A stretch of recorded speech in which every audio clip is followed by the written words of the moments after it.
lawyer. Lawyer.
Cannot do that today.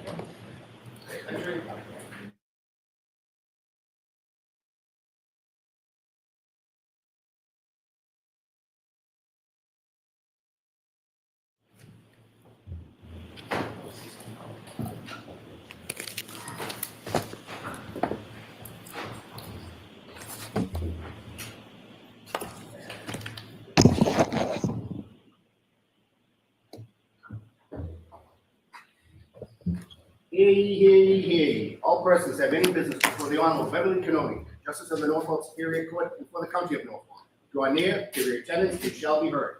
I state the Commonwealth of Massachusetts. Court is now open. You may be seated. All right, good morning, counsel. Good morning, Ms. Reed. Good morning, jurors. I have to ask you those same 3 questions. Were you all able to follow my instructions and refrain from discussing this case with anyone since we left yesterday? Yes. Everyone said yes or nodded affirmatively. Were you also able to follow the instructions and refrain from doing any independent research or investigation into this case? Everyone said yes or nodded affirmatively. Did anyone happen to see, hear, or read anything about this case since we left here yesterday? Everyone said no or shook their heads. Thank you. Can we have Dr. Rentschler again, please?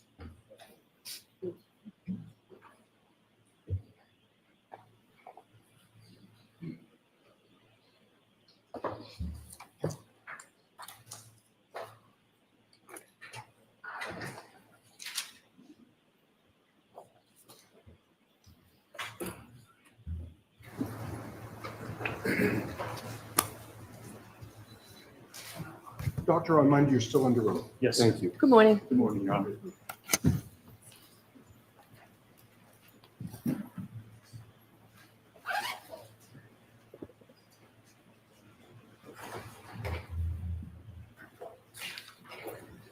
All right, Mr. Jackson, whenever you're ready. Are you ready, doctor? I am, yes, Your Honor. Okay. Thank you, Your Honor. Dr. Rentschler, good morning. Good morning. Yesterday, when we last left off, we were discussing materials that you had been provided to review, and you described much of that material in furtherance of your answer that you were asked to review certain data and undertake certain testing as it relates to testing that was done by Aperture, correct? That's correct, yes. Did you prepare a PowerPoint presentation to illustrate the analysis and methodology in your review and testing of this case? I did, yes, sir. Did you bring that with you today? I did indeed. Your Honor, I have a flash drive I'd like to have marked as next in order. Okay. Is there an objection? Not for identification. Okay, so it's marked for identification. Thank you. That'll be KK for ID.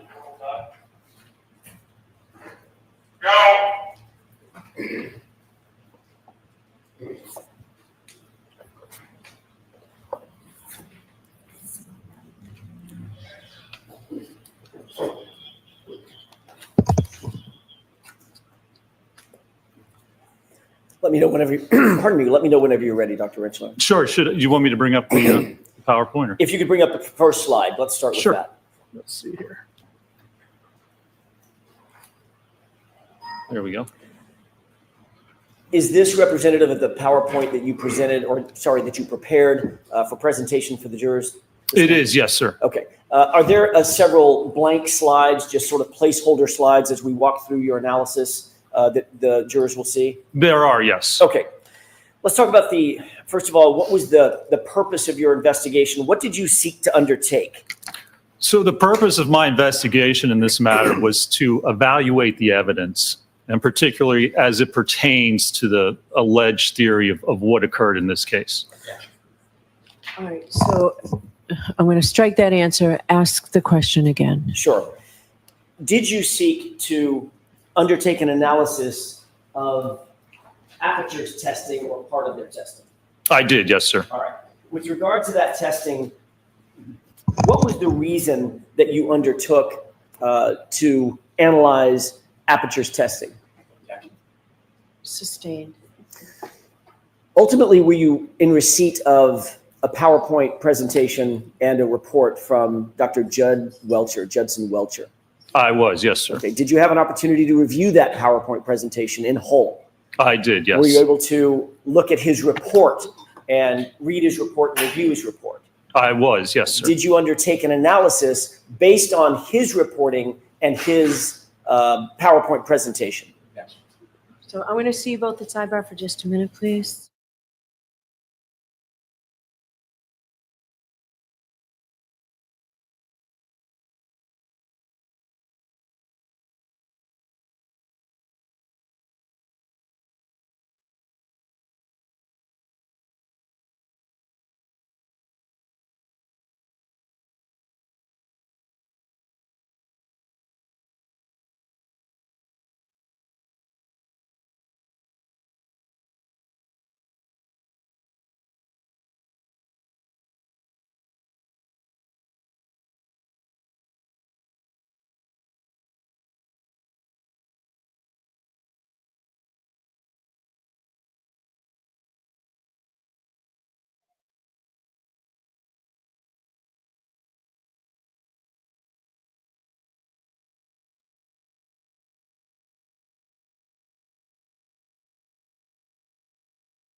May I? Yes. Did you undertake to review analysis and testing that was done by Aperture as reflected in the PowerPoint that you reviewed, as well as the report that you received? I did, yes. Did ARCA, yourself included, undertake testing based on your review of the testing by Aperture? We did, yes, sir. Okay. Tell me, what was the biomechanical analysis? That's the second point on your PowerPoint. What was the biomechanical analysis that was undertaken after you reviewed the Aperture reports and Aperture testing? What did you undertake to do? So I touched on this yesterday a little bit. A biomechanical analysis, there's certain steps that you have to do to actually perform a biomechanical analysis. First of all, you have to determine what the injuries are. What are the diagnosed injuries? Second, you have to determine what happened to the individual. So in this case, what would have happened to Mr. O'Keefe? His kinematics, how would his body move? Was it contacted by anything? Was it contacted by the Lexus? If so, what forces were produced on the arm, on his body? Were they sufficient to cause the injuries that he sustained? And in this case, it's a little more involved. We have, was he hit by the car? What happened after that? Did he somehow move into the yard? And then did something happen in the yard to actually cause the skull fracture? So in order to determine if that's what actually occurred in this case, you have to look at each of those three separate events. And you have to evaluate that from a biomechanical analysis by looking at the force, looking at the kinematics, looking at a human tolerance, and determining or attempting to determine what happened. Now, if you try to determine what happened, not only do you have to prove that that was the case and the facts support that that's what occurred, you also have to eliminate all other possibilities. Because if you're saying this is how it happened, not only do you have to show that that's true. So next question, and I'm going to strike that. Next question. Is there an element of differential diagnosis that goes into biomechanical analysis? There is, absolutely. Explain that for us, please. Let me demonstrate. So there are several peer-reviewed articles that I reference. Is this slide number 2, by the way? This is slide number 2. Thank you. Correct. This is injury reconstruction biomechanical analysis of accidental injury. And that sets forth the methodology that I just described. It's well written about, well reviewed in peer-reviewed articles. This is the method you need. If you're going to opine on biomechanics, this is the method you need to do, the steps you need to go through in order to provide an actual opinion. And describe that method just a little bit further. Does that include testing? That includes testing. Does that include both lab testing and field testing if it's possible? Absolutely. Yes. Explain that. In fact, let me explain. Let me get through here. You know, I just had a couple examples here. This third slide, another reference about biomechanical analysis. Again, it's all throughout the literature, very well established how to do this. Now, it's all based on the scientific method, okay? And the scientific method, which it was really established back in the 1620s, but this tells you how to do a proper scientific analysis. So you have an observation, you observe something. So in this case, you might say, all right, there's superficial abrasions to Mr. O'Keefe's arm, and there's a shattered taillight. Are those two things related? Well, the first thing you do is you research the topic area. You look through the literature, you find or look for any examples of that happening. You see if there's any reports or peer-reviewed articles written about this very occurrence. Can you actually demonstrate that if your arm hit the taillight would shatter and cause those abrasions? If this occurs or is a common occurrence, it should be in the literature. You should be able to find information about it. Then you form a hypothesis. Either you say, I think this injury is related to hitting the taillight, or it's not. Whichever one you choose, that's where you then start to go into your experimentation. You have to develop tests to get data to actually back up your hypotheses. So if I said, well, I think the injury is related to it, what would you do? You would go and you would test it. You would get an arm. In this case, we got a hybrid 3 dummy arm, and we got an exemplar vehicle, and we hit the vehicle with the arm. Or we hit the arm with the vehicle, we ran into it, to determine what's going to happen when that occurs. Do we get the right circumstances, the right loading to actually occur in that case? So this, and then you go back and you analyze that. And if your results don't match up with your hypothesis, you have to reevaluate it. You have to go back and see.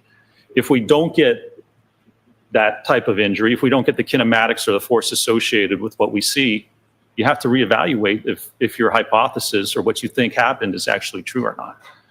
So you have to continuously go through this process. And that's what experts do. That's how you perform an analysis. And that's what's important. You know, I have 3 kids. I have a 9-year-old who's actually. So I'm going to ask you to wait for the next question. Okay, sure. Was there an example that you could use of sort of a real world example that you might want to use to explain some or part of the scientific method? There is, yeah. And I would like to explain an example of what's important with that. So I was going to say, I have 3 kids. a 9-year-old who's actually turning 10 today. Happy birthday, Kai. And I have 2 older ones. All right, we're gonna stop this. Another example. Go ahead.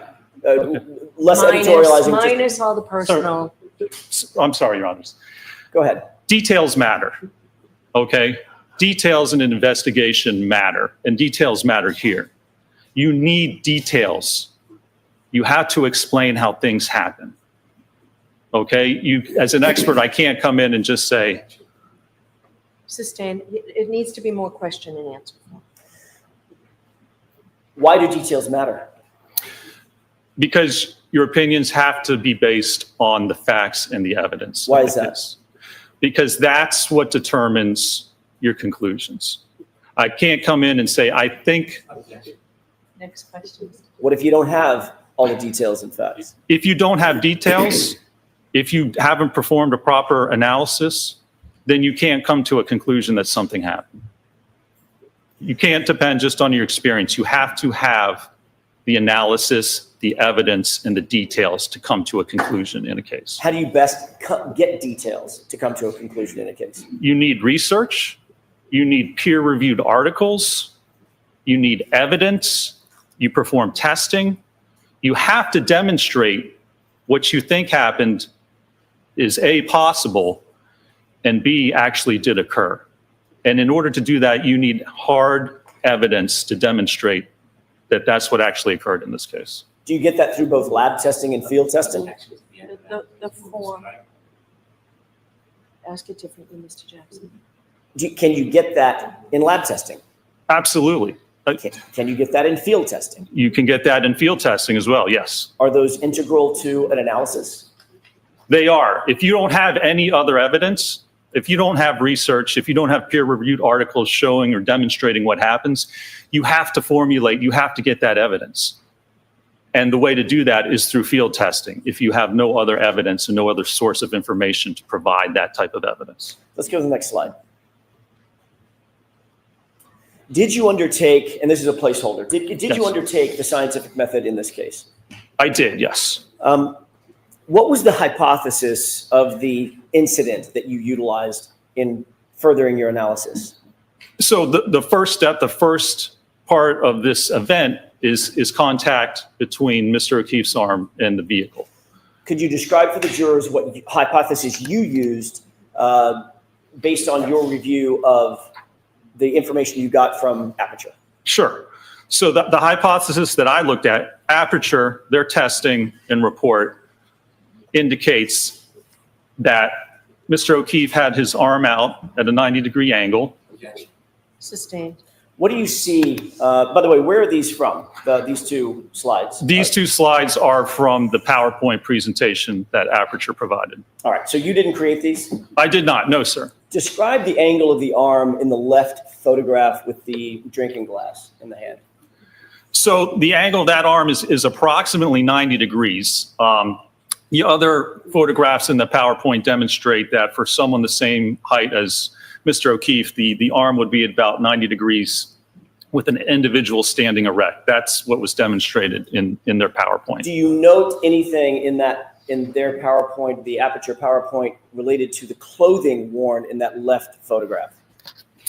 Yes, they have the surrogates wearing a hoodie or a sweatshirt, which is the exact same type and brand that Mr. O'Keefe was found wearing at the time of the incident. Did that play a part in your overall analysis? The fact that the individual, the surrogate, as you use the name, was adorned with the same type of sweatshirt that was found on Mr. O'Keefe? It did, yes. I mean, that's one of the details that we have to look at. Details matter. So we look at the clothing that was worn and the evidence found with respect to that actual sweatshirt. I'd like to stay with that for a second. Why is that important? Why would the clothing matter? Well, because that tells us, that gives us evidence of what may or may not have occurred. Mr. O'Keefe was wearing this sweatshirt when the time of this alleged incident occurred.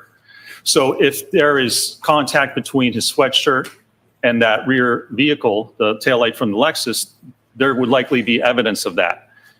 And we have to look at that sweatshirt to see the condition of that sweatshirt, if there's evidence on that sweatshirt, and be able to pair that or match that up to what happened on the vehicle. Is that part of a normal biomechanical analysis to evaluate clothing of the body as well?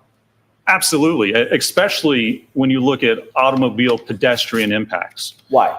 Because clothing tells you or can tell you how the impact occurred, where contact occurred between an individual and the vehicle, what part of the vehicle, what part of the individual. So it either may or it may not, but it can give you very important clues about what may have occurred during the incident. Is that part of the normal methodology that's utilized in the field of biomechanical analysis, especially as it relates to pedestrian motor vehicle incidents? It absolutely is. Yes. Look at the damage to the clothing. Look, if you compare it up to the vehicle, to the ground, to other sources. It's another tool, another detail, and part of the evidence that allows you to try and determine what occurred. Do you have experience in reviewing clothing of individuals that may have been involved in vehicle pedestrian incidents? I do, yes. How often has that played a part in your biomechanical analysis, the methodology that you employ? It happens quite often when we look at automobile pedestrian impacts. That's really one of the steps that you need to do. You need to look at the clothing, you need to look at that evidence and see if that matches up with any other evidence in the case. Would it be a proper methodology to just ignore the clothing in a vehicle pedestrian incident? It would be, yes. I mean, it's really one of the first things you should do. Sorry, my question was, would it be proper if you just wholly ignored it? No, it would be improper. It would not be proper. It would be improper if you just ignored it.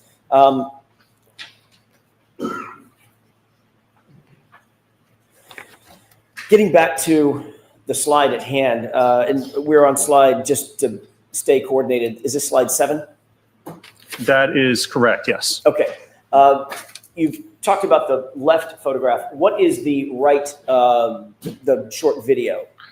So this short video is what I refer to as the paint transfer test that was performed by Aperture. And what they did was take a surrogate the same approximate height and weight as Mr. O'Keefe and had him stand behind a subject, an exemplar Lexus, the same year, make, and model. And they put paint on the rear taillight cover on the fender, and then they backed it in to the surrogate's arm. And the reason for this is they attempted to show that where the paint contacts the arm, that it's the same area where the superficial abrasions were on Mr. O'Keefe's arm. Did you utilize these photographs and videos from the Aperture report in conducting and building the field testing and or the lab testing that you ultimately undertook? I did, yes, sir. Can we go to the next slide, please? What's depicted in this slide?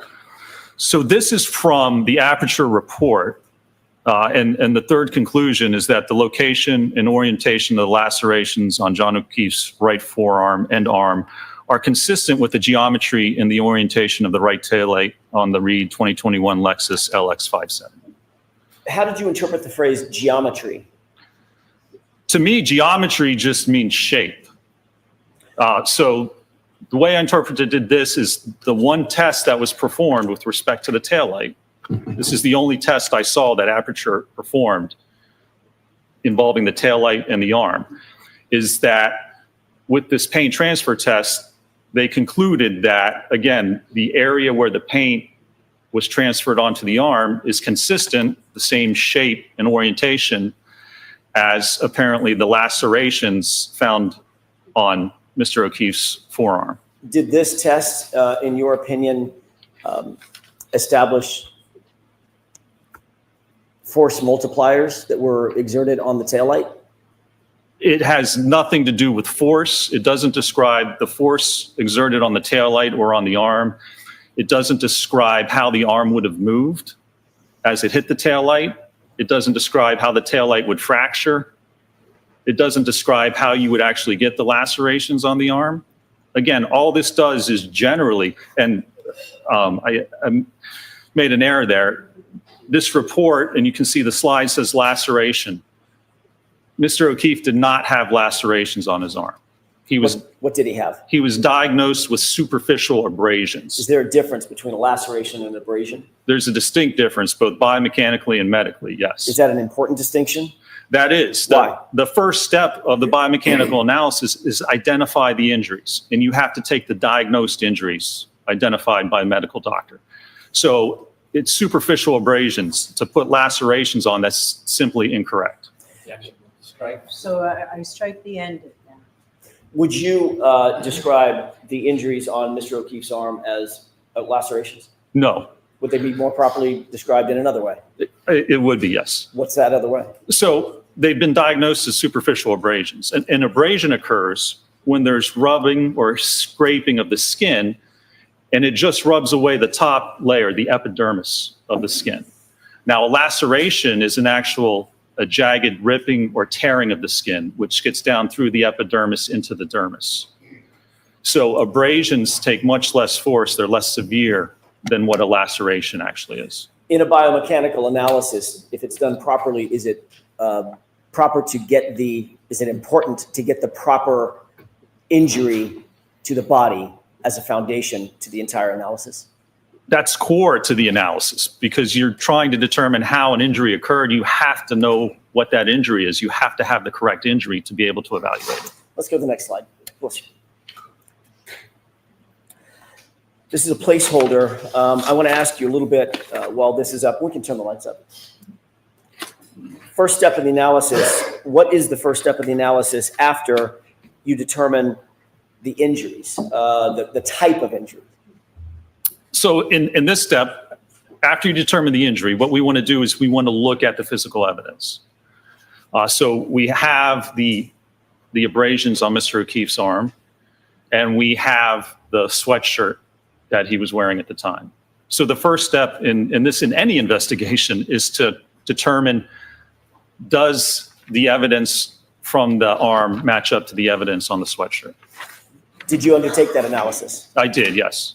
Is that indicated in a slide a little bit later on in your PowerPoint? It is, yes, sir. Okay. Let's go to the next slide, please. What are we looking at in this slide? So this explains the injuries. And this is on the left side, that is the diagnoses from the autopsy. The right side is from the hospital.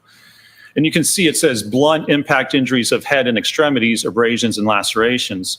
The laceration is on the back of the skull, on the back of the head where the occipital skull fracture is.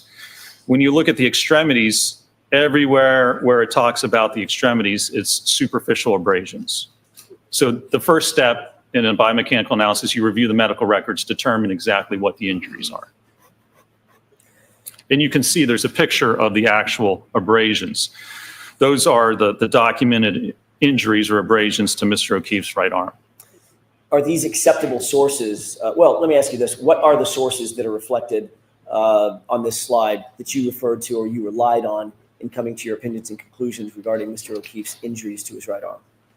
Again, on the left side is from the autopsy report from the medical examiner, and then the right side is actually from the Good Samaritan hospital where Mr. O'Keefe was taken. Are autopsy records, hospital records, medical records acceptable sources for a biomechanist to rely on in determining or coming to opinions and conclusions? They are the sources you go to determine what the injuries are. Yes.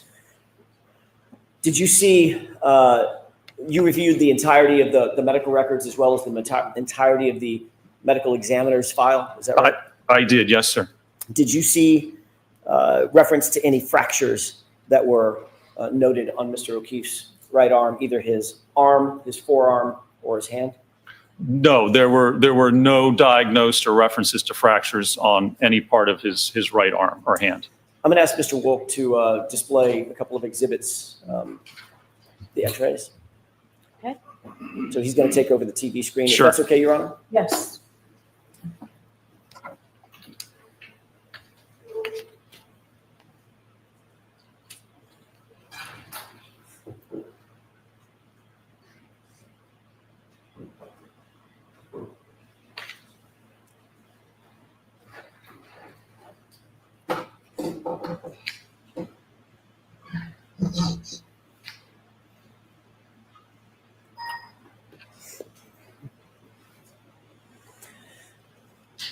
This is an exhibit that was marked yesterday.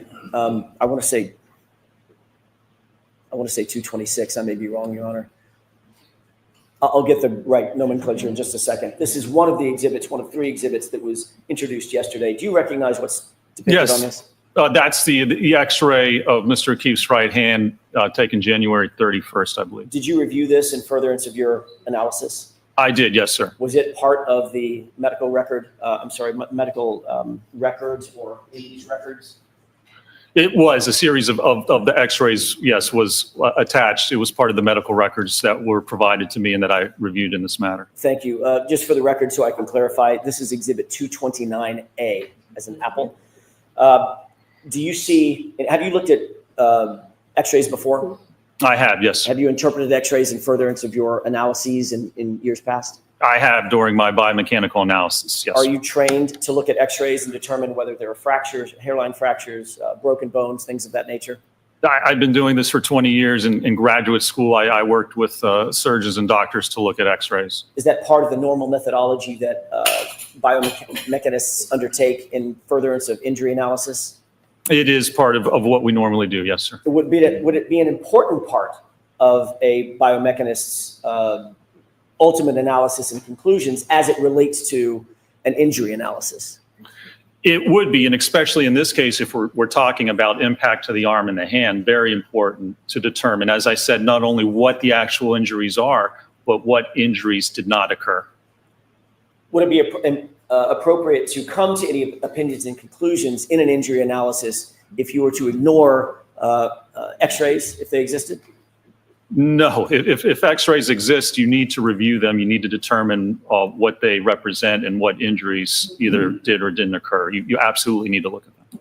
Do you see any injuries represented or any defects represented in this X-ray of Mr. O'Keefe's right hand? I do not, no, sir. Can you describe what you do see or what you would expect to see if there were injuries, broken bones, torn ligaments, things of that nature, swelling? What would you expect to see? You could actually see the fracture lines on the bones. They are evident along the hands or along the ulna and the radius. Any dislocations you see, there would be a difference in the space at the joints between the bones. Dislocation, then there would be an increased space or even a decreased space if there's compression of the joints, the interphalangeal joints, the metacarpophalangeal joints, the wrist joint. There's no indication on these X-rays of any fractures or any trauma or any type of injury to the bones or the joints. Can we go to 229B as in Bravo with the court's permission? Yes. You see what's depicted in this photograph? I can, yes, sir. What is this? So this is a X-ray. The forearm shows the ulna and the radius, which are the two bones in the forearm. Do you see any defects, injury, trauma to these bones or anything associated with those bones? I do not. And when you're viewing this on the software to look at the X-rays, you can actually adjust the contrast. So you can adjust the brightness and the darkness, and it allows you to go through the whole range to better evaluate whether there are any fractures. This is a little bright, so when you're looking at this, you would actually decrease the contrast a little bit. In terms of your review of this particular photograph, what did you note in terms of trauma or injuries at all?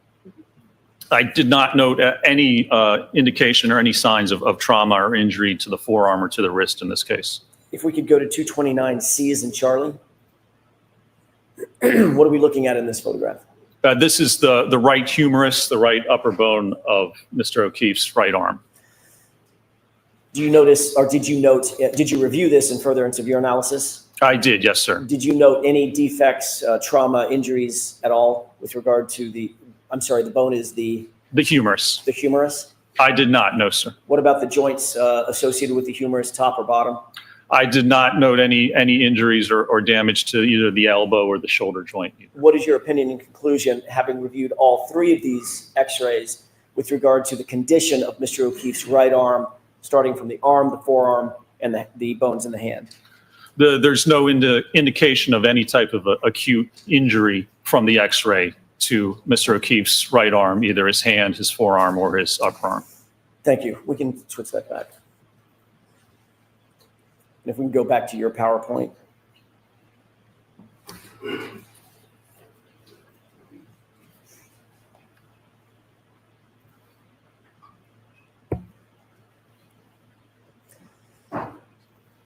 Can we go to the next slide, please?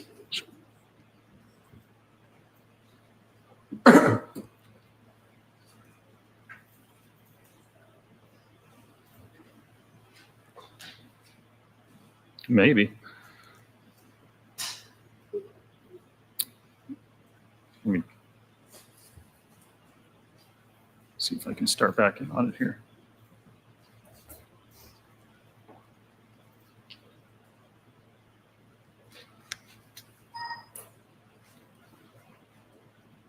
Okay, there we go. What are we looking at in this slide? So again, this is the hoodie or sweatshirt that Mr. O'Keefe had on at the time of this alleged incident. Did you consider these photographs in conducting your injury causation analysis? I did, yes, sir. What role did these photographs of Mr. O'Keefe's hoodie play in your injury causation analysis? So this shows the hoodie, and it was inspected by the police department, and it was noted, as you can see on the right sleeve by the triangles, there were 9 different punctures or holes noted in the sleeve of the sweatshirt. Can we go to the next slide, please? What are we looking at in these series of photos? So let's come to sidebar for a minute and Mr. Jackson, bring your PowerPoint, please.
Jurors, I apologize that took so long, but it was necessary to do rather than sending you out, so.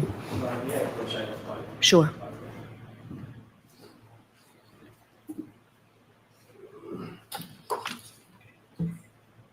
Thank you. Tori, can you give me a couple of these?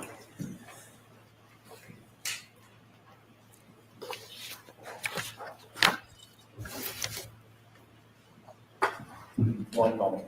Okay.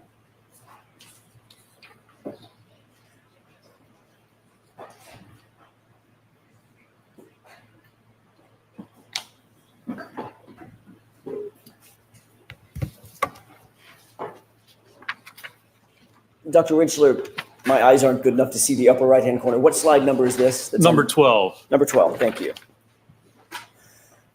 Did you look at these photographs and consider these photographs in furtherance of your ultimate conclusion? I did, yes, sir. Can we move to slide 13, please? Did you also look at and consider these photographs in coming to your ultimate conclusion? I did, yes. Can we move to slide 14, please? Did you look at and consider these photographs in coming to your conclusions and opinions I regarding did. this case? Yes, sir. Can you move from slide 14 over to slide 18, please?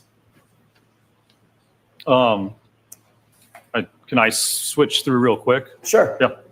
So we 18. Let's go to 18. What are we looking at in slide 18? So this is Mr. O'Keefe's right arm at autopsy, and they're holding up a ruler to demonstrate the size and dimensions of the abrasions. And what are the yellow indicators? Those are indicators I added based on the length of the ruler to show the approximate size, length, and width of those abrasions. Was it important in your biomechanical analysis to measure and denote all the injuries? It was, yes. Did you actually count the number of injuries on Mr. O'Keefe's arm? I did, yes. How many injuries did he have? How many distinct and separate injuries did Mr. O'Keefe's arm present? Conservatively, I counted 36 different superficial abrasions on his right arm. And did you go through all the photographs in an effort to count and distinguish one abrasion and one defect on his skin from another? I did, yes, sir. And you said conservatively 36 separate abrasions, correct? That's correct. What does that mean in terms of the mechanism that you would expect to cause that abrasion? Well, you need 36 different points of contact to get through the sweatshirt and get to the skin to actually cause abrasion to the skin. 36 different separate points of contact to the skin. How many defects, remind us, how many defects were noted by the crime lab in Mr. O'Keefe's right sleeve? 9 defects. Can you scroll to slide 22 quickly, please? What is this? This is a slide, again, from Aperture, from their PowerPoint. It's the only slide, the only photo, the only indication of the hoodie that I found in their analysis. And it also has pictures showing, looks like they try to line up the top of that taillight cover. Sustained. Do you see there's some sort of marking on that lower left photograph with some yellow lines? I do, yes. How did you analyze that marking? I analyzed that. It goes through the part of the taillight cover and then goes through part of the upper arm of the surrogate. And there's a parallel line to it a little bit in a V shape. There's a parallel line below it. How did you analyze that line? I analyzed that as apparently showing that the area of the taillight. So not apparently, what did you How did you analyze? interpret sure. that? I interpreted that represents that area of the taillight corresponds to the area of the upper arm. And there's a red dotted line around the taillight, correct? Correct. How did you interpret what that represents? That was the part of the taillight that fractured. Did you put any of these lines on there, or are these all from Aperture? These are all from Aperture. I did not put any of those on there. You see the small, it's horizontal, I'm sorry, it's vertical photograph of Mr. O'Keefe's arm? I do, yes. Did you note anywhere in the Aperture report a denotation of the number of abrasions, counting the number of abrasions on Mr. O'Keefe's arm? There's no denotation, no indication that the number of abrasions were ever counted. No, sir. Ultimately, based on your review of and all of your testing, did you come to an opinion or a conclusion as to whether or not the abrasions on Mr. O'Keefe's arm are consistent with striking the right rear taillight of the Lexus? I did, yes. And what is that conclusion? That they're inconsistent with striking the taillight or being produced as a result of contact with the taillight. Why did you come to that conclusion? There's a number of reasons that I came to. First of all, the abrasions, the numbers don't correspond to the number of holes or. Sustained. Did you consider, without counting the number of abrasions and the number of holes, did you consider the abrasions? I did, yes. Did you consider the sweatshirt? I did. Was that an important part of your analysis? It was, yes. What else did you consider? I considered that it was not possible to line up 36 different abrasions with So I'm going to strike that answer, ask it differently. Your Honor, if he could finish his answer. He was about to say contact with the taillight. Yep, so ask it differently, Mr. Jackson. Sure. What did the 36 abrasions, conservatively, and their interaction with the taillight have to do with your ultimate opinion and conclusion?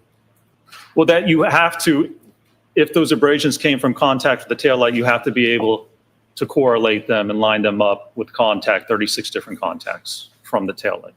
And ultimately, based on your understanding of Aperture's review and the photographs that you saw, you were presuming, based on Aperture's testing, that Mr. O'Keefe was wearing that hoodie. Is that correct?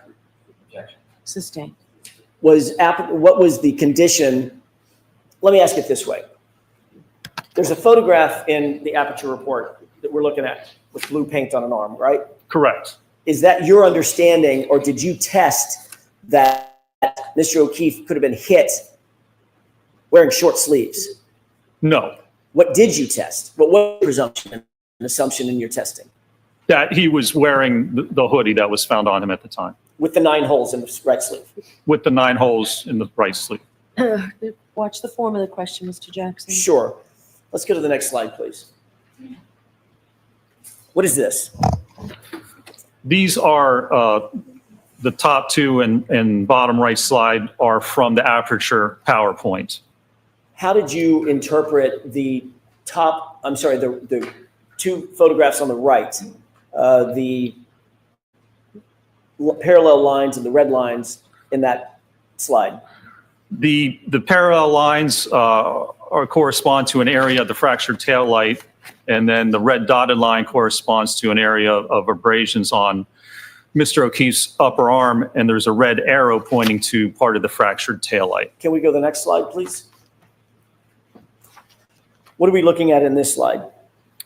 Again, this is the paint test. This is the only test that was conducted by Aperture to look at the tail light and the arm in this case, and the interaction between the two. Did you note whether in all of Aperture's data that you reviewed, whether or not there was any measurements to determine whether the abrasions were consistent with contact with the Lexus? I did. There were no measurements at all taken with respect to that test. No measurements with respect to where the contact happened on the car or on the arm itself. There was no indication of where that blue paint extended on the surrogate's arm, say from the wrist up to where the laceration or the abrasions would have occurred. Is that important? It's very important. Why?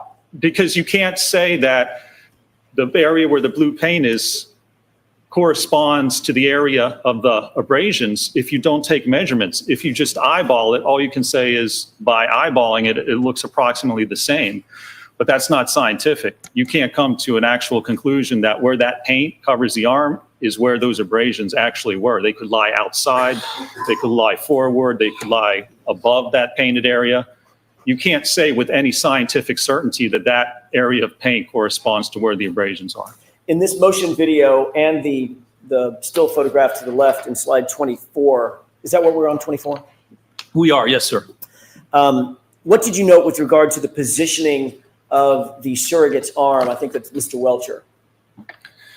As it relates to the taillight and the back of the SUV. Yes, well, the positioning of the arm in the photographs as well as the one test that was performed, the arm is approximately 90 degrees, level in line with the rear taillight of the vehicle. Did you seek to do any testing approximating the positioning of the arm as you saw it, as you interpreted it in the aperture data? I did, yes, sir. What were you seeking to determine when you did your testing?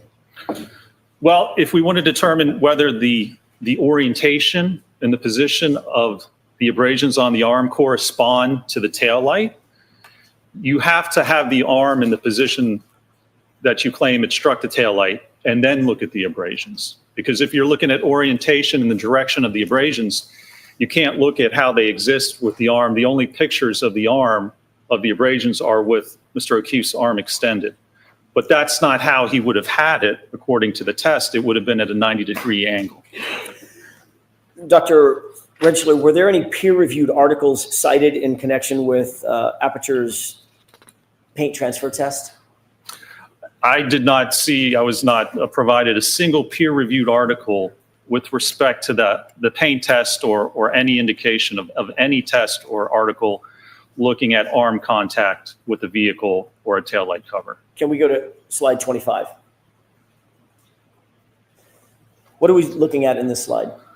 So in this slide, the picture on the far left is the photographs provided from the autopsy in hospital with Mr. O'Keefe's right arm fully extended. Again, those are the only photographs we have. What about the photograph in the middle and to the far right? In the middle and the far right, what I did was actually take that arm and then rotate the forearm to put it in a position that it would be in as demonstrated by the paint test with the arm at approximately 90 degrees. What was the import of this undertaking? Well, if you look at the paint test and the way the arm's at 90 degrees and having the car come and essentially contact and push the arm out of the way, that's going to give you or tell you the directionality or the direction of the abrasions. Because if you have your arm at a right angle and the vehicle comes and pushes and slides against it on that forearm, you would expect those abrasions to be horizontal, to be in line with that forearm. Are they? They're not.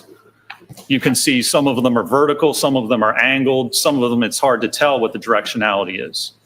But if your arm, again, is being struck and pushed this way, as it's pushed and as the car goes by, if this would occur in this manner, you would expect those abrasions to be horizontal in the direction that the vehicle is actually traveling. When you say horizontal, do you mean horizontal from the elbow to the wrist? Correct, or parallel, yes, with the forearm. Can we go to slide 26, please? This is yet again the same video that we saw earlier. That is correct. This is the paint test video, yes. And what has to happen in order for the paint in this test to reach the upper forearm? Well, in this case, to reach the upper forearm, there has to be contact between the forearm and the taillight cover. Can we go to the next slide, please? What is this slide showing? Again, this shows, you can see on the right, I added arrows to kind of show the directionality of the different abrasions. And on the forearm, they simply do not line up with the type of kinematics or the type of motion shown in the paint test. Again, of the arm getting pushed out of the way and the car traveling past. If there were going to be abrasions from the fractured glass as it moves along, again, it would be lengthwise parallel to the forearm. If the arm was positioned as it was indicated in the paint test done by Aperture, would you expect to see this pattern of injuries on Mr. O'Keefe's arm if in fact it contacted the taillight and if in fact it was abraded based on the taillight?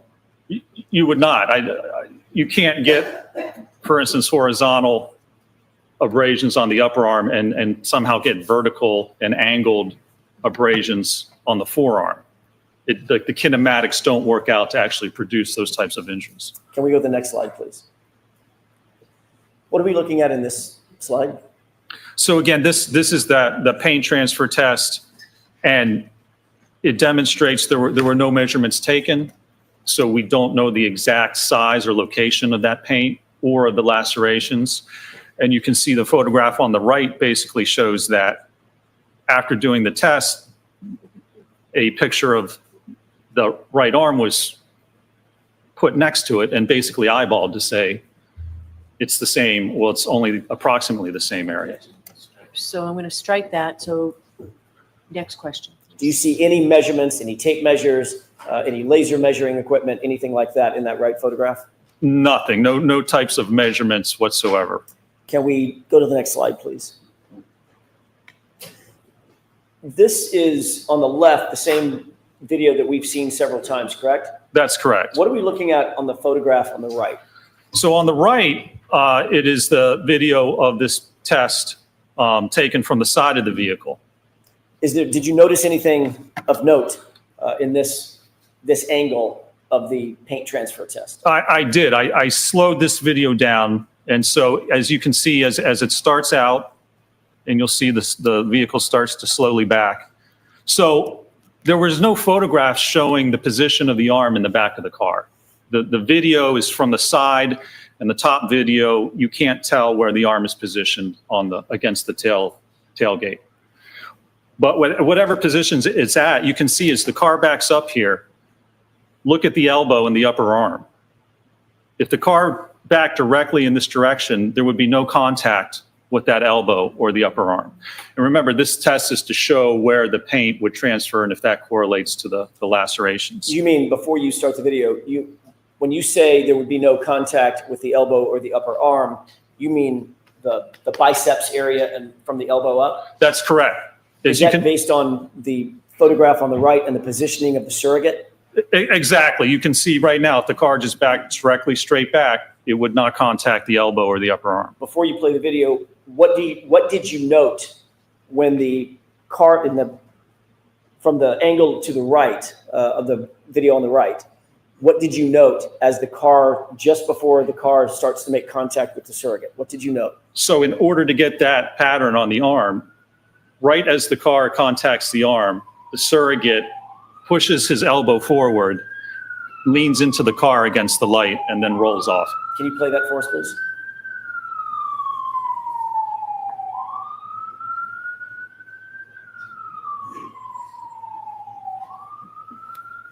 Did you see what you were describing in that video? I did, and I can slow it down. So you can see, even at this point, as the car approaches, it would not contact the elbow or the biceps. So as it comes in, watch the elbow all of a sudden shoot in.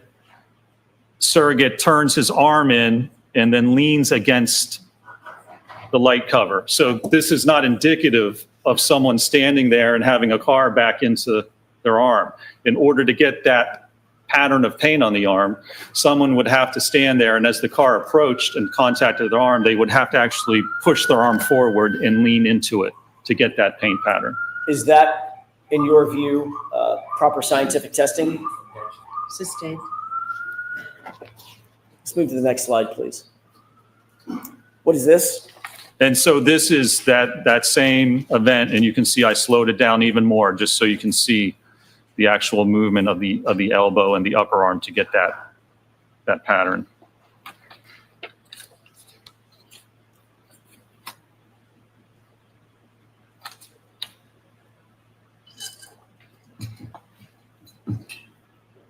Thank you. Can we move to the next slide, please? This is slide 30. And let's go to 31. Yeah, this is 31. I'm sorry, 31.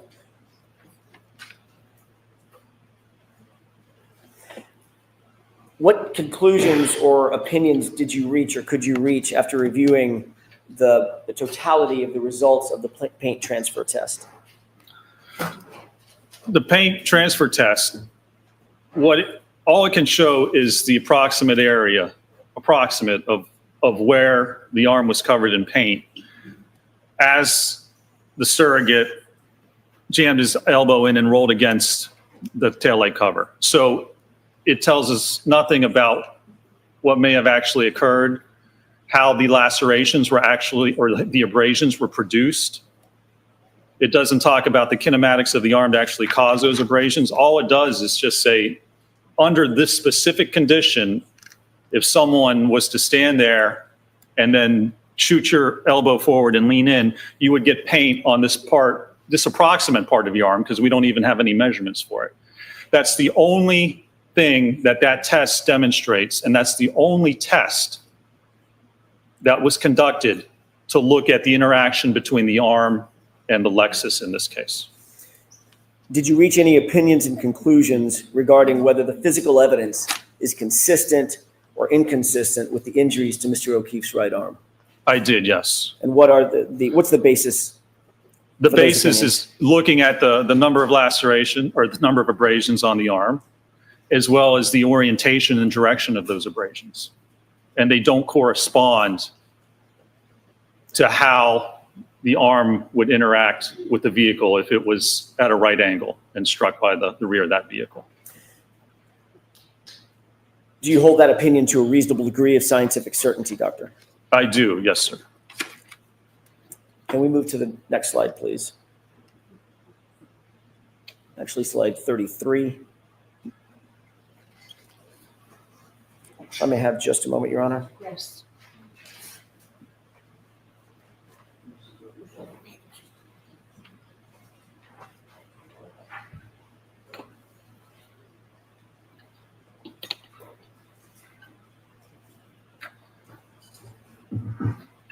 Did any of the testing that you saw in terms of the paint transfer test or any other testing that you saw included in the Aperture report and the Aperture PowerPoint presentation indicate that there was any consistency or any results that were consistent with Mr. O'Keefe's right arm being struck by the taillight, causing 36 plus abrasions to his right arm while wearing the shirt, or the sweatshirt with 9 holes in it?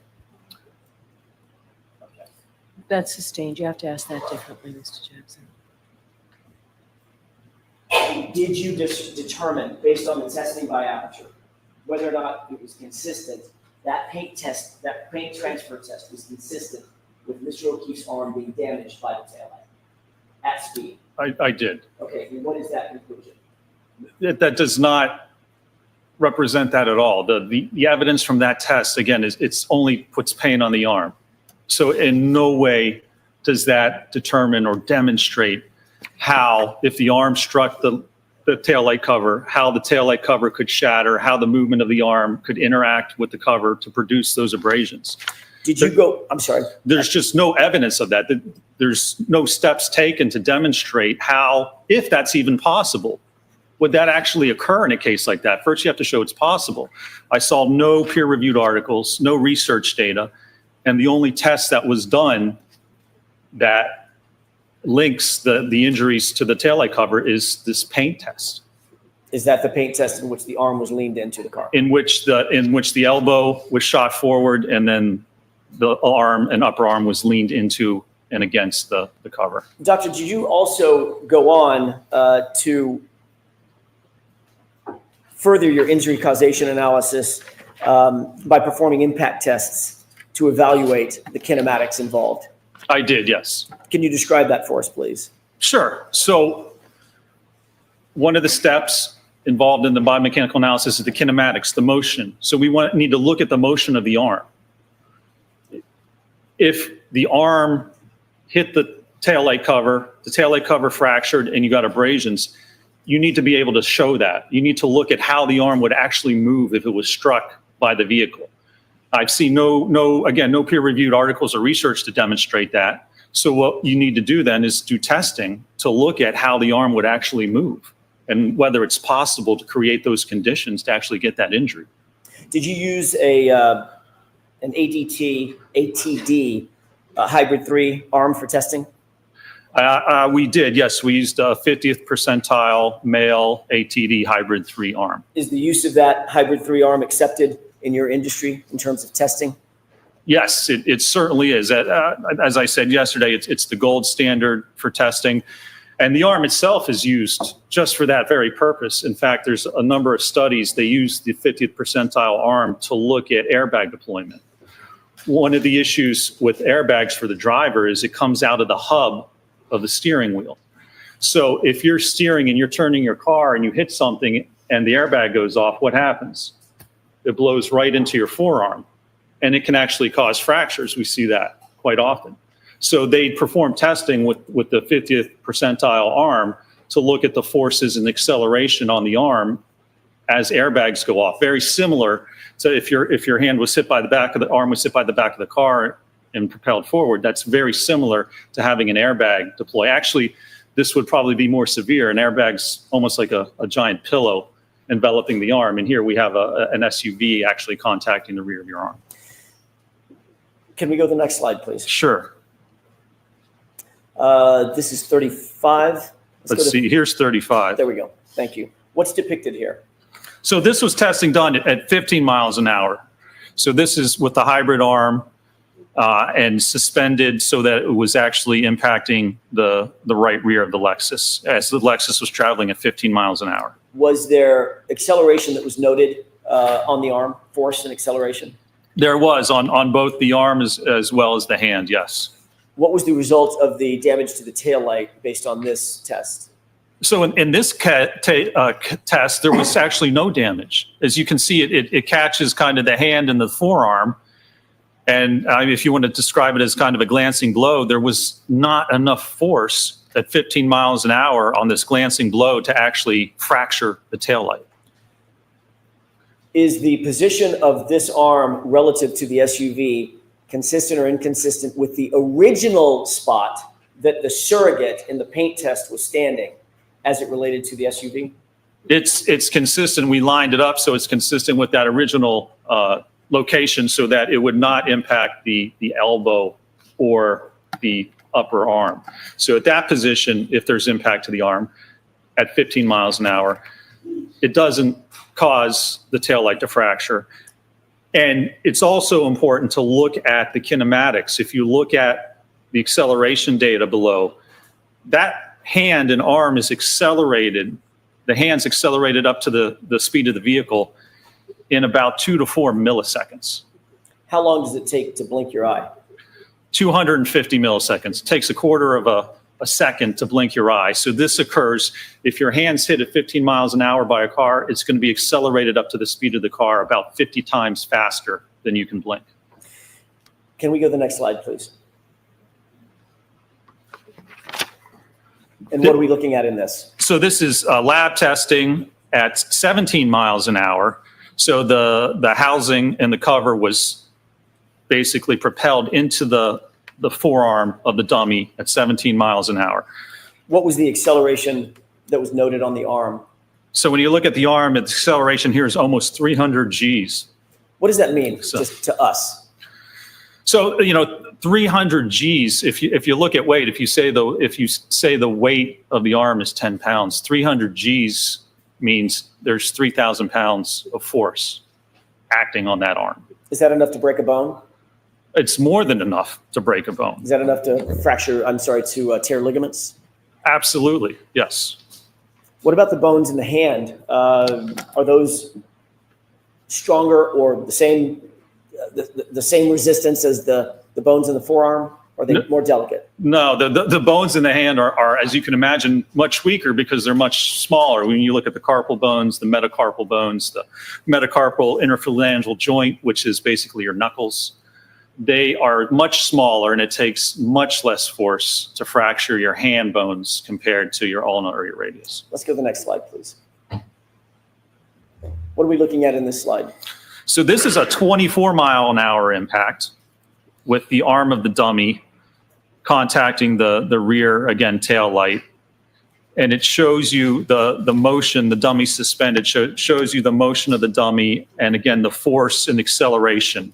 Now, that right video I put in because that's real-time video. We've been showing the low speed, but look on the right. This is the actual speed at 24 miles an hour. That's what it looks like if you have your hand out and it's struck by an SUV. Is the arm accelerated in this? Do the same physics apply? Is the arm accelerated up to the speed of the car in milliseconds? It is, yes. It's all about weight, right? Because you have a 6,000-pound car and you have a 10-pound arm. It's whatever speed that car is going, your arm, your hand, whatever's sticking out there is immediately going to get accelerated up to the speed of that vehicle. The video on the right is in real time. Like you said, it's sped up in milliseconds. Is that right? That's correct. Is the Hybrid 3 that's used in this test, is that suspended from above? The dummy in this test is suspended from above, yes, like a pendulum, barely touching the ground. Is the dummy connected to the ground in any way? No, it's just its feet are barely touching. What would happen if there were forces applied to that dummy that went perpendicular to the travel of the vehicle? What would happen to the dummy? The dummy would swing out like a pendulum in that direction. Based on your review of the test that was done, the 24-mile-an-hour test, were there forces on that dummy that were perpendicular to the car such that the dummy would swing out or be forced out or be propelled out away from the car? No, there were no forces from the testing, and it's simple physics. Your center of mass of your body is basically at your umbilicus or your belly button. So in order to move the body, you have to apply a force at that part of the body. If your arm's struck, it's not going to move your body appreciably. All it's going to do, your arm's like a moment arm, it's going to spin you around. Could there be some motion forward or backward if you take a step? Possibly. But the center of mass of your body isn't going to move. You have to get struck by the vehicle to have the body actually move in a specific direction. Can we go to the next slide, please? What is this showing? So this is a slow-mo of the overhead from the real time. It was a GoPro that was recording that real-time video, and this is a slow motion of that video. I'd like to ask you a couple of questions. As you see the vehicle contact the arm, what happens to the arm as it's being contacted in those milliseconds where it's being accelerated up to 24 miles an hour? Well, the arm's accelerated up and pushed away from the body. So whatever part of your arm or body is contacting the car, that's going to be pushed forward away from the rest of your body. So not only is it loading the arm with an impact force as it strikes the arm and the hand, but then it's actually stressing the joints too. It's like imagine having a car come and 3,000 pounds of force pulling your arm forward at the elbow, at the shoulder joint. It's putting a lot of force and pressure on that appendage. What's the G-force for the 24-mile-an-hour impact? G-force, let me see exactly. Could you pause that video for a second? Sure. Because I want to ask you a couple of questions about it as well. Let me see exactly what that G-force was. Do you need to refer to something? Yes, my report. With the court's permission? Yes. Thank you.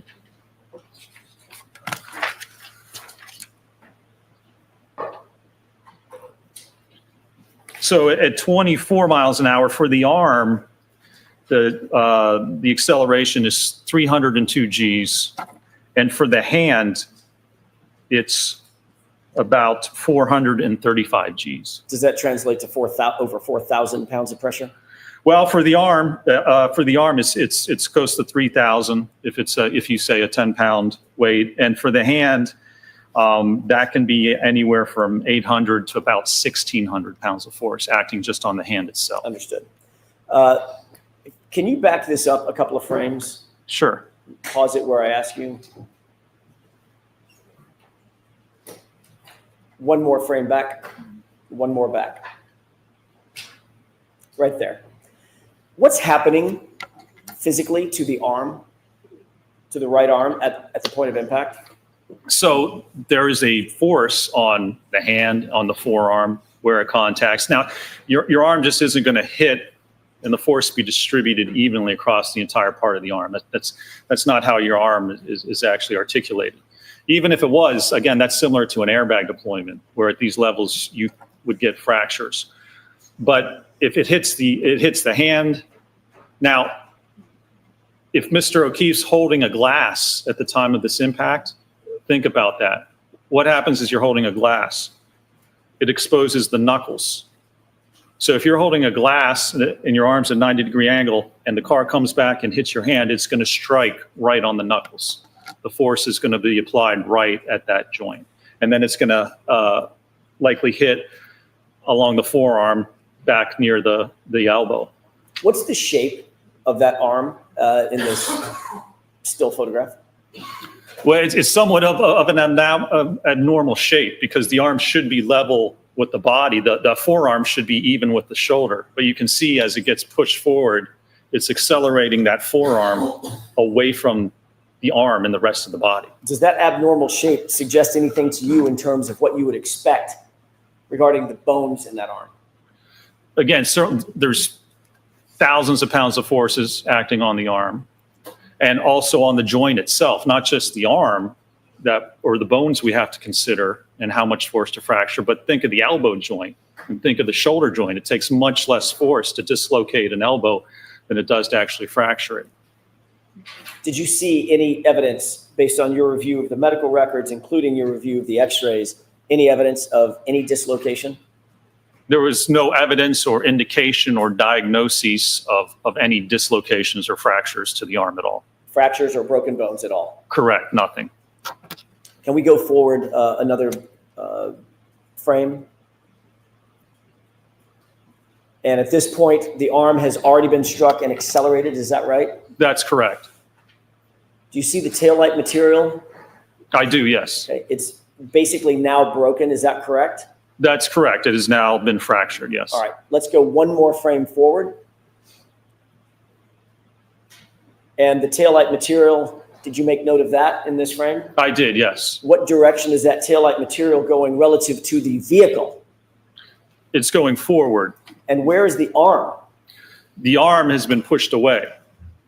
Now, you have to remember, as that arm, if it contacts and fractures the taillight, it's not exposed to the fractured pieces that still exist on the taillight itself, because those pieces that fracture haven't gone anywhere because they're against the arm itself.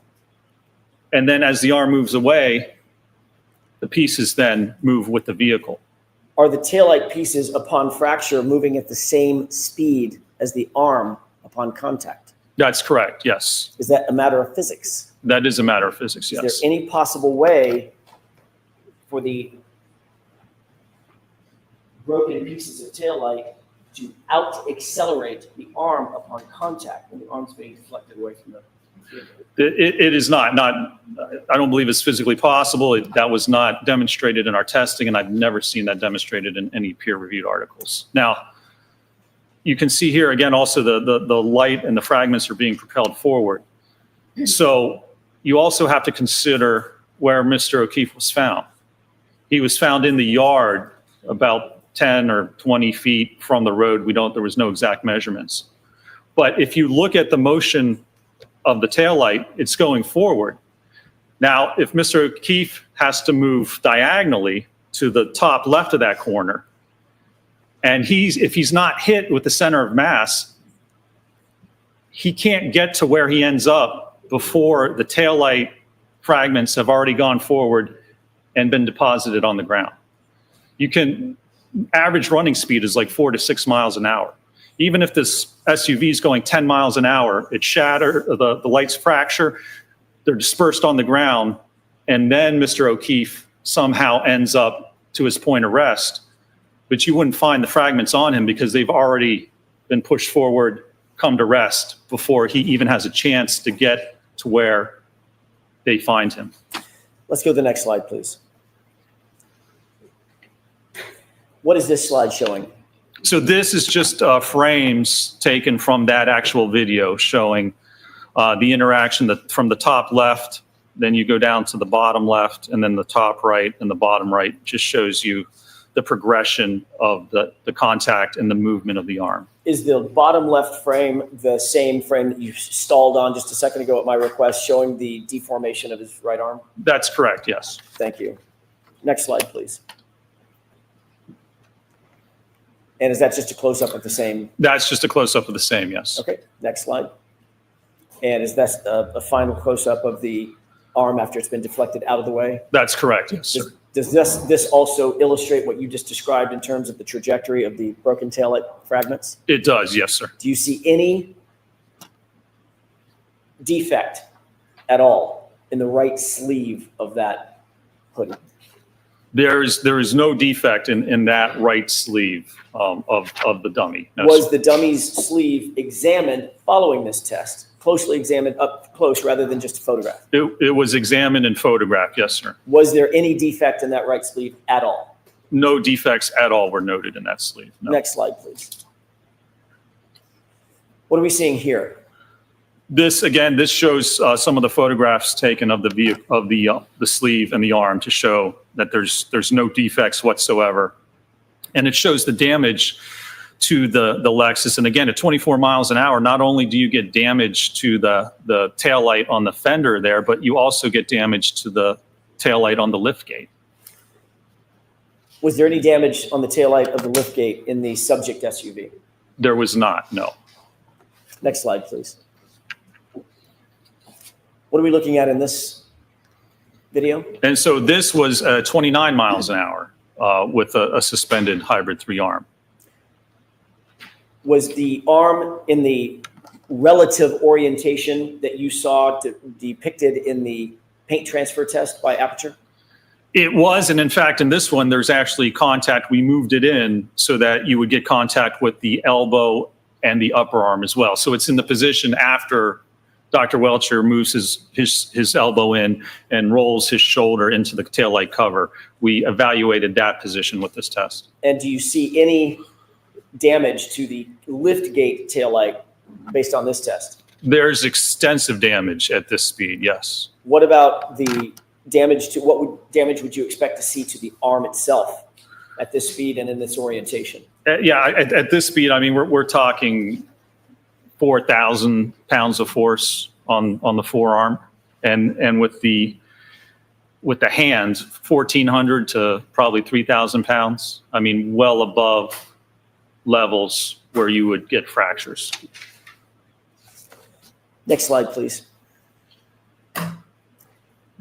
What are we looking at in this slide, these two photos? This was the final test that was conducted in using a dummy, and it was impacted at 29 miles an hour.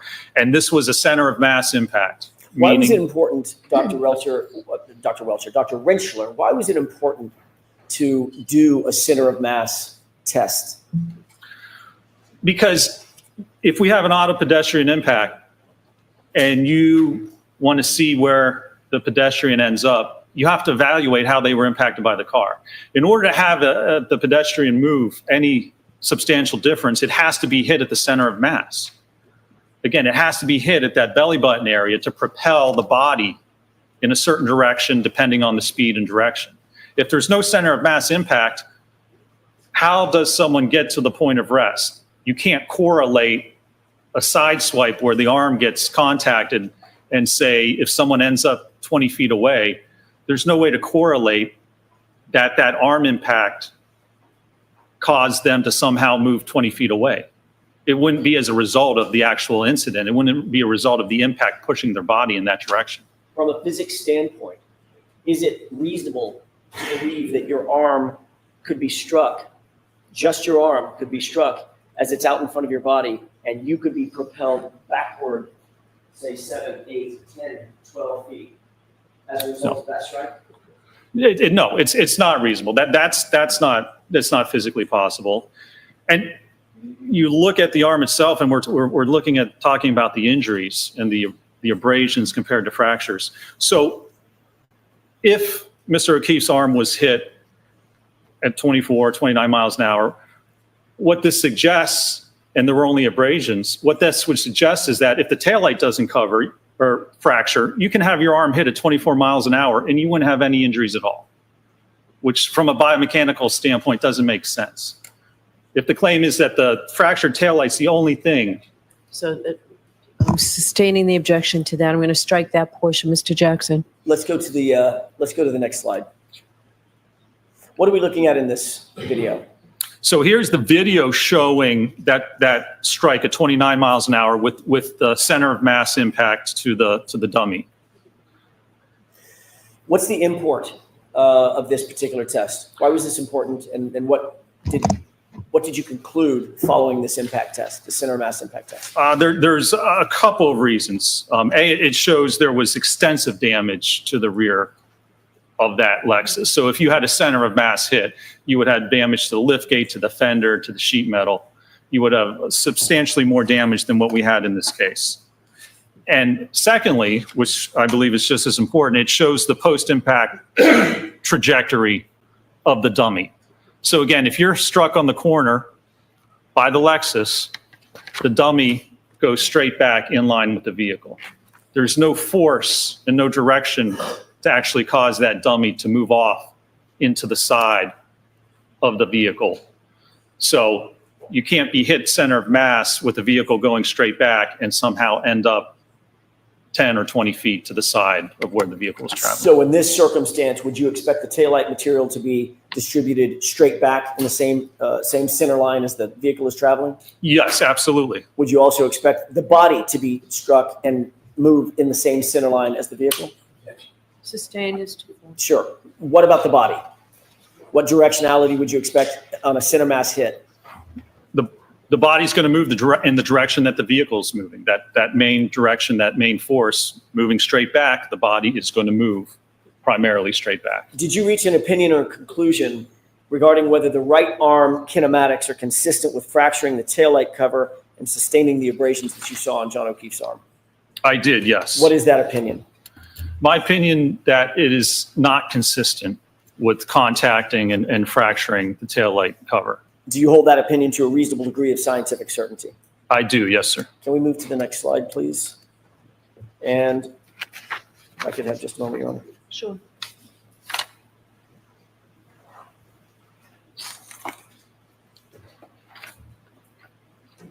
On what do you base your opinion that you just told the jurors? That looking at the kinematics of the arm, it's inconsistent with the evidence we have with the actual abrasions to the arm, the evidence on the sweatshirt, and that at these speeds, you would likely expect fractures, certainly to the hand, and likely to the ulna and the radius and the forearm, if your hand or arm was struck by the rear of the SUV. Can we move to slide 48, please? What are we looking at in this slide? This was a study where they used an impactor and they contacted the dorsal or top part of cadaver hands. And they looked at the force that was exerted and they looked at how many fractures were produced as a result of that. Did you review scientific literature regarding hand injuries under this sort of impact loading? Is this representative of that? It is, yes. Next slide, please. What is this?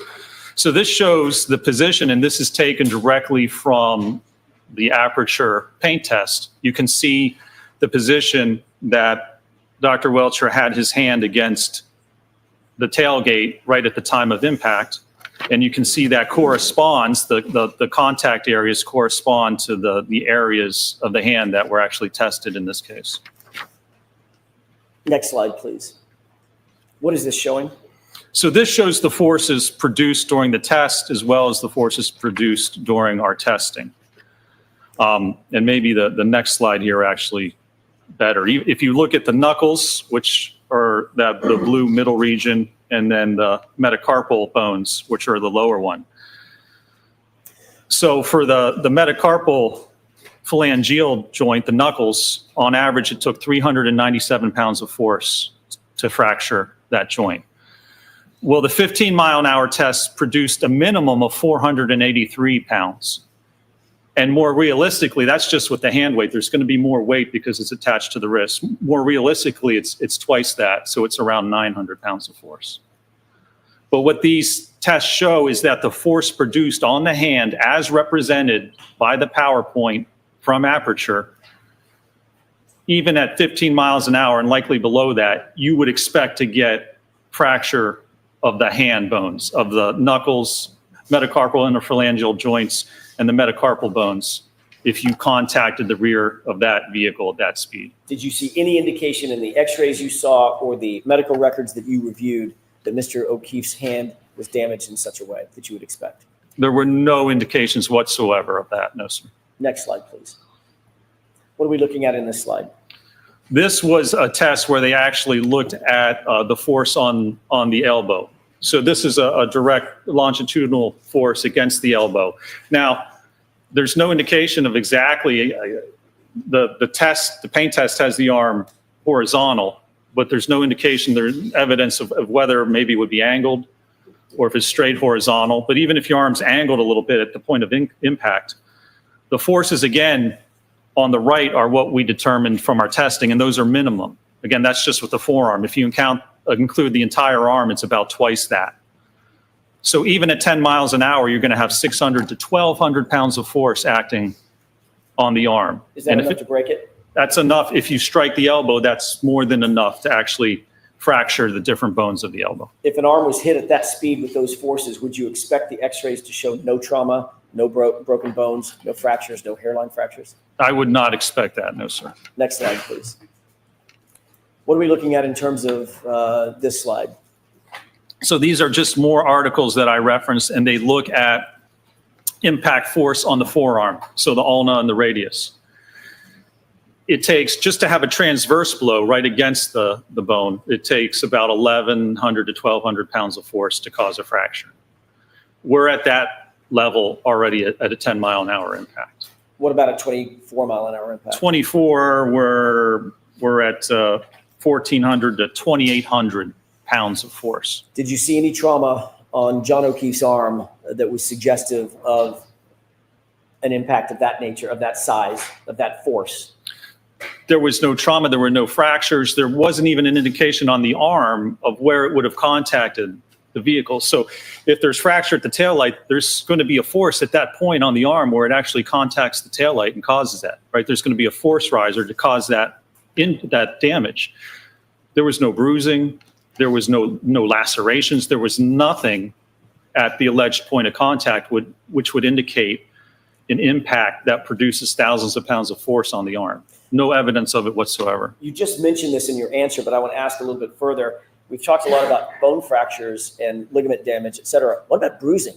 In any of these tests, would you expect to see bruising, at least bruising, all over the arm at the points of contact? Absolutely. Bruising occurs when the blood vessels just below the skin are ruptured, and it causes blood to flow into the arm. Was there any indication that John O'Keefe suffered even a minimum amount of bruising on his arm at all? No indication of any amount of bruising whatsoever on the forearm. Next slide, please. And let's go to the next slide. I think we want to jump to slide 50. What slide are we on? Is that 53? This is 55.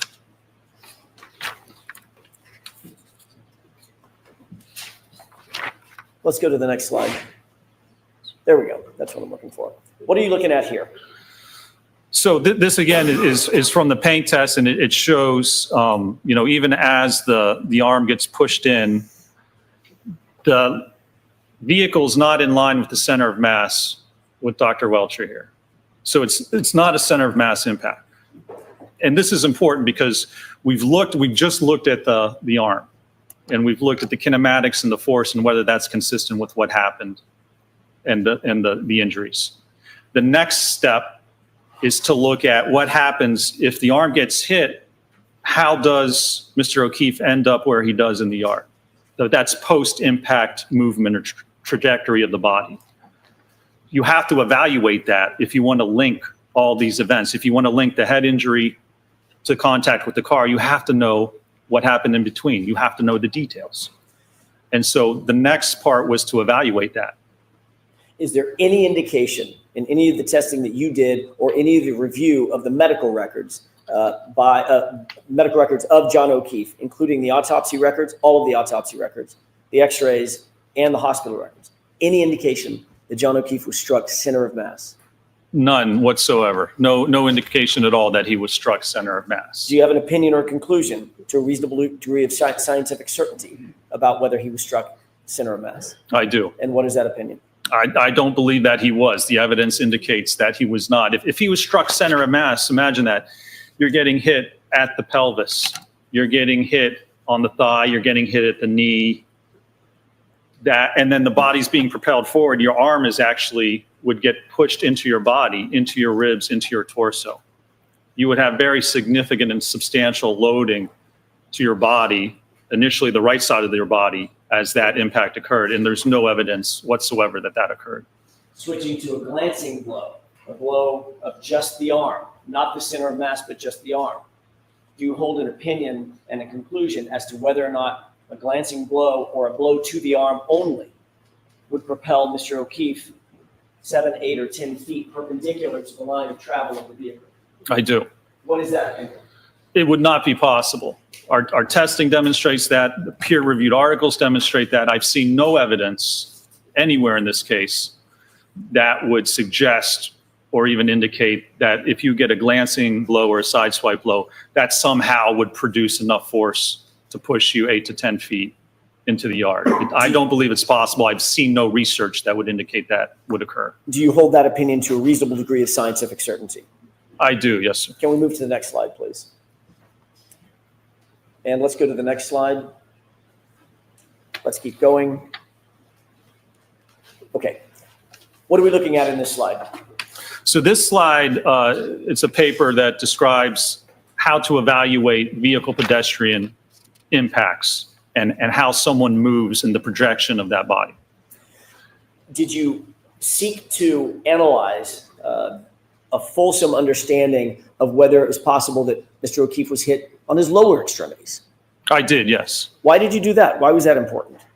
Well, because with automobile pedestrian impacts, the lower extremity, your legs, your ankles, your knees, that's the most injured part of the body during auto-ped impacts. So if he's going to be impacted at that speed, especially at center of mass, there's likely going to be injuries to his leg, to his knee. The bumper lines up with the knee. That's one of the most commonly injured parts, as the bumper pushes into the knee, fractures the tibia, the fibula, or damages the knee joint. Did John O'Keefe suffer any injuries to his lower extremities suggestive of a vehicle impact? No, I believe the only injury was a 0.5 centimeter abrasion on the outside of the right knee. Could Mr. O'Keefe have suffered a 0.5 centimeter abrasion on the outside of his right knee by being struck by an SUV at 24 miles an hour? I don't believe so. I don't see how those kinematics would work. Sustained. Do you have an opinion as to whether or not that injury was from being struck by an SUV at 24 miles an hour or somewhere around 24 miles an hour? I do. What is that opinion? I do not believe that injury is consistent with being struck by an SUV at approximately 24 miles an hour. Do you hold that opinion to a reasonable degree of scientific certainty? I do, yes. Did Mr. O'Keefe suffer any other injuries to his legs or his lower extremities other than that small, how big was it? How many centimeters? 0.5 centimeter abrasion. That small 0.5 centimeter abrasion. Did he suffer any other injuries to his lower extremities indicative of being struck by a vehicle? I don't believe so, no. Okay. Let's go to the next slide. Taking a look at the photograph on the right, concentrating on that for a second. How did that SUV get in that condition? That was by striking the dummy at 29 miles an hour, and that was a center of mass hit with the dummy. Were you able to review photographs of the subject SUV, Ms. Reed's SUV? I was, yes. Did her SUV suffer or suggest any kind of damage anywhere close to this? No, the only real damage was to the outer taillight cover on the fender itself was fractured. Next slide, please. We've seen this. This is the video that was the center mass impact? That's correct, yes. The photograph that we just saw previous, what relationship does that photograph have to this field test? That was the condition of the SUV after it struck the dummy here at 29 miles an hour. Can we go to the next slide, please? What are we looking at in this series of diagrams? So this is some more recent testing that was done, and this test compared impacts between a small sedan and an SUV, and show it's looking at damage or injury to the legs as a result of this type of an impact. And these impacts are actually conducted at a speed of 24.7 miles an hour. They used cadavers, people who donated their bodies to science, set up the cadavers and struck them at just about 24 miles per hour. Did this support your opinion and conclusion concerning the lower extremities of Mr. O'Keefe and the possibility that he was hit by an SUV at speed? It does. If I can go to the next slide, it actually. Sure. So this shows you for the SUV, it's the last column on the page there. The last three columns are the injuries associated with the SUV strikes. There's fractures to the pelvis, left knee injury to the ACL, the MCL, fracture of the tibia and fibula. There's extensive damage to the legs of all three of the cadaver subjects that were struck at 24 miles an hour with an SUV. Did Mr. O'Keefe show any signs of any of these injuries? He did not, no. Next slide, please. Is this, what are these photographs and diagrams on the right? So this was taken from the PowerPoint from Aperture. And so it shows that the medical diagram shows the 1.5 centimeter abrasion. And if you look at the picture on the left of the surrogate, you can see, so the bumper would line up from the knee all the way up to the pelvis.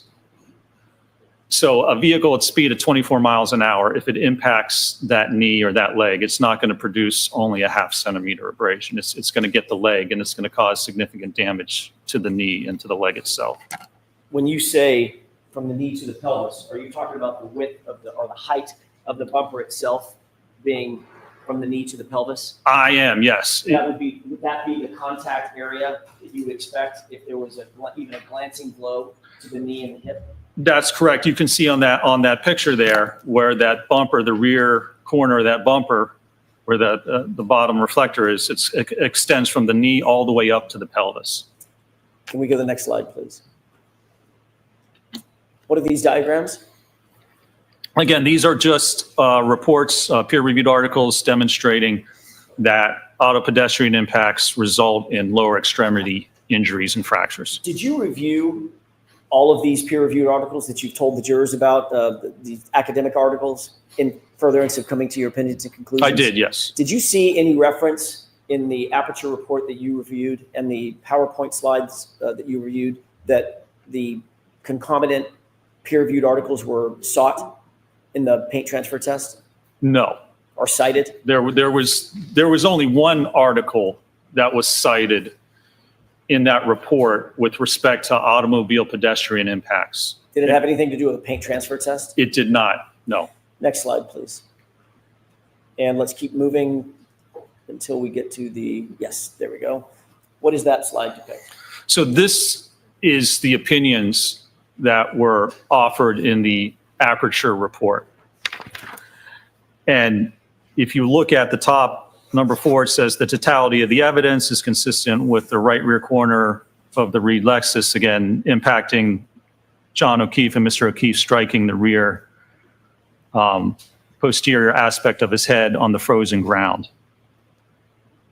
And when you look below that, it basically has the references or the support for that one conclusion. I'll see you both at sidebar for a minute.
Dr. Rinschler,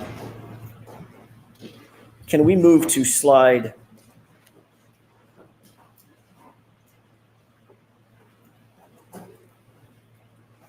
Yeah, just a moment, Your Honor. 70, Mr. Jackson? That's what was, I was just looking at. 7, thank you. I wish my eyes were better.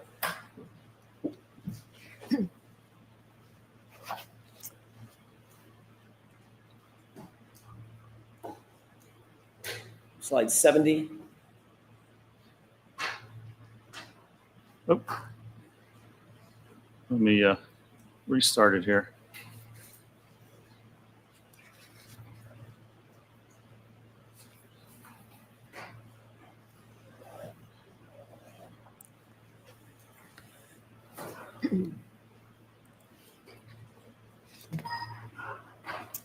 Thank you. Okay, what are we looking at in slide? This is slide 70. Yes. What are we looking at in slide 70, Dr. Rinschler? So this was the one article that was referenced in the Aperture report with respect to automobile pedestrian impacts. And there was a chart from there that was referenced in the PowerPoint that indicates the head's the most commonly injured body region in pedestrian impacts. And what significance did that reference have in your analysis? Well, that's not accurate. This article was written in 1979. And the first modern SUV, the Jeep Cherokee, wasn't manufactured until 1984. So this is an article that's 46 years old that doesn't actually relate to this type of an impact. And that's the only peer-reviewed reference with respect to automobile pedestrian impacts that was cited in the entire Aperture report. Can we move to slide 71? Do you recognize what's depicted in this slide? I do, yes. What is depicted here? So this was hybrid. This is the 50th percentile hybrid 3, the same dummy that we utilized.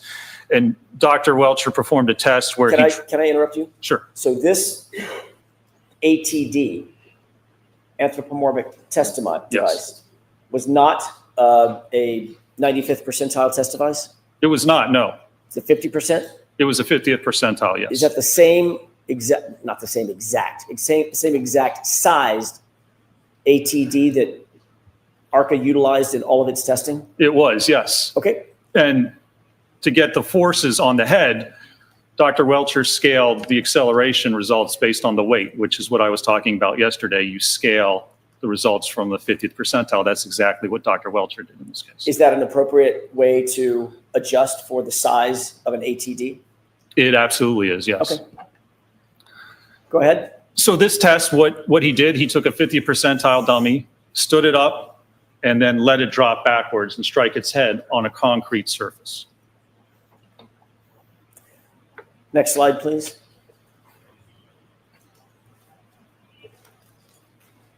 By the way, Dr. Rinschler, did the last slide include a video? I believe it did, yes. Can we go back? Or I'm not sure it's on this slide, though. That's just a screenshot. I see. Yeah. I see. Yeah. Okay, so let's go back to that slide for just a second. I thought this might be the video of it. Oh. So in the lower portion of the center of the screen, you see Dr. Welcher holding the ATD. Is that correct? That's correct. Did you review a video of what happened next? This is not the video, but did you review the video? I did, yes. Describe for the jurors, since we don't have access to the video, what did you see happen from this point forward? So Dr. Welcher releases the dummy, and the dummy just falls rigidly backwards, almost like a tree, and impacts the concrete. Can we jump from your PowerPoint to a video that I have and ask you if you recognize it with court's permission? Is the video in evidence? It's in Dr. Welcher's PowerPoint. Is it before the jury? Is it in? It is. Okay.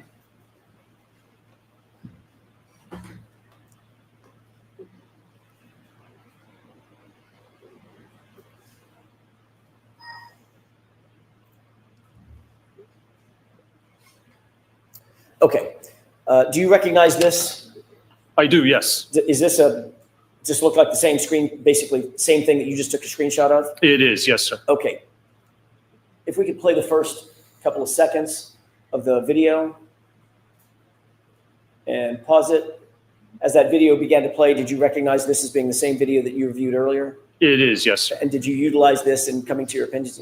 I did, yes. Opinions and conclusions in this case? I did, yes. Thank you. Let's go ahead with the court's permission. Can we play the video? Thank you.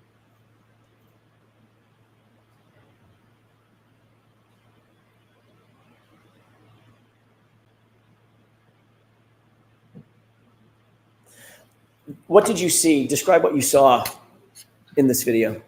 So this is a passive rearward fall of the ATD dummy. So just releasing and let it fall. Obviously, it's a dummy. There's no musculature. There's no response to that dummy. So this is what would happen if a rigid individual just fell backwards onto a concrete surface. Can we see it one more time, please? I want to ask you one other question.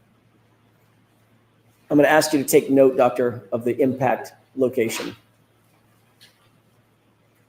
Did you see that? I did, yes. What kind of surface is that floor, if you can tell? That, I believe it indicates it's a concrete surface, concrete floor.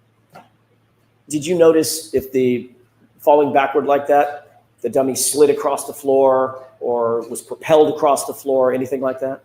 It did not. It just dropped and angled backwards and hit directly on the floor. Okay, let's go to the next slide. I'm sorry, if we could revert back to your PowerPoint.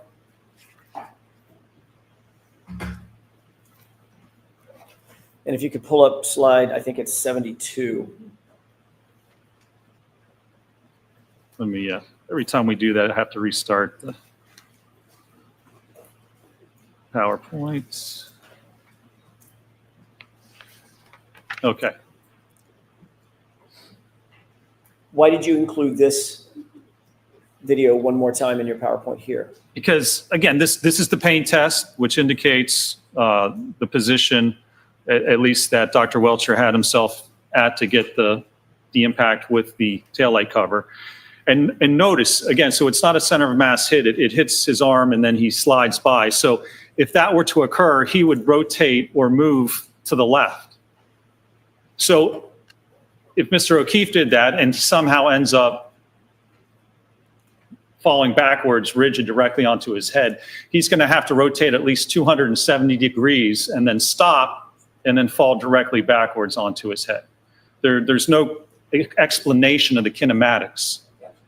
Sustained is to the end of that. I'll strike the end. Do the kinematics support what you just suggested?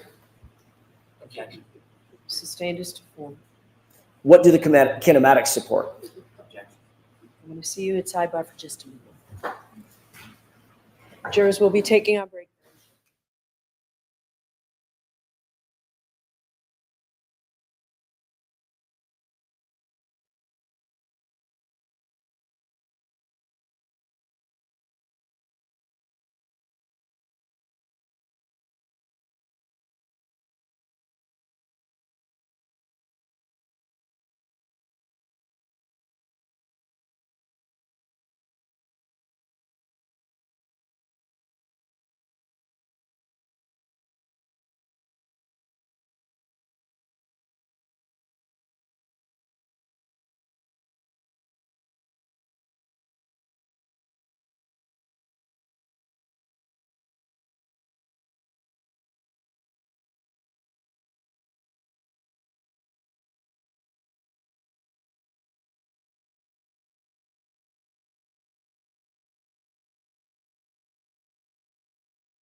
May I continue?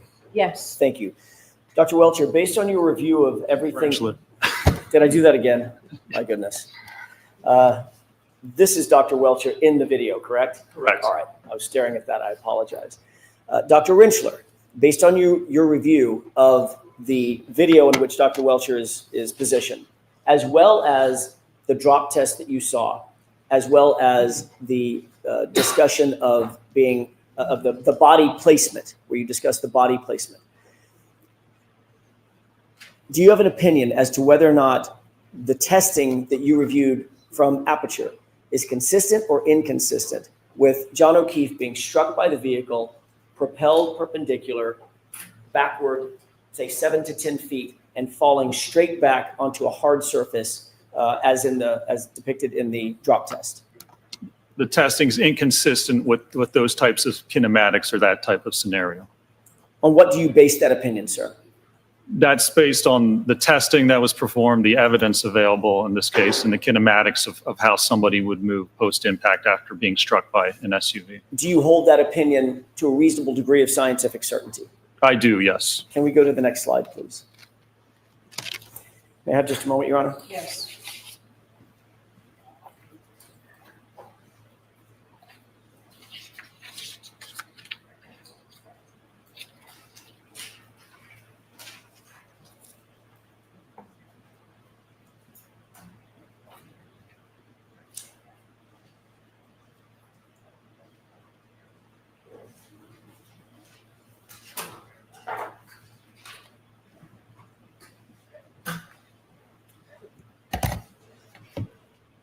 Finally, Dr.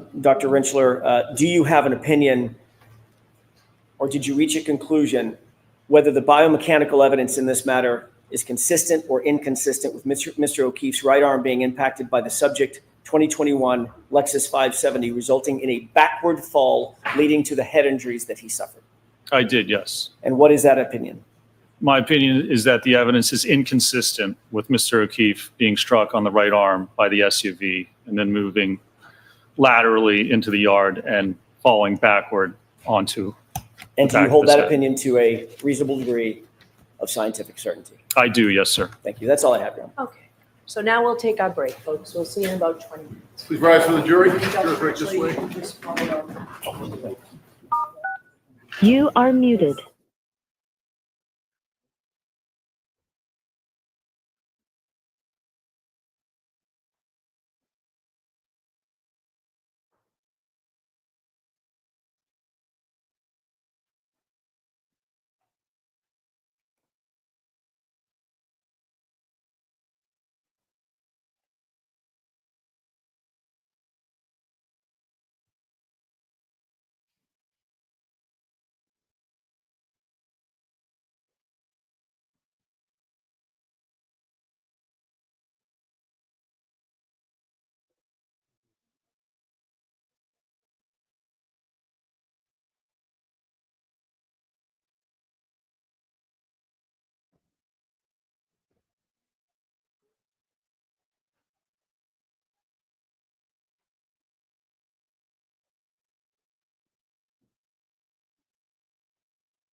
session. Please be seated.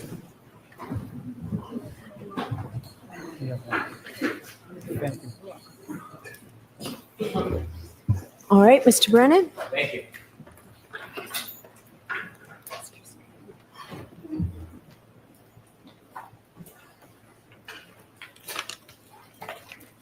Dr. Rentschler, facts matter, don't they? They do, yes, sir. You've said it many, many times, facts matter. Isn't that correct? It was details, but facts matter too. Do details matter, doctor? They do. They're critical, aren't they? If you want to prove that something happened a certain way, they're critical, yes, sir. When you were talking to the jury and giving opinions about where Mr. O'Keefe might have fell or not fell, you were discussing where Mr. O'Keefe was lying on the side of the yard, weren't you? Where he came to rest? Came to rest. Well, approximately, we don't know the exact position, but yes. You said 10 to 20 feet, didn't you? I believe so, yes. You said that 3 times, 10 to 20 feet. Do you Yep. think Mr. O'Keefe was 20 feet from the roadway? Well, I think he's maybe 10 feet, but 20 feet is from, if you're hit by the car, you need some distance to travel. He couldn't travel just horizontally, or perpendicularly. So it would be at least 10 to 20 feet if you look at the total distance. You have no idea where the point of impact was in this collision, do you? Nobody does. I'm asking you, not nobody. Yeah, Excuse me. So go ahead and ask the You- question. Dr. Rentschler, before this jury, have no idea where the point of impact was of this collision, do you? That's correct. There's no evidence. Play exhibit 2, please. When you were giving your estimate 10 to 20 feet, Dr. Rentschler, did you ever see this photograph before or part of this video? I'm sure I have. Well, when you say you're sure you have, are you guessing or have you seen it or not seen it? I'm sure I've seen this before, yes. So you've seen this before. Yes. And when you look at this video, did you look at the street and look at the area where Mr. O'Keefe was? Sure, yes. Sure? Yes. 20 feet, Dr. Rentschler? The way I explained it to you, yes, sir. 10 to 20 feet. Details matter, don't they? They certainly do, yes, You sir. take that down, please. Did you speak to anybody today before you testify about Dr. Welch's testimony in court? I did not today, no, sir. Before today, did you speak to anybody about Dr. Welch's testimony? I did not, no, sir. At any point, did anybody discuss certain issues with you today that they said would be particularly important? I don't believe so, no, sir. When you began your testimony yesterday, before you even finished your credentials, you began talking about your work with the NHL and how important it was to use a 50% hybrid 3 dummy. Do you remember that testimony? I did, yes, sir. And you hadn't even finished your credentials yet. Was it brought to your attention that there was an issue in the testing because you or Dr. Wolf or you and Dr. Wolf chose to use a 50% dummy? Not at all, no, sir. In your preparation for your testimony, was it discussed at all that at the beginning you should get ahead of the issue and talk about the 50% dummy? I didn't know it was an issue, no, sir. Well, you know that the 50% dummy represents somebody who's 5'9", correct? Approximately, yes, sir. Approximately 173 pounds. 171, 172, somewhere around there. And Mr. O'Keefe, how much did he weigh? 216, I believe. How tall was he? He was 73 inches, I believe. So that is not a representative height and weight for Mr. O'Keefe, is it? That height and weight, no, sir. And so if you were making projections or analysis based on limb weights, they would be inaccurate if you didn't make adjustments, correct? Well, they would certainly, the force on the limb would be less if you use a lighter limb. So if Mr. O'Keefe is heavier than the hybrid 3, and I use a hybrid 3, the forces I calculate would be an underestimate of the actual force acting on his body. If you didn't make an adjustment, but you relied on the numbers from the test 3, the hybrid 3 dummy, ultimately the conclusions would be off, wouldn't they? They would be an underestimate. Yes, the actual forces would be higher. And so did you make any conclusions, or did you know that when Dr. Wolf did his tests, using the hybrid pre-dummy, he didn't make any adjustments. What do you mean? What adjustments would he make? You get the acceleration. The acceleration's not going to change, and that's what we utilize. Then you can scale the weight of the body, but I'm not sure what he would have made adjustments for. When you looked at the ratio, force and mass, if you use a lighter weight, the mass changes, doesn't it? If you use a light, sure, yes. And that changes the force equation, doesn't it? That can, yes. And so when you were discussing yesterday at the beginning of your testimony about the 50% dummy, had that issue been raised with you? No, sir, it had not. You had testified before, hadn't you? In this case? Yes. Yes, sir. And you knew there was a sequestration order? Prior? Yes. Yeah, I didn't discuss the case with anyone, no, sir. Well, you didn't discuss it with anybody, you said? I did not, no. Before you testified last year, you were receiving information from your employer about issues and testimony in the case.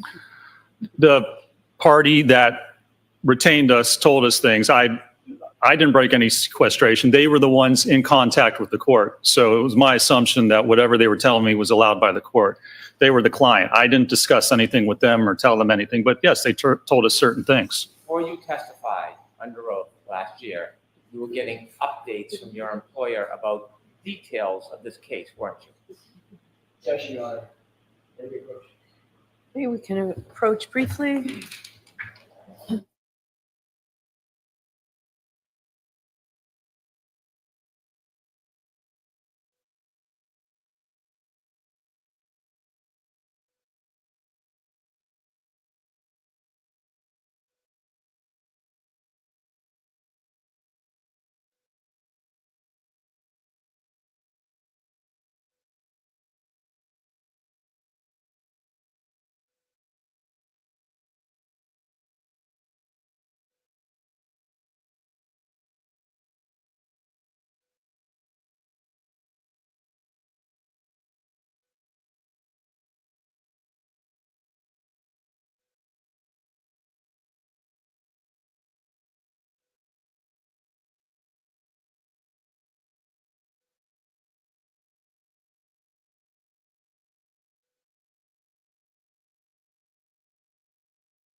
Before you testified last year, you were receiving information, not from the defense, from your employer, about other witnesses' testimony during the event, weren't you?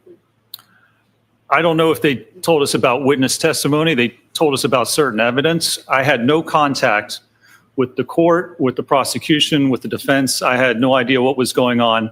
We were retained by a certain organization, and they contacted the court. They were in talks with the court about, I guess, what we could or couldn't do. Anything I got was from that organization.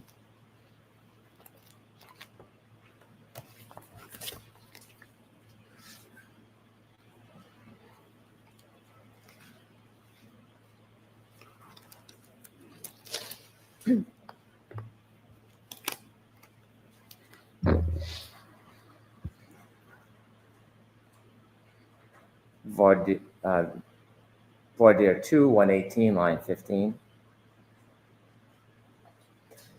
Did you testify under oath that they did inform me, yes, about testimony and situations and events that came forth in the event that I was not aware of? I don't know. They told us about evidence. I don't know if it was specific to who testified to what, but they told us certain things, certainly, yes. What I just said to you, are those your words, sir? I have no idea. I mean, if that's what's in the record, I assume it is.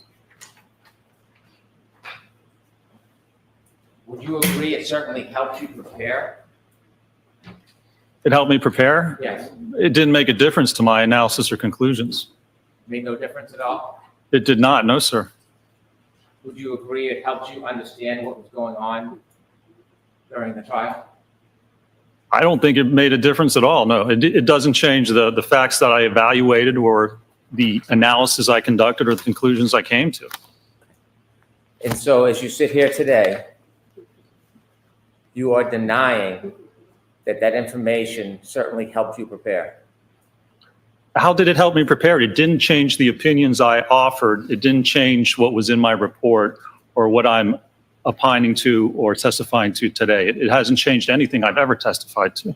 I'm going to ask you a very specific question, and I want you to give me a very specific answer. So just go ahead and ask the question. Are you denying that receiving that information certainly helped you prepare? Honestly, I can't remember. It didn't change my opinion. I don't see how it would help me prepare. I remember there was evidence about trace DNA found that we didn't know before. That didn't change my opinion then. It doesn't change my opinion now. It doesn't have anything to do with my opinion. Details matter, right, sir? Details can matter. Details matter, so let's talk about detail.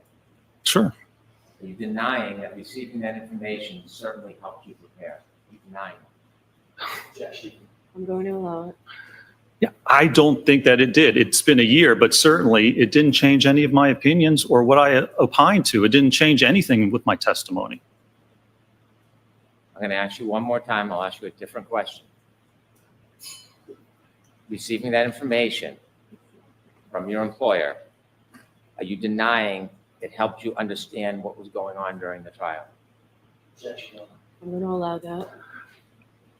I don't even think that it did. I don't understand that. I understood what was happening. I understood what the theory was.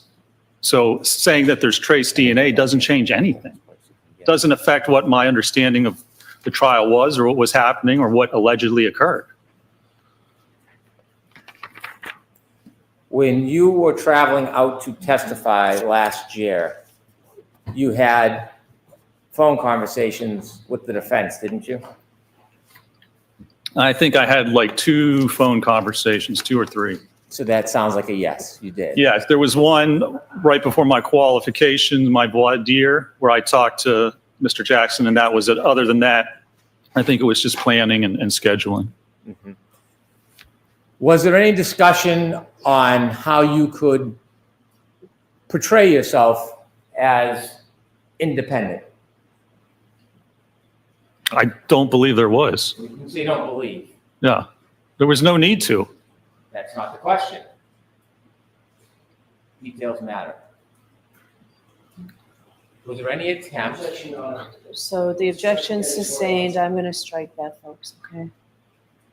Questions, Mr. Brennan? Was there any attempt in your conversations to portray yourself as independent as far as your arrangements were concerned and coming out here?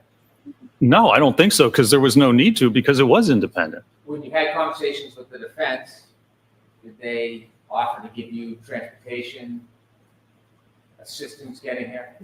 They provided a ride to and from the airport, yes. Did you tell the defense that you prefer to take an Uber so that it would appear independent to a jury? No, because I didn't take an Uber. I took their ride. If I wanted to appear independent, then I would have taken an Uber. Did you have a conversation about that you were thinking about taking an Uber? It didn't even cross my mind, sir. And then after you testified, did you stay independent? What do you mean independent? Well, did you have any bias for any of you? Any bias? Bias, yes. What do you mean? Did I have any bias? Well, after you testified, where did you go? Well, I was waiting for my ride, and to get back to the airport, they had to take other people. And so they were having a lunch afterwards, and they said, come have a sandwich, and then your ride will take you to the airport. So I went, and I had a ham sandwich. Had a ham sandwich. Did you testify at some point that after you had something to eat, you just stood in the corner? I did. I sat at a table 8 and then went over and literally stood in the corner waiting for my ride. When you sat at the table and eat, did you just eat your ham sandwich, or did more go on? I ate. People were talking. I really didn't talk much at all. Did you listen? Well, certainly, I'm sure I did, sir. Did you laugh along? I assume if something funny was said, I probably laughed. Did you talk about your testimony? I don't, at this point, I don't even remember. Let me alert you to something. When you were there at the luncheon, did you see a camera crew I believe I did, yes, sir. filming and documenting, right? There were a lot of cameras, yes. You know that you might have been on some of that footage? That's fine. I could care less. Okay. So do you think maybe you were talking about the case and their answers and laughing it up a little bit? I have no idea, possibly. You were involved in conversations with the defense attorneys, were you? What do you mean conversation, sir? I had just gotten done testifying. I was having lunch. Whatever was spoken about at the table, I'm sure I heard. You know what a conversation is when someone speaks to you and you answer. Sure. Did you have conversations with some of these folks?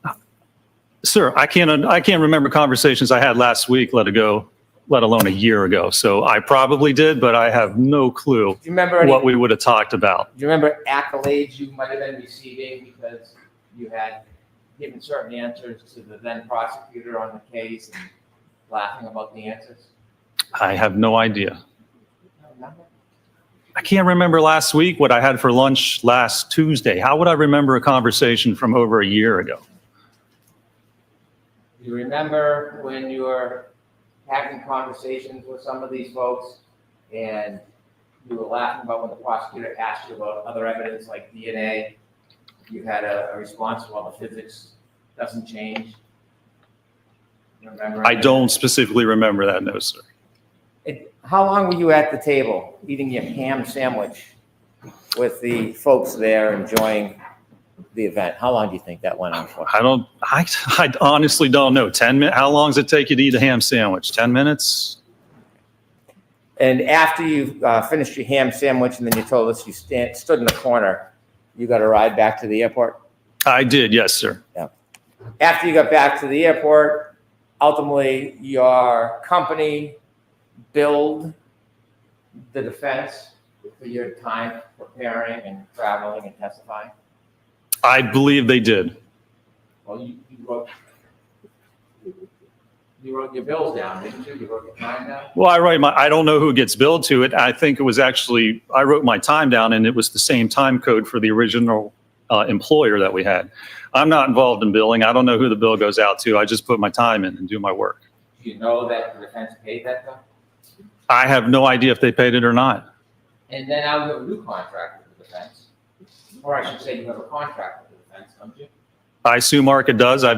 Again, I'm not involved in that. I don't do any part of the financials. I just do my job. Do you keep your billing?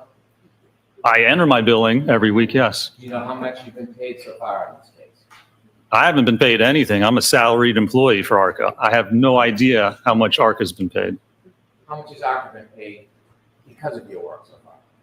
I have no idea. I'm not involved in the financials, sir. You have no idea how much time, how much compensation your company's going to get for the work that you've done and continue to do on this case? You have no idea. Yeah, it's not my concern. It's not my department, so I don't. That's a no? That's a no, sir. Now, when you communicated with the defense, you texted, didn't you?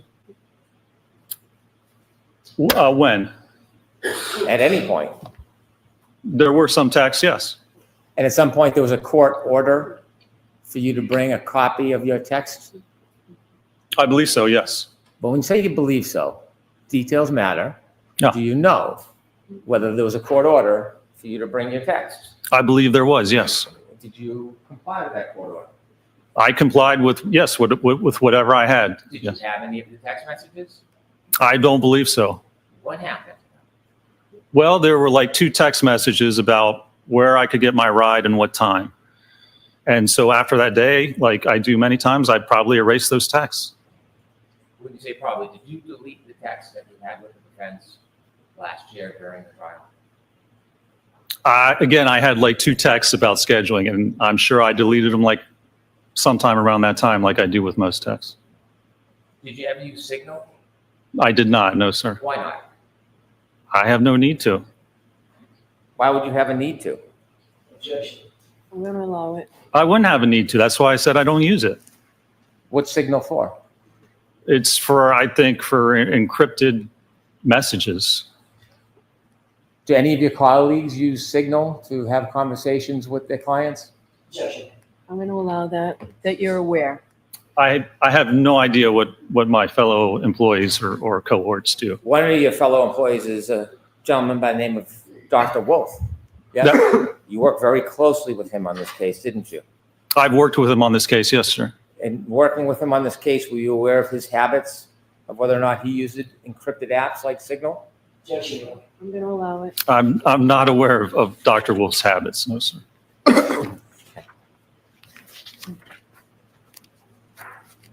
When you worked on this case, when you began, you worked with a gentleman by the name of Mr. Klein? But Scott Klein is another engineer at ARCA that worked on the case, correct? And you worked with Dr. Wolf? That's correct, yes. You worked as a group? Well, I mean, we all worked on the project together. I'm located in the Pittsburgh office, and Mr. Klein and Dr. Wolf were in the Philadelphia office. So we didn't physically work together, but we worked on the same project, obviously. When you first began your testimony yesterday, you said that you were restrained in what you could do. Do you remember that testimony? I do, yes. And when you said you were restrained, were you attempting like a preemptive strike because of certain things you didn't do to try to ward off any questions about that? Sustain. Let me ask it this way. Were the rules different regarding your initial investigation for you as opposed to Dr. Wolf? I don't know that they were. I don't believe they were. Did Dr. Wolf have free reign to do whatever he wanted? Sustained. Were you given free reign to do whatever testing you wanted? I don't believe we were, no. You, though, were you? Was I? Yes, were you given free reign to do whatever testing you wanted? I mean, there was budgets and we had to stay within certain values. So I wouldn't say I was given free reign because I couldn't do whatever I wanted. Did anybody tell you what tests you could or couldn't do? I don't think there was a list of specific tests or not, but you would discuss what would be done or what we could do and what the cost of those tests would be. Were you free to suggest any tests that you wanted to? I'm assuming I could suggest whatever I wanted to, sure. Were any of your suggestions denied? I can't remember. I don't know that they were. I mean, what we were constrained is what the client wanted to know. And so we tailored our tests to do that and tried to keep the budget and the cost of what we did in our analysis down for that very purpose. Could you have suggested crash tests? Probably could have suggested whatever I want. Did you suggest crash tests? Honestly, I don't know. I mean, it might have been brought up, but pretty sure that would not have been within the budget. So I want you to be detailed. I don't want you to guess. So without that preempt, go ahead and just ask the question, please. Did you suggest doing crash tests last year? I can't remember. We obviously didn't, but I don't know if that was brought up or not. Since your memory is difficult, Sustained. Okay.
to remember things, do you write them down? That's one of the ways you can do it, sure. Do you do it? Do you write down things so you don't forget? Depends what it is.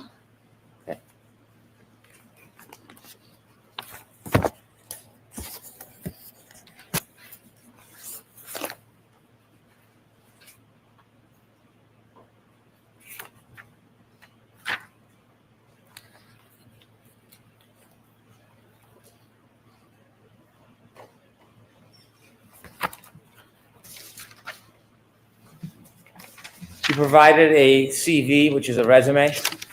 That's correct, yes. Resume outlines your education, Yes, sir. areas of specialty, Correct.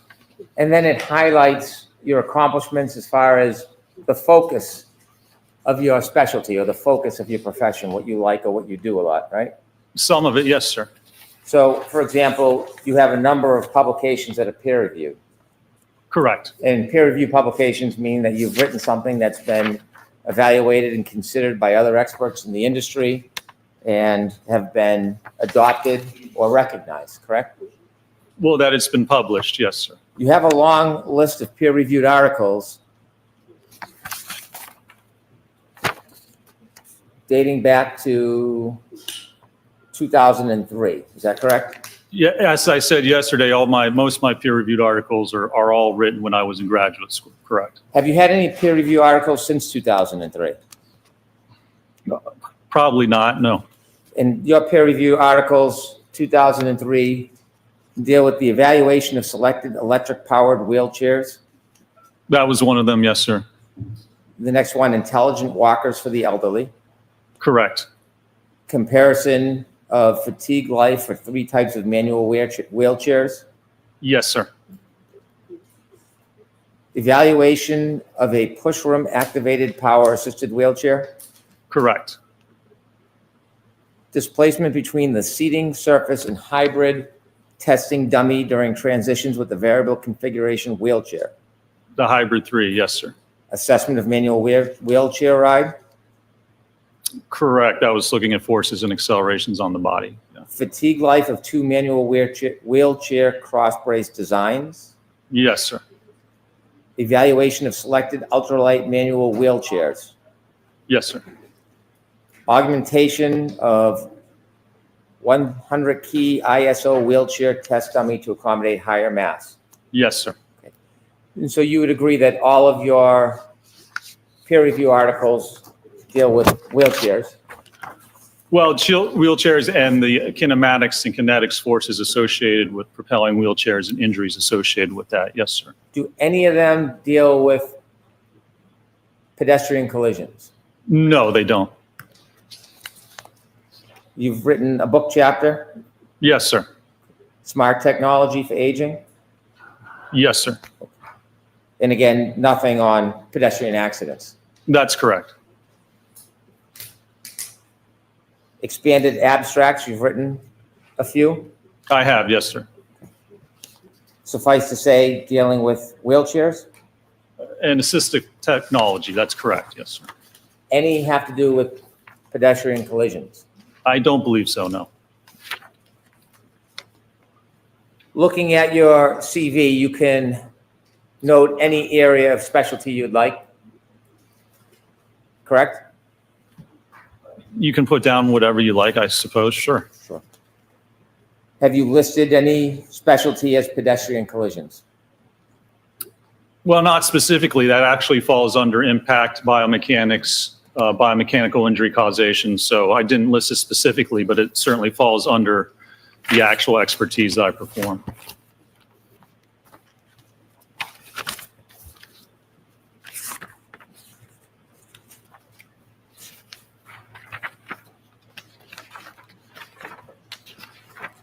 Now, Doctor, when you worked with Dr. Wolf, did you have a chance to look at his report? I did, yes. If you saw anything in the report that was off or mistaken, would you have an opportunity to discuss that with him? I'm sure I would, yes, sir. Did you find anything about his report that was wrong as far as data? I don't recall. If I did, I probably would have talked to him, but I don't recall.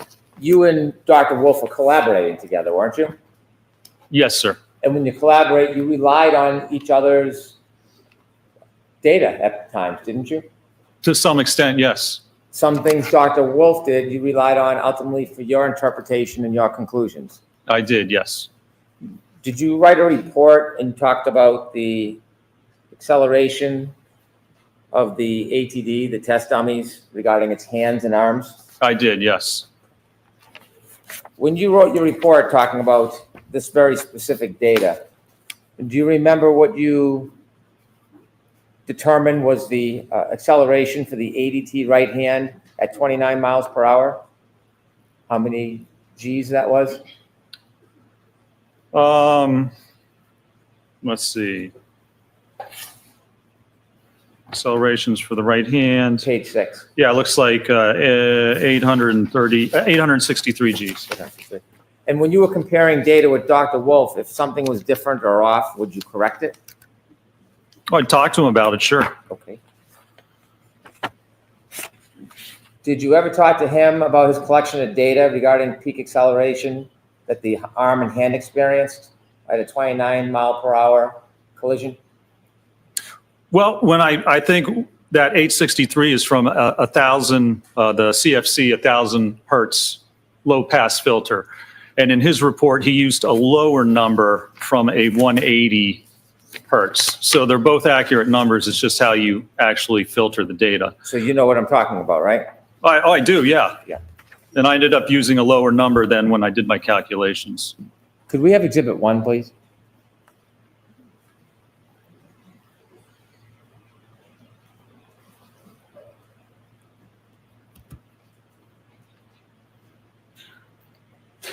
You've talked a lot about this photograph. Do you see it? I do, sir, yes. And you described, well, you didn't describe, you read that these were superficial abrasions, correct? That's the diagnosis, yes, sir. any of those wounds a puncture in your mind? I don't make medical diagnoses, so I'm not going to comment on that, sir. Well, you talked about x-rays and injury. I know you don't make medical diagnosis, but you were very careful to be detailed about what this was. Not a laceration, right? It is a superficial abrasion. That was what was diagnosed by the medical records, yes, sir. And you were very careful to make that distinction when you were critiquing Dr. Welch. Sustained in that. And so you also looked at x-rays, didn't you? Yes, sir. And when you looked at them, did you try to get the impression that you've read them, even though you're not a doctor and you can interpret them? Sustained. Were you trying to interpret them for us? No, it was actually interpreted by the medical examiner that there were no acute injuries. So when you were giving all that information to the jury about the x-rays, was that your personal opinion, or were you just regurgitating something you had read? That was the medical examiner's opinion, but certainly you can look at the x-rays and see that there are no actual fracture lines or space displacement between the joints. But it's the medical examiner and his diagnoses that I rely upon. So when you were going through an explanation of all these different photographs and x-rays, you weren't trying to portray that you were giving your own personal opinion about it? I don't give diagnoses, but if there's no fractures on an x-ray as diagnosed by an MD or physician, you can look at the x-ray and then you can see why there are no fractures. You can look at the x-ray and see where the fractures are if there's a diagnosis. So the diagnosis was no fracture, no acute injury, and that's certainly consistent with looking at the x-ray itself. So when you were looking up the x-ray and holding it up, was that just a prop? I mean, were you simply just regurgitating what you read in the report, or were you doing a certain kind of, Sustained. were you doing any kind of analysis yourself when you were sharing with us what those x-rays showed or didn't show? The analysis is that there's no fracture or acute injury, and that's what the medical diagnosis is, and that's what the x-rays showed. Are you giving us your opinion, or are you regurgitating what you read in a report?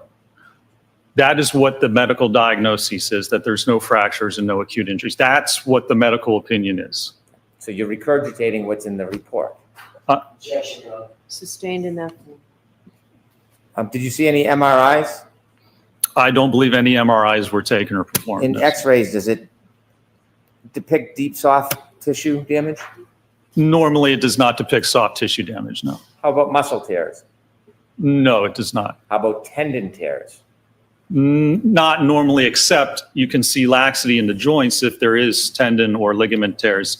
Normally, you can see laxity in the joints, but it doesn't show the ligament or the tendon itself. Nerve injuries? No, sir. Avulsion fractures? Yes, sir. People sometimes get MRIs to see if there's a fracture that doesn't appear in an x-ray. Yes? Sometimes x-rays are the best for looking at bony fractures. MRIs looking at soft tissue injuries. Speaking of wounds, you've cited a number of references, a number of materials in your reports, haven't you? I have, yes, sir. And one of them that you've cited is forensic pathology.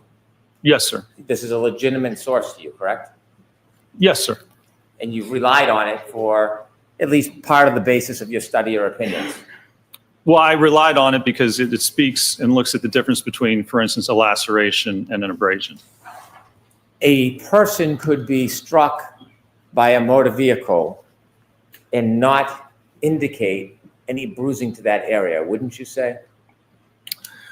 At what speed, what part of the vehicle were they contacted, what part of the body were they contacted? It depends on the amount of force associated with that. There's a number of variables involved. Okay. Does the absence of a bruise indicate that there was no blunt force trauma to the area? I'm going to allow it. Can you answer that? Well, the absence of a bruise, can you repeat that again? You were talking about bruising. Yes. Does the absence of a bruise necessarily indicate there was no blunt force trauma to an area? No, you have to look at all the evidence and you have to look at the force. If there's 4,000 pounds of force applied to the body or to the arm, then certainly you would expect a bruise. And if there's no bruise, then you would have to question if that impact or contact actually occurred. You don't just look at that by itself in isolation. You look at all the variables and facts involved with the case to determine if an injury occurred. Have you ever seen collisions where more than one person was hit or struck by the vehicle? Multiple pedestrians, you mean? Yes. Yes, sir. And have you ever seen in a collision where the vehicle's going the same speed when it hits multiple different people, there can be multiple different injuries? That is so vague, and you'd have to go back and look at a specific case, look at the injuries, look at the vehicle, look at the people. You can't just say, is it possible this could occur? You have to look at a specific case and demonstrate that that could actually happen. Well, I'm not asking if it's Possible. I'm asking in your experience. Have you I'm going to allow that. Have you ever been involved in evaluating multiple pedestrian crash where there are multiple pedestrians hit by one vehicle and they sustain different or in some cases no injuries? Has that ever happened in your study? Sure, because it depends where they're hit, what part of the body they're hit on, what the force is for that hit. The people aren't going to be hit the same multiply by one vehicle. You can certainly have multiple people and different types of injuries. Have you seen people hit by a vehicle at a particular speed and have certain injuries, and then you've seen other cases where people are hit by a vehicle similar speed but have no injuries? Have you ever seen that? I'm going to allow it. So what do you mean by injuries? Have you ever seen, in any of your cases, a pedestrian hit at a certain speed and have injuries, in another case where you look at where there is a similar type collision with different injuries? So again, do you mean abrasions, cut, laceration, fracture? Do you mean same cards? It's not something that you look for and compare between cases. You'd have to go back and actually study the cases and look at the details. Having experience in pedestrian collisions, you can't think of a similarity between cases as far as vehicles and speeds and totally different injuries occurring. I'm going to allow that. Can you? Do you mean hit the same way with the same type of car at the same speed with the same force? I'm going to allow it. Can you answer it? I don't believe I've ever seen a case where two people were hit with the same car at the same speed with the same force with different injuries. I don't even know if you can correlate that. Looking at Exhibit 1, have you done any study about the directionality of glass or broken plastic? What do you mean by directionality? About when something shatters, how it shatters. Does it shatter the same every time, or when plastic shatters, does it shatter differently? It certainly depends on the impact. Do you have any studies where plastic shatters exactly the same way on different impacts? I doubt that it shatters exactly the same way. It has a lot of different variables, doesn't it? It could. Depends on a number of different equations, doesn't it? Well, it depends on the testing you do. If you want to see how it shatters, and if you're claiming that it shattered in a certain way to cause a certain injury, if you don't have any peer-reviewed evidence, if you don't have any research, then you have to do the testing, because you can't just say, well, it's possible it could shatter this way and cause that injury. That's not conclusive. You can't use that to come to an opinion about what happened. Oh, that wasn't what I was asking you. I was asking you if you have seen in cases that when plastic breaks, it breaks differently. Yeah. Well, sure. I mean, the testing we've done here, the taillights covers fractured differently, and we didn't get any contact. So I have personal experience just with this case alone. We'll get to the contact. When you looked at all the tests you did, the plastic broke differently in each and every case, every experiment, didn't it? Sure, it's broken like that, and I've never seen a case where you get these types of abrasions. Well, I didn't ask you that. Is that funny? It's not funny. Okay. So I'm going to strike the comment. Next question. Next question, Mr. Brennan. No more comments. When you did your experiments, the sizes of plastic that broke were different in each experiment, weren't they? They were, yes. The number of breaks in each experiment were different, weren't they? They were, yes. The angles of the break changed from piece to piece, experiment to experiment, didn't they? I'm sure they did. Did you watch the videos and watch the damage and take a look and count how many pieces broke in each experiment? I didn't specifically count, no. We looked at contact to the sleeve and to the dummy itself. You never counted the broken pieces in each experiment? I did not. There was no need to. Not a matter if there's a need, did you? I did not, no, sir. You had talked quite a bit about Dr. Welcher's test with the paint, so I want to ask you some questions about that. Were you ever under the impression that Mr. Welcher, you can take that down, please. Were you ever under the impression that Dr. Welcher was trying to reenact the actual collision when he did that blue test? Objection, Your Honor. I'm going to allow it. Well, that was the only test he performed, and he referenced that test for his opinion that the position and orientation of the lacerations are consistent with the taillight cover. So if that test was not intended to signify or demonstrate the position of the arm, he has no evidence to say the position and orientation of the arm in the lacerations, which are abrasions, are consistent with the taillight cover. That's the only test he did. So if it doesn't represent that, it's really meaningless in his analysis and conclusions. Now that you've shared your opinions, can I get back to my question? Objection. Sustained. So, Mr. Jackson, Mr. Brent, all right, I'm going to see counsel at sidebar.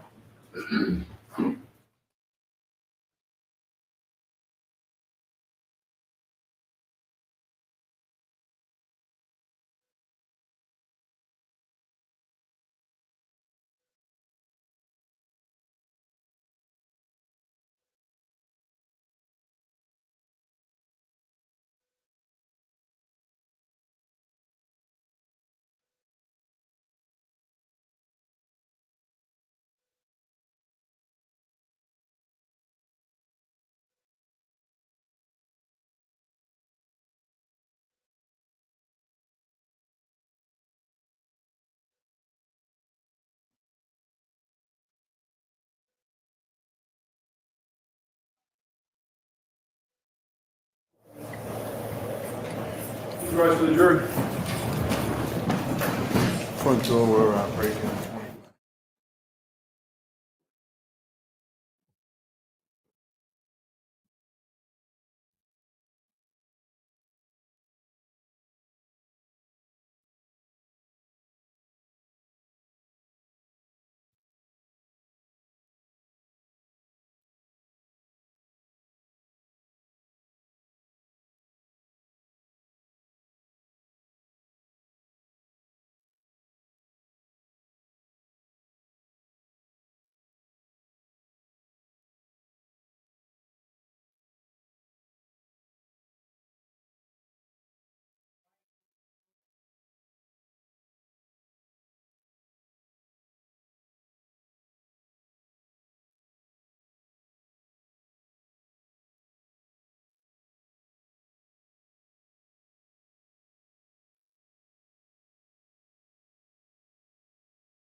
So it will be the luncheon recess and we'll take an hour.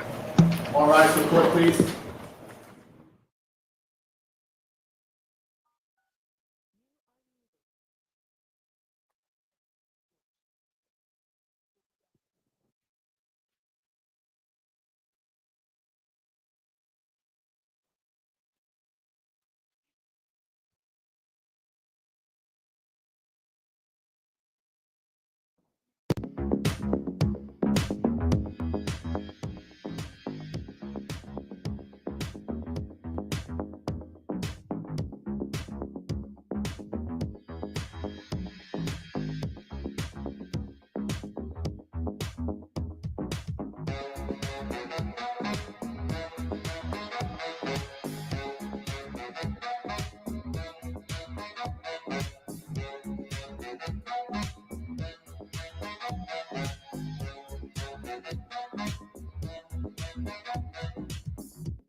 You are unmuted.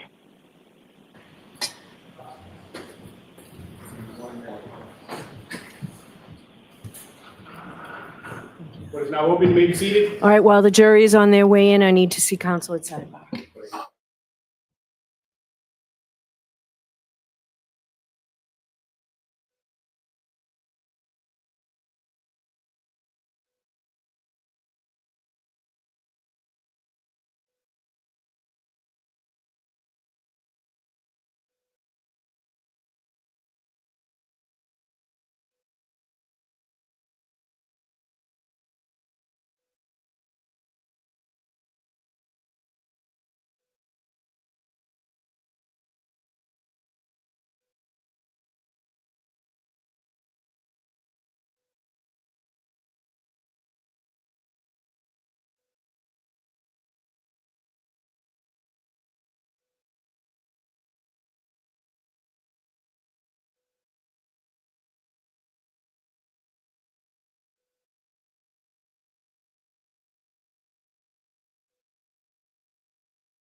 Please rise for the proof.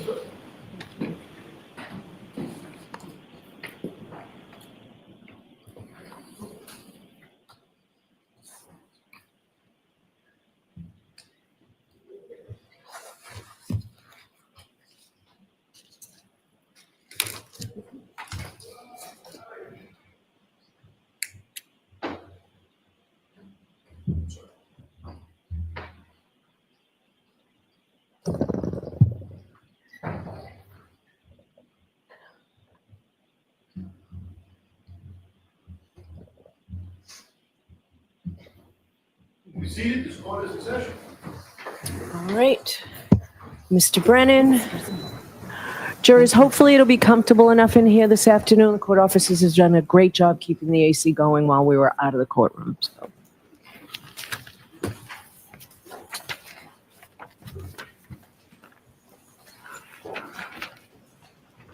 Dr. Rentschler, you wrote a report back in February 2024, That's correct, yes, sir. and in that report, you provided a number of opinions, didn't you? I did, yes. Do you remember if you opined or had the opinion that the injuries on Mr. O'Keefe's arm would not result from impact with a non-damaged tail lamp cover? I believe that's correct, yes. And the amount of force required to fracture the tail lamp cover would result in extensive soft tissue and likely bony injury to Mr. O'Keefe's right arm. Correct.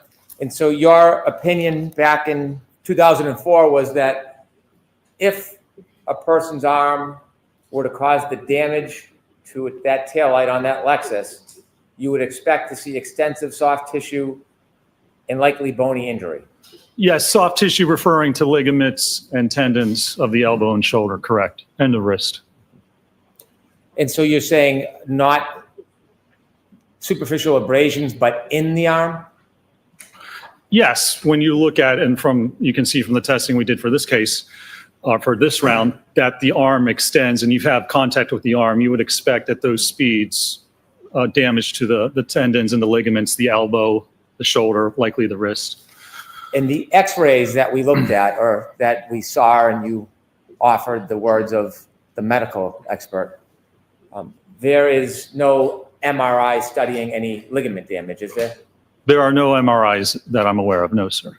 And x-rays wouldn't fairly depict some of those internal injuries that you're referring to, would they? As I described before, it can show laxity of the joint, but it normally doesn't show the actual soft tissue damage itself, no, sir. And a crash test dummy is different than a person, isn't it? Certainly it is, yes, No sir. muscle, That's correct. no ligaments. That's correct. The crash test dummy does not react or respond like a human being. Well, it does to a certain extent, yes. There are differences. Certainly there are, yes. And so when you're looking at a crash test dummy, you can agree that there are significant differences between what you might see on the dummy's arm and what would maybe happen to a human being's arm on the inside?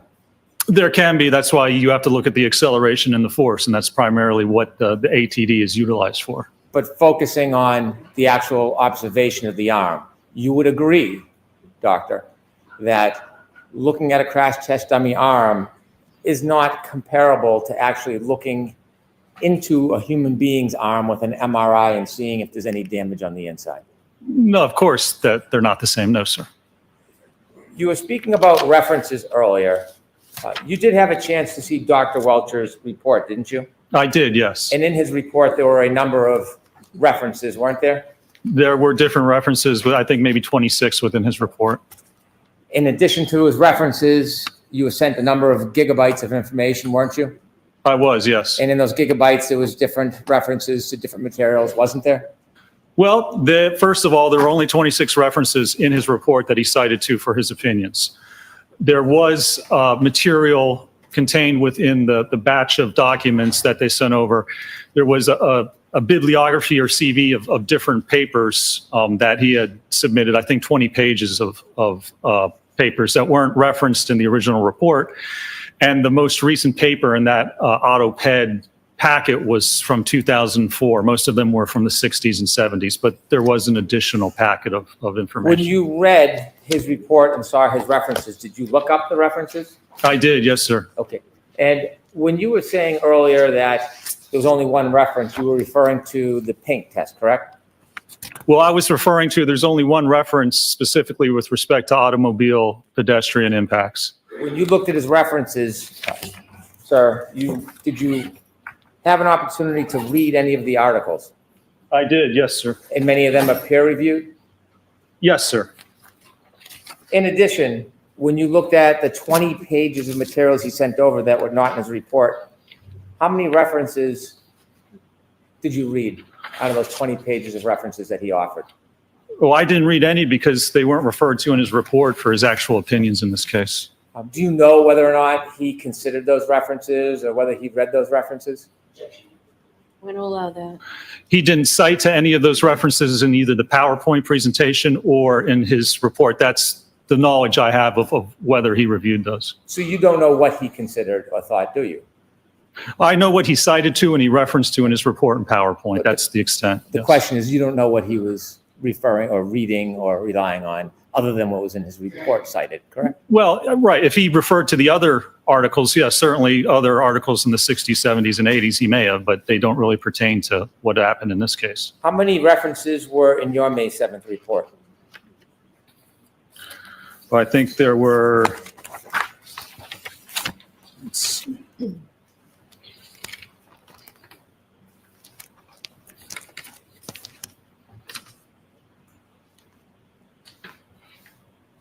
Uh, 26, I think. Those 26 references, are they offered in your report to suggest some type of support for the proposition that you're promoting in the report?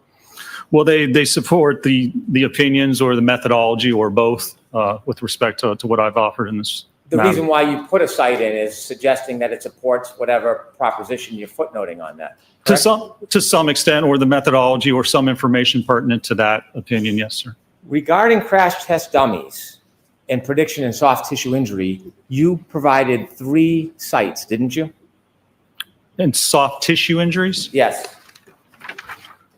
Can you show me where that it says that, sir? Footnote 11 of your report, Mr. O'Keefe's right arm kinematics during impact with the Lexus are inconsistent with producing the documented cuts damage to his right sleeve as well as the abrasions to his right arm. Did you write that?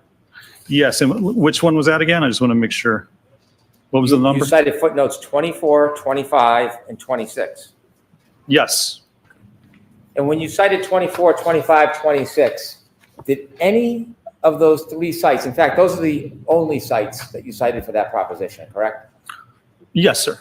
So your entire basis of sites is limited to those 3 articles or 3 papers, yes? For reference, it's not, the testing obviously proves differently, but yes, for that one comment there, those were the 3 that were provided, yes. Starting with number 24.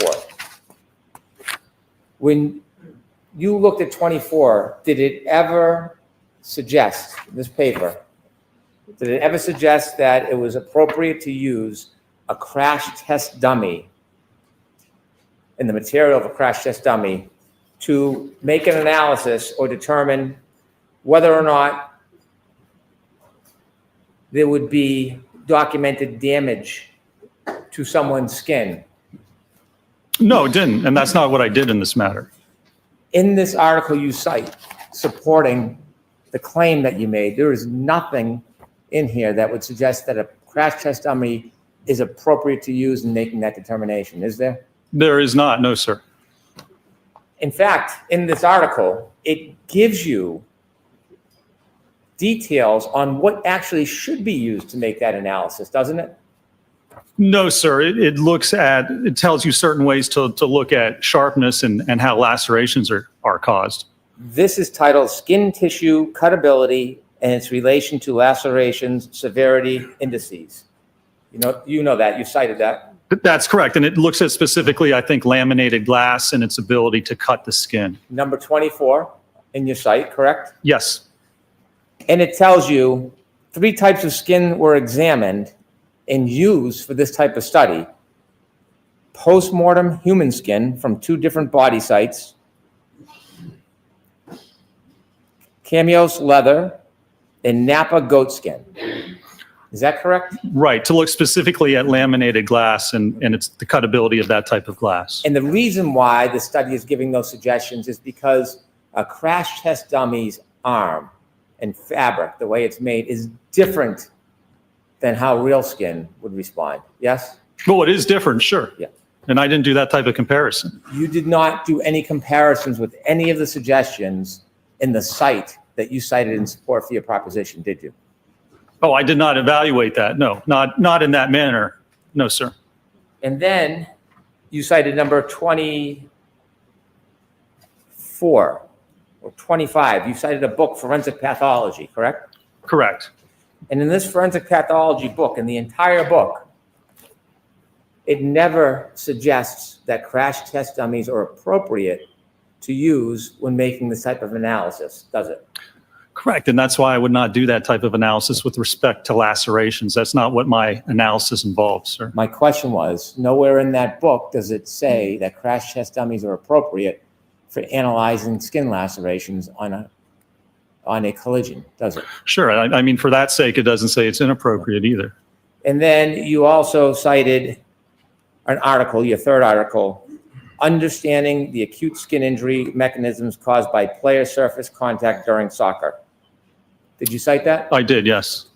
And again, there's nothing in there that talks about the appropriate use of a crash test dummy when you are trying to support the proposition that someone's arm is consistent or inconsistent with producing cuts and damage in a collision.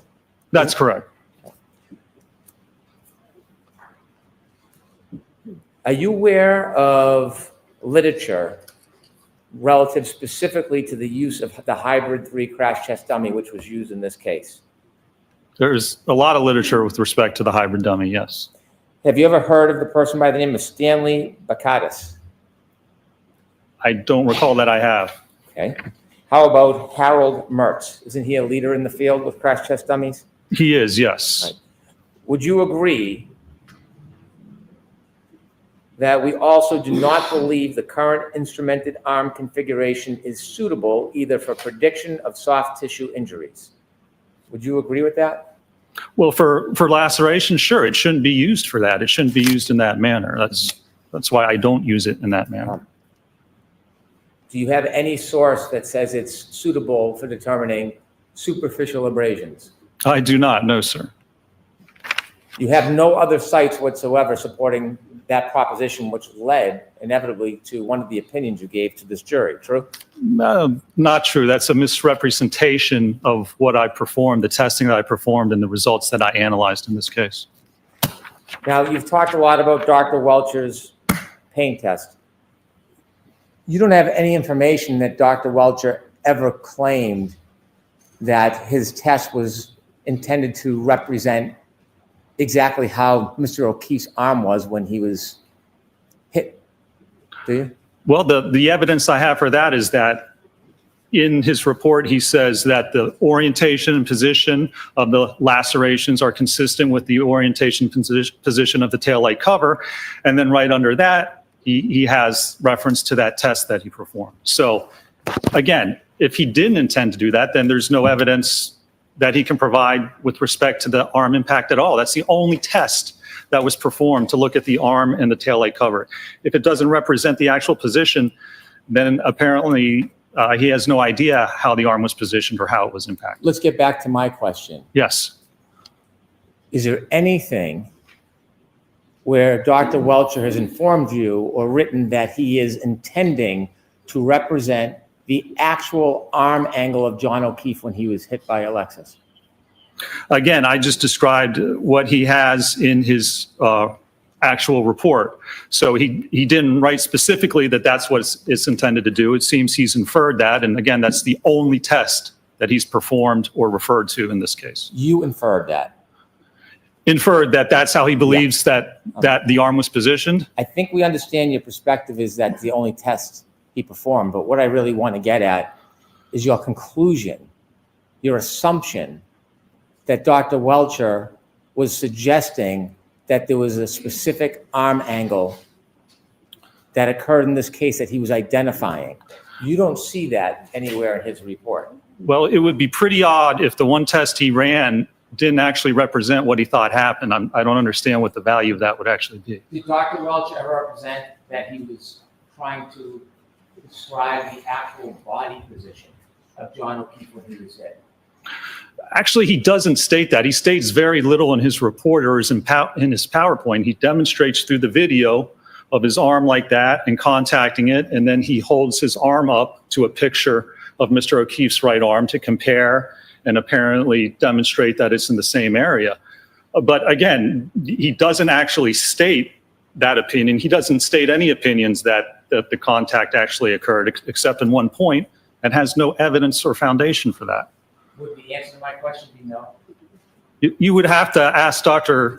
Welcher, I suppose, but if it's not, again, then I'm not sure what that test actually accomplished Well, or I'm represented. asking you, you've made assumptions and then have given opinions to this jury based on your assumptions, haven't you? I've evaluated the evidence in the one test he ran. If that's incorrect, well, then I would have to correct my opinion and my assumption and say that not only is the test not actually show what occurred, but he hasn't performed anything to actually link the arm contact to the taillight cover. If it doesn't represent that, you're right, I'd change my opinion that there's no evidence, no analysis, no conclusion whatsoever. I'm going to try to make my question a little clearer. Is there anything in the report where Dr. Welcher has stated that the arm angle in the demonstration was in any way attempt to replicate exactly how John O'Keefe's arm was when he was struck by Alexis? I don't believe anything's written in the report with respect to that, no. Is there anything in the report, Dr. Welcher, anything, that states Dr. Welcher was stating or claiming that he knew the body position of John O'Keefe when he was struck? I'm going to allow that.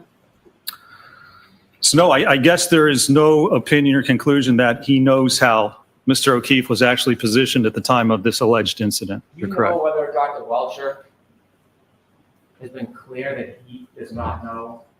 Let me say this a different way. You would agree, Dr. Welcher has never stated in his report that he can identify the speed at which Mr. O'Keefe was struck in a collision. He does not state what he thinks the speed is. That's correct. He never states how far, if at all, Mr. O'Keefe was thrown after being in a collision. That's right. He does not. When you don't know the speed, you don't know the body position, and you don't know the angle of the body at the time of collision, you cannot replicate a collision with crash test dummies to a reasonable degree of scientific certainty. Well, you're right. You can't prove that that actually occurred. That's the basis. Yeah. So If you don't have the You can't- information, you can't replicate what happened. You can't determine, You can't state to any conclusion of accuracy what actually occurred if you don't have the evidence. So if you were to do a crash reenactment, but couldn't state to a reasonable degree of scientific certainty this replicated the actual collision, that wouldn't be scientifically reliable to a reasonable degree of scientific certainty, would it? Well, if you perform a test and you state this is what I tested and this is the angle, then you can certainly say these are my conclusions. But if you don't know the throw distance, if you don't know the position, then you're correct. You can't actually come to a conclusion that it didn't occur. If you don't know how something occurred, how can you conclude that it actually occurred? It scientifically makes no sense.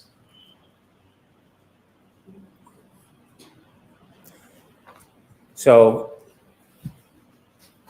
if an expert does a crash test and they can't determine to a reasonable degree of scientific certainty that it replicates the actual collision, you would agree that would not be a reliable test to present to a jury, don't you?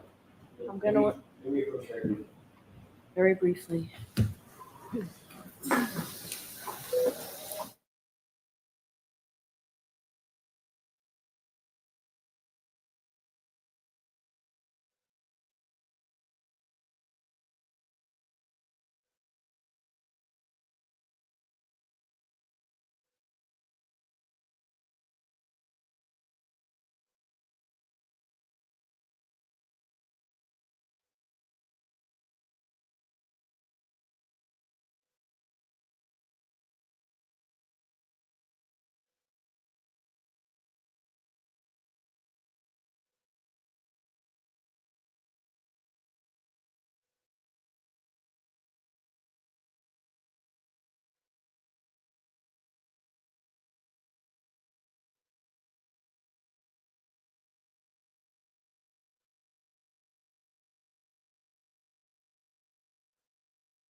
In reading the reports and evaluating the PowerPoint, would you agree there is no statement by Dr. Welcher ever in anything that you reviewed that he is claiming or stating that his paint test was supposed to be a reenactment, identifying the details of how Mr. O'Keefe was standing, moving, or holding his arm at the time of the collision?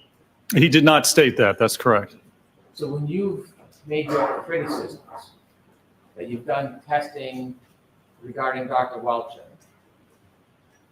you don't have any evidence, any statement by him that he was trying to reenact the actual collision. When I did that, there's one test with the arm like this. That's the only evidence that was presented in his opinion or in his case. I evaluated that. I have not seen any other explanation of what happened or how it occurred. Specifically, Dr. Welcher said in his report on page 9, he said, I have conducted an accident reconstruction and biomechanical engineering analysis of this matter. If he did not recreate how he was positioned, if he did not determine the speed of impact, if he did not determine how Mr. O'Keefe's body moved, if he did not determine where he ended up, then he did not conduct either an accident reconstruction analysis or a biomechanical causation analysis. He did nothing of the sort. Other than your opinion, let's get back to my question if I could. I believe I answered at the beginning of that, sir. I'm going to ask you again. My detailed question is, there is nothing in Dr. Welcher's report or any of his presentation that states he is trying to represent the exact posture, movement, and stance of Mr. O'Keefe when there was a collision. It's not anywhere in there where he stated that, is it? It's not stated. I'd be curious to find out what that, if that wasn't the intent of the test, I'd be curious to see what the actual intent was. Is the answer no, it's not in there? I think I just said that at the beginning of my answer, sir. I'm going to ask you again, is the answer no? The answer is no. When you do crash tests, you have a controlled environment in some respects, don't you? You do, yes, sir. You get to control some or sometimes many of the variables, don't you? You can, yes. Real life sometimes is described in your world as chaos, right? I suppose it could be under certain circumstances. Testing is limited to the variables that you produce, but real life sometimes has variables you can't predict. Isn't that fair to say? It's possible, yes. Is it more than possible, doctor? I don't know, is it? What I'm asking you. It depends on the situation and the certain variables. It depends on the case. It could be possible, yes. Have you seen cases where variables are impossible to predict? Where the what? Variables. Have you had cases? You've had many cases, you said. Have you had cases where variables are impossible to predict? It depends. I mean, it depends on what you're looking at. And if you want to conclude that something happened and this is how it occurred, you have to look at those variables. If you can't control for those variables, then it's possible you can't prove that it actually happened. So yes, if you're doing a certain test to prove something, you have to look at how those variables may affect it. But there's basic information you have to know to perform that type of an analysis. So my question again is, are there scenarios where variables are impossible to predict? There could be, yes. Have you had cases yourself where there are variables that were impossible to predict? I suppose I probably have. I mean, it depends. If you don't know what happened, sure, then you don't know those variables necessarily. How many cases have you done on pedestrian accidents? Done hundreds of cases. So you have a good background and basis to know whether or not there are variables that sometimes you can't predict, don't you? Sure. As I said, it depends on the case. When you did the crash tests in this case, did you actually do them? I did not, no. Were you even there when they happened? I was not, no, sir. So you're relying in part on Dr. Wolf's work. I am, yes. If Dr. Wolf made mistakes, would that affect your conclusions? It depends what mistakes they are. When you had, or when Dr. Wolf had the crash test dummy in test E and F on a forklift, you remember those? I do, yes. When it's on the forklift, it does not allow the crash test dummy after being struck to move, to be thrown, does it?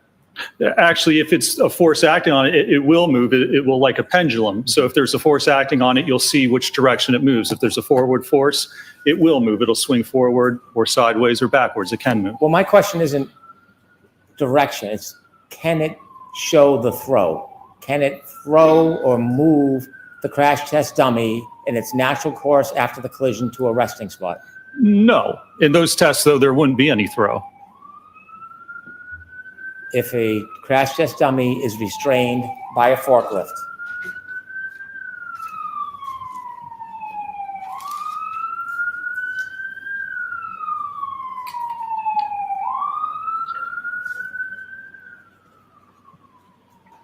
If a crash test dummy is restrained by a forklift, it does not allow the crash test dummy to be thrown, does it?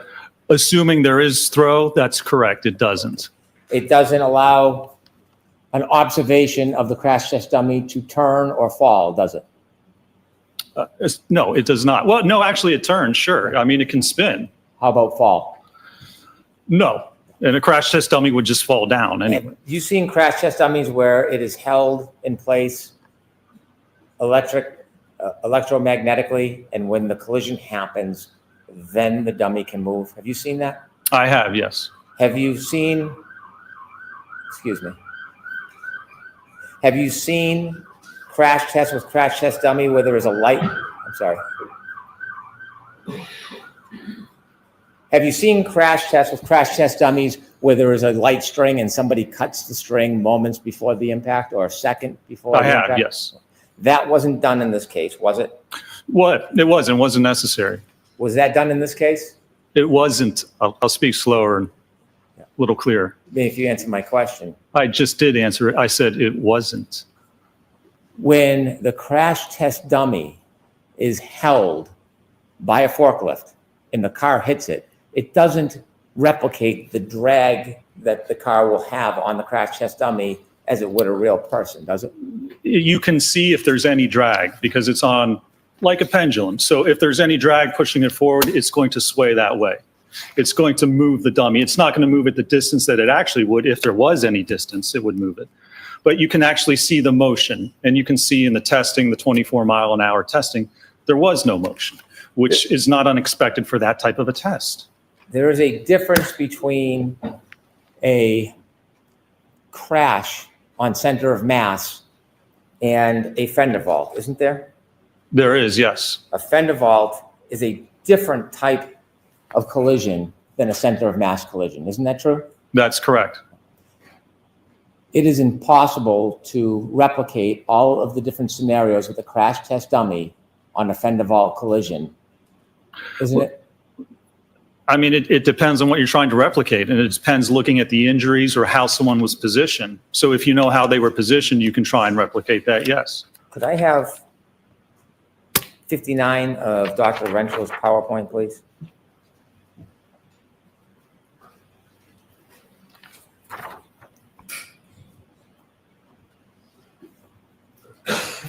In your PowerPoint, you cited an article, Vehicle Pedestrian Collisions, Validated Models for Pedestrian Impact and Projection, correct? Yes, And you put snippets up on the board? yes. And these snippets talk about an engagement with the pedestrian in the vehicle? Correct. Is there a reason why you took out a piece of that article that falls between those two paragraphs? I don't think so, no. Those were the most relevant parts. Did you cut out the part that says some frontal collisions are with the corner of the vehicle where the pedestrian is deflected to one side without secondary impact of the upper body with the vehicle front? Alternatively, the transverse velocity of the pedestrian at impact may be sufficient to prevent head contact as the body rotates sideways off the bonnet. And these situations are known as fender vault. The models presented here do not apply to fender vault. Did you leave that part out purposely? Oh, yeah, I did, sir, because this isn't a frontal impact with a sedan over the fender of the hood of a sedan. This is with the back of an SUV, so it's completely different. You've cited many, many sources where it talks about front end collisions because that is the majority of pedestrian collisions, the front end, isn't it? The majority, it is, yes, sir. And so there is a difference between fender vault and a center of mass collision, isn't there? That's correct. And that's why you see a center of mass, you look at the testing we did, that's a center of mass impact. On a frontal impact, usually, if you're hit by the front of a car, it doesn't usually get your center of mass, you're too tall. That's why you do a fender vault, or you flip onto the hood, or you flip over the top of the car. So yeah, it's completely different. It doesn't pertain to allegedly what occurred in this case. So let me get back to my question. When the tests were done, E and F was a center of mass collision at 29 miles per hour, wasn't it? That's correct, yes. Right. E, are you considering E a center of mass collision? Which was he, the 24 miles per hour. No, Good test. it didn't hit the center of mass of the Right. dummy, it just hit the arm. Exactly. So there is a difference. In this case, You don't know the position of Mr. O'Keefe's arm at impact, do you? Nobody knows. I don't think his arm was even impacted by the car, so no. You I don't know the position of the arm at impact because it wasn't hit by the car. You don't know the angle of his body at impact, do you? The alleged angle, So ask the question again. Okay.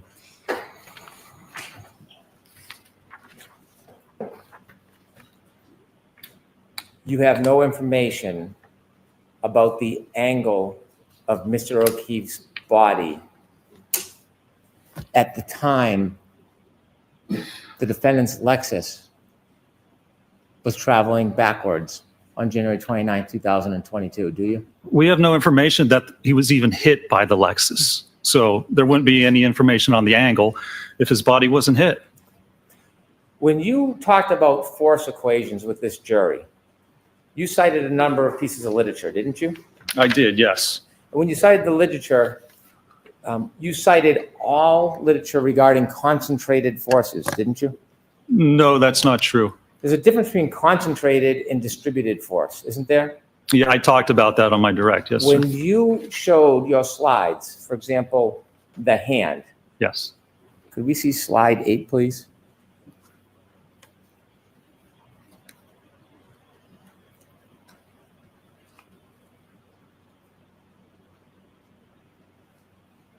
Okay. Let's try slide 56.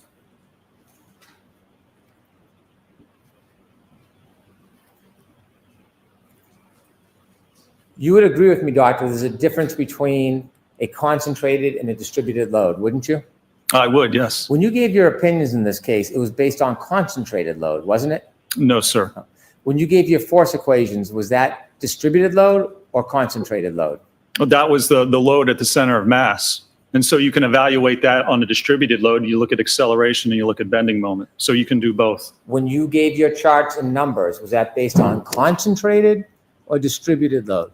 No, that was based on the distributed load with respect to the center of mass of that arm and where the accelerometer was. But this was not a center of mass impact.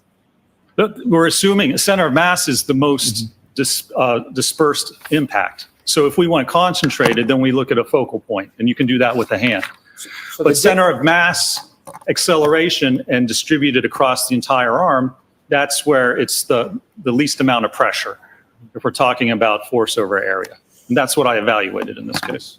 When you gave your demonstration about the hand with the different hexagons on it, do you remember that? I do, yes, sir. There's a difference between taking a small object and putting pressure on the body as opposed to a larger, wider object, isn't there? Well, it depends on what it's contacting.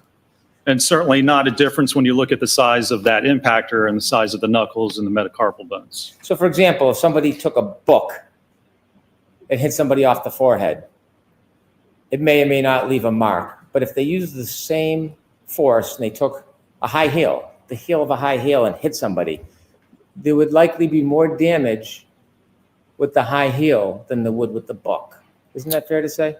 Well, soft tissue, but if the force is the same, you would expect the fracture to occur. You have to look at the distribution, you have to look at the strength of the bone, and you have to look at the overall force that's being applied. Now, you said in your differential diagnosis, you considered all evidence. Did you say that on direct examination? I don't believe I did. I believe I considered evidence for a biomechanical and accident reconstruction analysis in this case. So you didn't consider phone data. Has nothing to do with biomechanics or accident reconstruction. Did you consider text stream data? I'm going to allow that. I'll strike it. Did you consider Apple Healthcare data? No, sir. I'm going to allow it. Did you consider phone temperature, battery temperature data? I'm going to allow it. Has nothing to do with biomechanics, sir. I'll ask again, did you consider it? I did not, no. You said it would be improper to ignore evidence. Are those your words? For a biomechanical analysis, yes, sir. Have you been to the scene of an accident before or a collision? I have, yes. Do you know what a debris field is? Yes, sir. And you've seen in your videos E and F, there's debris fields after the collision and the taillight brakes, isn't there? So first of all, there's debris in the yard. What that's from, is there a collision? Was there a collision?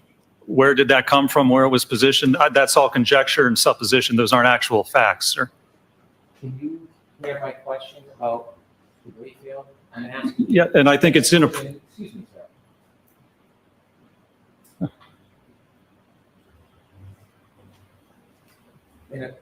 In a collision, have you seen debris fields? I have, yes. Have you seen debris fields where a taillight would shatter? I have, yes. In fact, in your video, yes or no, after the collisions, in video E and F, there are debris fields, aren't there? There are at a certain point, yes, sir, absolutely.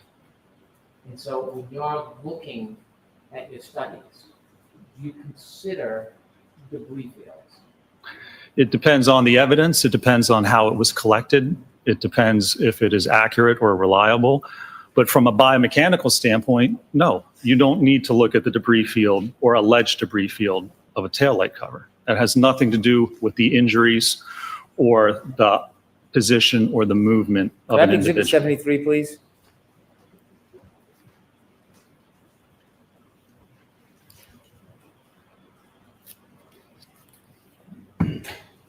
Do you see that, sir? I do. Do you know what that is? Looks like possibly part of the taillight cover. Right. Is that an alleged part of taillight cover, or do you think that's part of a taillight cover, sir? I don't know specifically. It might be part of the actual taillight Well, cover. when you studied this case and you looked at all the evidence and all these different things, did you look at these photos and see that alleged piece of taillight shard recovered from the front yard area of 34 Fairview Road? Did you consider that? Well, I don't, was that part of the one that was recovered by a leaf blower or not? When you were doing your ample study, sir, Yes. what I'm asking you is, When you were looking at all the available evidence, did you look at this photo of this alleged taillight shard on the front lawn of 34 Fairview Road? Were you aware of this? No. Oh, I was aware that there was debris in the yard, but again, that has nothing to do with the biomechanical analysis. If you can't prove that the impact happened, then everything after that doesn't actually matter, does it? Because all of that would be from something else. So unless you prove the core issue at this case, the contact, the post-impact movement, the head injury, without proving that, everything else is ancillary to what you're attempting to conclude. do you have any evidence in your biomechanical studies how this alleged piece of taillight shard ended up on the front lawn of 34 Fairview? I don't know, sir. I didn't evaluate or investigate that. Could I have Exhibit 76A, please?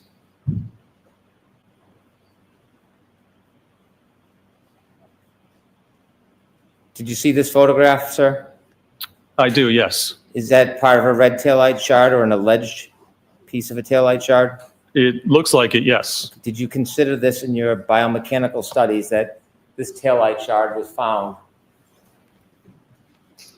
in front of 34 Fairview Road? Was found. Can you give me a precise distance from where the body was found and where that was found with respect to Mr. O'Keefe, with respect to a reference point? Did you consider this, sir? There is none. So, no, I did not consider that. Do you know how this taillight shard got there? How it got there? Yes. That wasn't part of my analysis. There are certainly different possibilities of how that actually occurred. Exhibit 99D.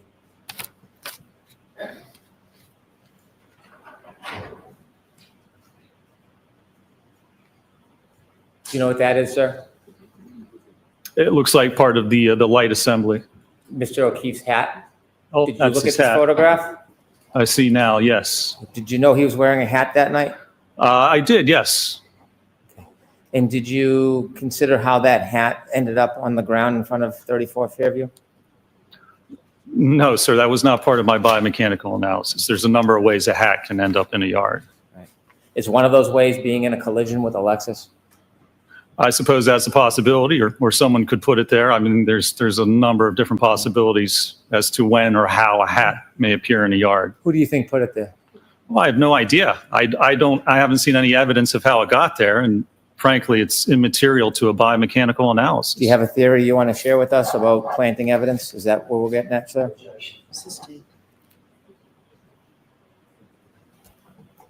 By the way, the x-rays you looked at earlier, when's the first time you saw those? I saw those when I was on the case initially for the first trial. No mention in your report about reviewing those. It says I reviewed medical records and reports. That's how I actually word in every report I have. I just put generally that it refers to medical records and reports, which includes x-rays, MRIs. Exhibit 74, please.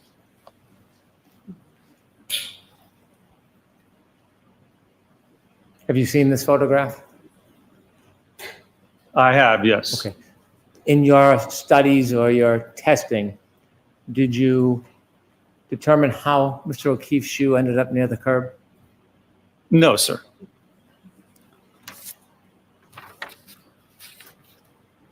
Exhibit 201A, please.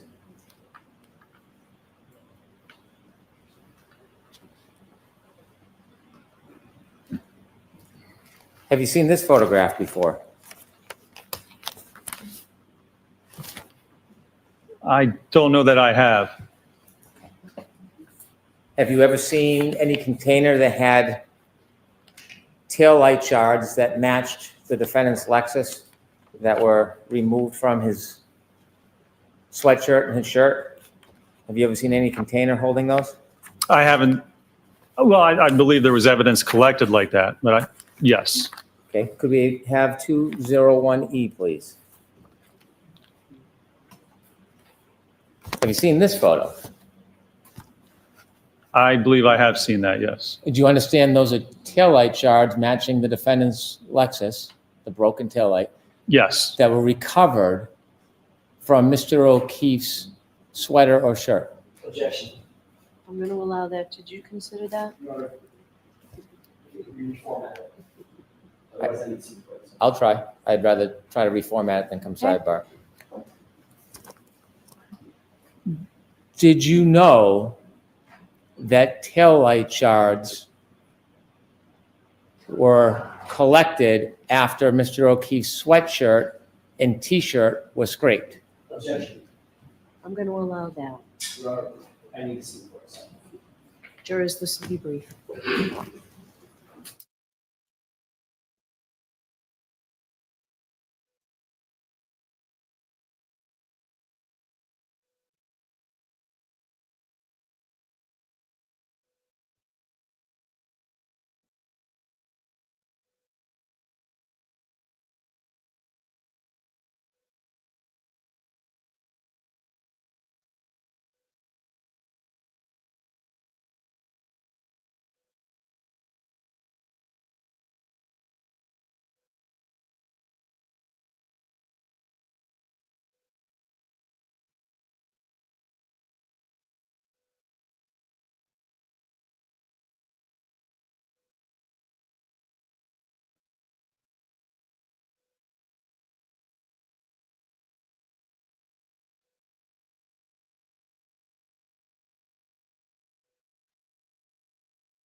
Thank you, Your Honor.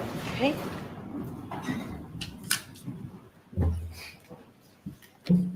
In your extensive study of the detail of this case, did you know that these pieces of plastic were removed or scraped from Mr. O'Keefe's clothes, specifically his sweatshirt and his t-shirt? Did you know that?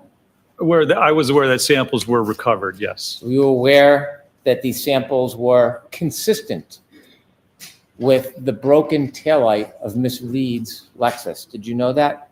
Yes. Did you do any analysis how these broken taillight shards got into Mr. O'Keefe's clothes? No, I did not. The first step involved with that would be to actually perform a biomechanical analysis to look at the movement of the body, how the body was positioned, where it ended up. So without that knowledge, you can't determine exactly how or if those types of shards were deposited there as the result of an actual impact. Your Honor, based on the last question, you checked over the documentation, you checked in with the trial based on the question that was asked. For the same reason I just indicated at sidebar. You just reformatted and sure. I'll try again. Okay. When you looked at these taillight shards that were Objection. Go ahead, Mr. Brennan. when you looked at these taillight shards that were consistent with the break in Miss Reed's Lexus, did you consider how they got into Mr. O'Keefe's clothes? Objection. Same objection. I understand the objection. Word it differently. Start with the different one. Yes, Your Honor. You see these pieces of broken plastic, don't you? I do. And you understand that these were found in the scrapings of Mr. O'Keefe's clothes. I do. And you understand that these broken pieces of plastic are consistent with the taillight of Miss Reed's Lexus. I do, yes. In your studies and reenactments, did you make any determination how these pieces of broken plastic got into Mr. O'Keefe's clothing?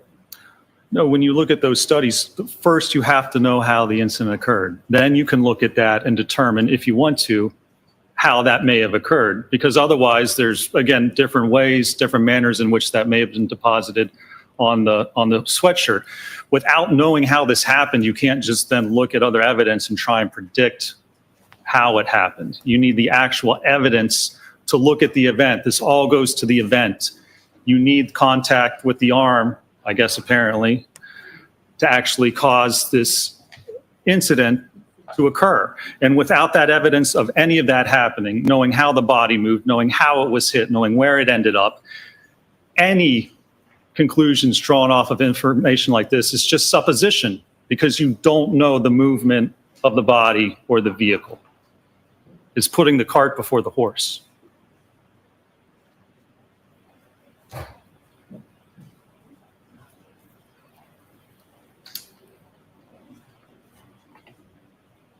Could I have Exhibit 201D, please?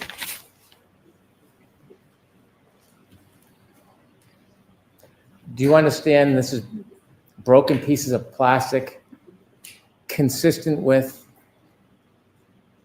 the broken taillight of the defendant's car? Do you understand that?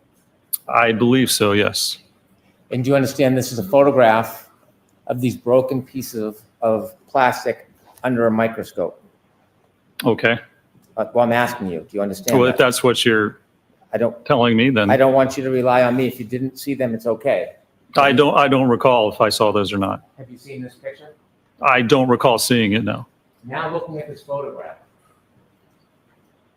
and seeing these broken pieces of plastic under a microscope with fibers near the plastic, is that something you would want to have considered in your analysis, forming your opinion whether or not there was a collision between Ms. Reed's car and Mr. O'Keefe?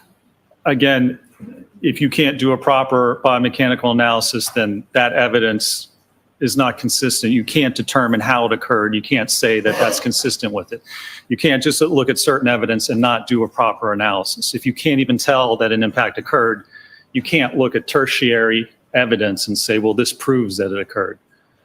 In order to say from a biomechanical and accident reconstruction standpoint that an impact occurred and here's how it occurred, you have to understand the mechanics and dynamics before it. This could certainly support that finding and those conclusions, but by itself, I don't know of any methodology in any study or peer-reviewed article that says you can just look at alleged evidence and then form an opinion as to whether an impact occurred.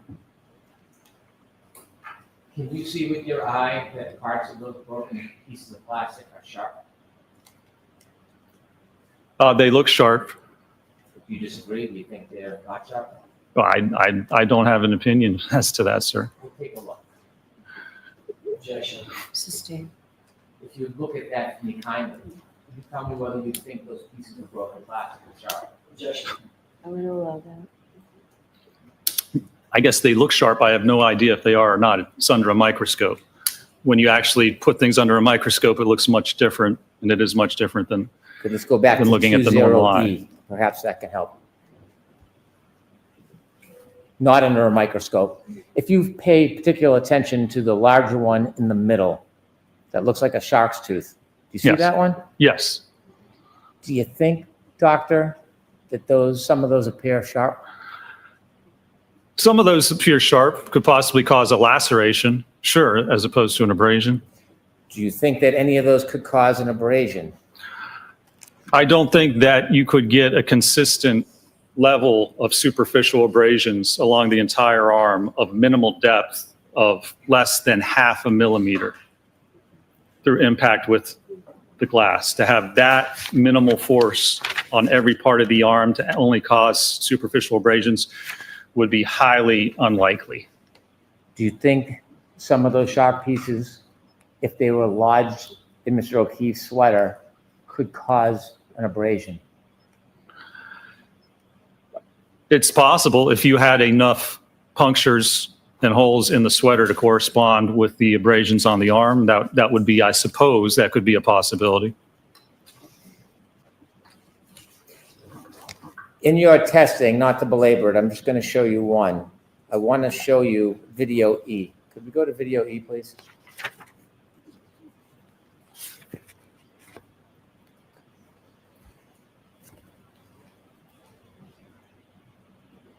Stop. In video E, the arm that is sticking straight out, who determined that angle, Dr. Wolf? Yes, well, we positioned it just so it would impact in the general area of what was shown in Dr. Welcher's paint test study, which apparently is irrelevant and doesn't show the alleged position of how the arm was at impact. But yes, we positioned it in that manner. When you say we, did you have input on the positioning of that, or did Dr. Wolf do it? Well, I had input into how we were going to position it. It would probably be both of us, I would say. So you and Dr. Wolf chose to position the arm straight out, correct? In that test, we did, yes. Is there a glass in Randy's hand? There is not. There is not, no. A drinking glass, no? No. In any of your studies, did you have a drinking glass in Randy's hand? We did not have a drinking glass in the dummy's hand, no. And you see when the taillight is shattering, those red things falling down. What are those? Those are part of the taillight. Continue a little bit, please. Stop. Did you count how many taillight pieces broke? We didn't count the taillight pieces. We counted how many punctures or holes there were in the sweatshirt, which was 0. If you had done this test and changed the arm angle, do you expect the damage would look different as far as the breaks in that taillight?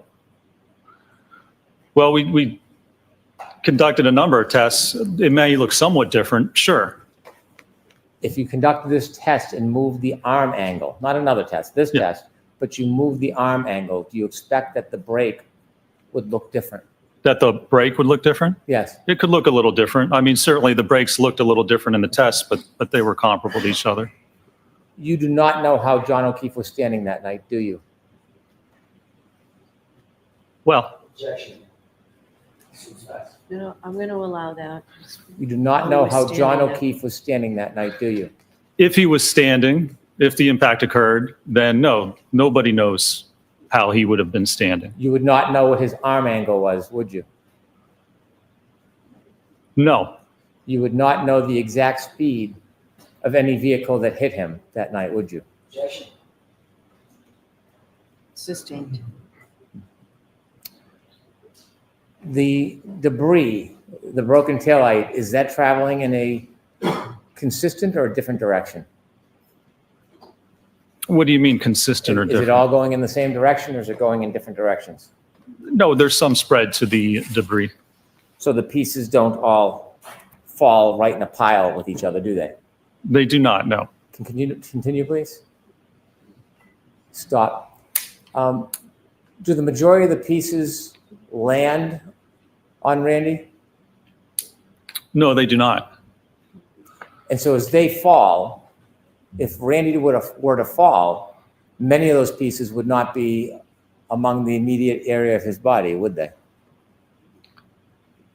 If the dummy fell right there, no, they would not be.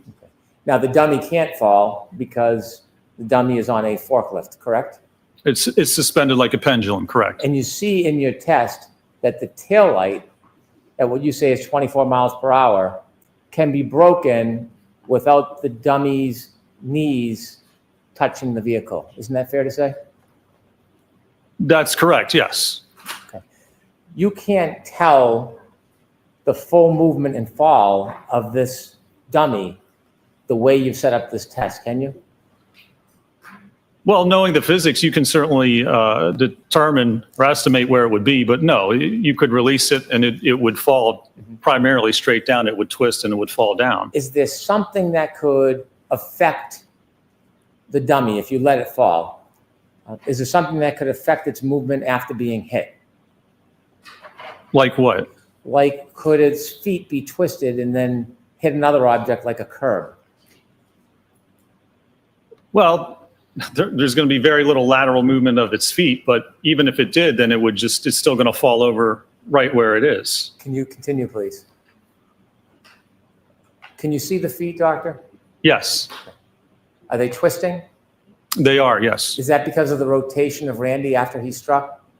Yeah, that's the rotation of Randy. And again, as you said, that's not a normal person because there's no normal force acting on the dummy. We just have it barely touching. So a normal individual, you aren't going to twist to that extent because this is a dummy which is suspended with just a little contact on the And ground. after being contacted by a vehicle enough to break the light, could it cause a person to stagger backwards? I mean, you're making some suppositions here. There's no evidence that would occur in this case, and not if you're spinning like that. You're not going to stagger backwards. First, you're going to spin if you get hit with your arm, as I described in my direct. But is it possible? I can't say it's impossible, but there's no evidence of that. Could a person stumble backwards after being hit? Objection. I'm going to allow that. What do you mean by backwards? Because you'd be spinning. So what direction is backwards? Could a person get their foot caught on a curb, sneaker come off, and then stagger backwards and fall on their head? Objection, Your Honor. No. I'm going to allow that. Doctor? Can you answer that? I mean, I guess you could somehow predict or have a possibility of almost anything happening. You could say someone could get hit by a car and do a couple of somersaults into the yard. I mean, there's no evidence of that. So it's just supposition, but I won't say it's impossible. You think John O'Keefe did somersaults into the front yard of 34 Fairview? Is that what you're telling us, doctor? No, I don't think he even got hit by the car, sir. That's not what I'm asking. I've heard that. I'm asking you. Yeah. He did somersaults into the front yard. No, there's no evidence of what he did. Your Honor, I should come sidebar quickly before I start. Okay. Oops.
Could I have Exhibit 166, please?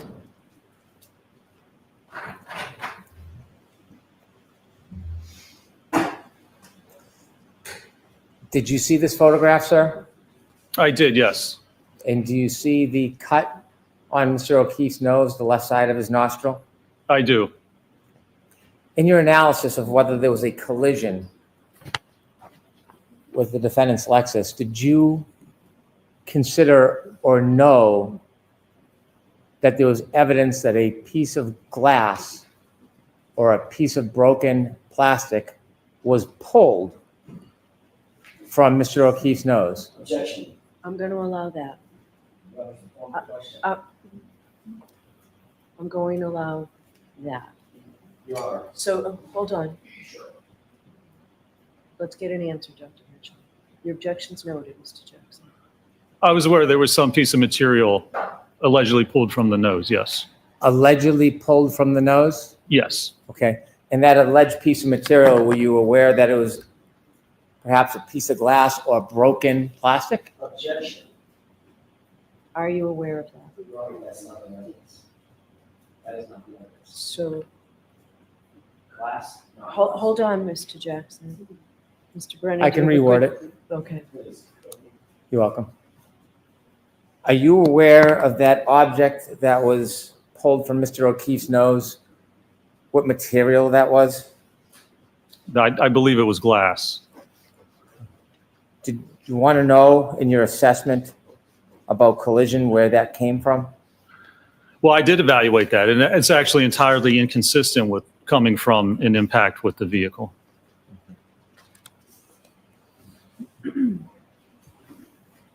Could we have Exhibit 52A, please?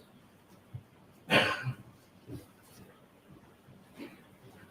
you know what that is, Doctor? It's hard for me to see from here. I believe that's the drinking glass. A drinking glass. Do you Yeah. know where that is in relation to where Mr. O'Keefe was found? I believe it was found in the vicinity of where he was found. And could I have Exhibit 195, please?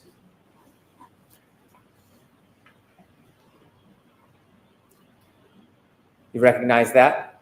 That is another photograph of the drinking glass, yes, sir. 197A, please.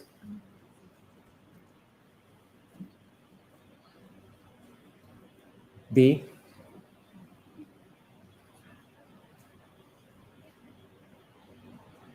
C. D. And in your assessment, did you know that a piece of glass that fit the broken drinking glass was found in the street area in front of 34 Fairview Road? Yes, sir. 98, please.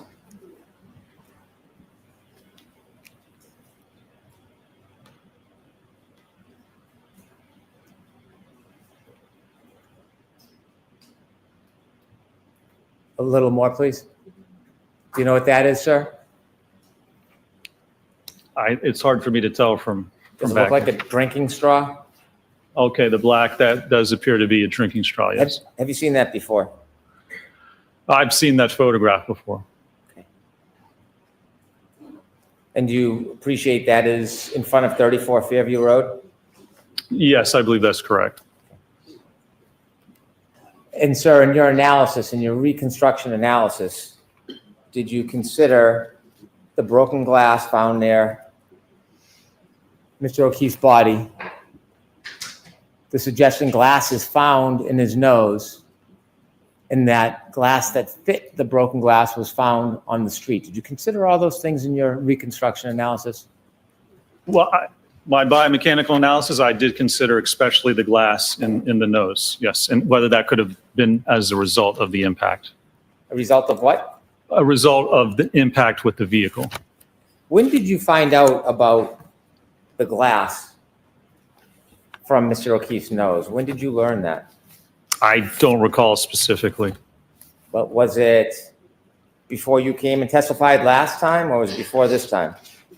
I honestly, I couldn't tell you. I know it was before this time. I don't know when I found out about it. Weeks ago, months ago? Could you turn the lights on, please? I have no idea, sir. You don't know if it was weeks, a month ago? I don't remember with that specific piece of evidence when I found out about it.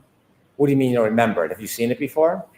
While I evaluated certainly for my report for this case, I don't know if I had known about it prior to that. Is it mentioned anywhere in your report about the piece of glass in Mr. O'Keefe's nose? No, it's not. When you received that information, did someone tell you about it? Did you listen? Did you watch?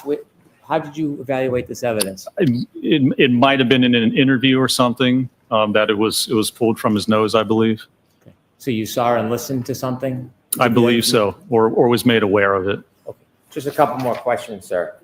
I had asked you at the beginning of your examination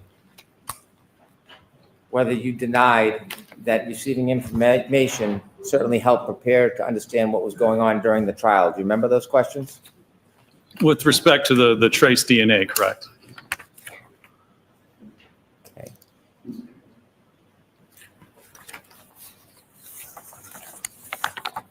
And approach. Yes.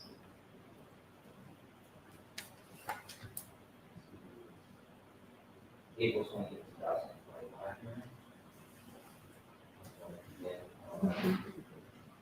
2025.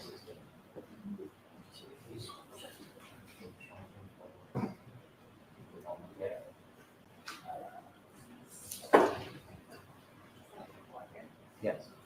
124 minus 16. And approach. Yes. You've testified a few times under oath in this case, haven't you? I have, yes, sir. And you've testified recently for a short bit in April, didn't you? I did, yes.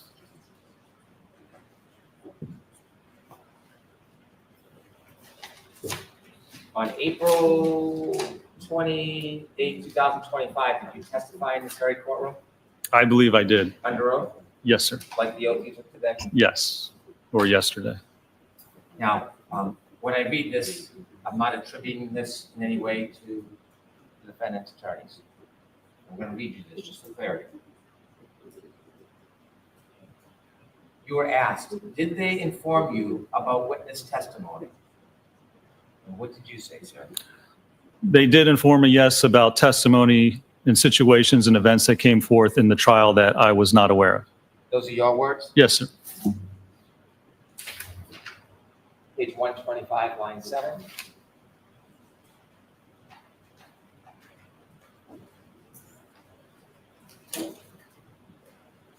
I'm going to ask you if this is your sworn testimony, sir.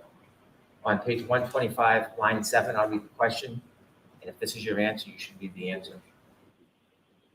Were you asked, and by calling and raising issues and telling you information, even if you weren't requesting it, it helped prepare you for your trial testimony, didn't it?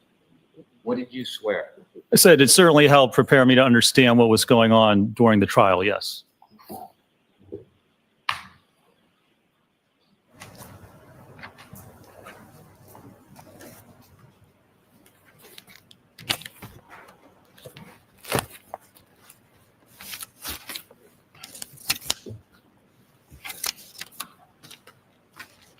I have no further questions. All right, Mr. Jackson? Yeah, first read the. Okay.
May I inquire? Yes. Thank you.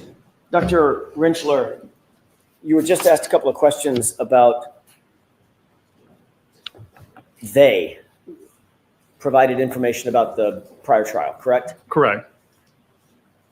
They is no one associated with the defense team, correct?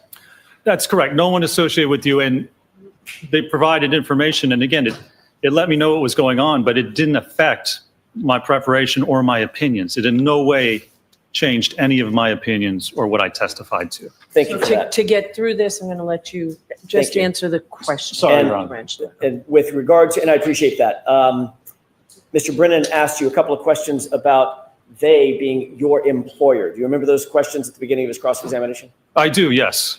Who is your employer, actually? The actual employer that you work for? ARCA. Okay, wasn't them.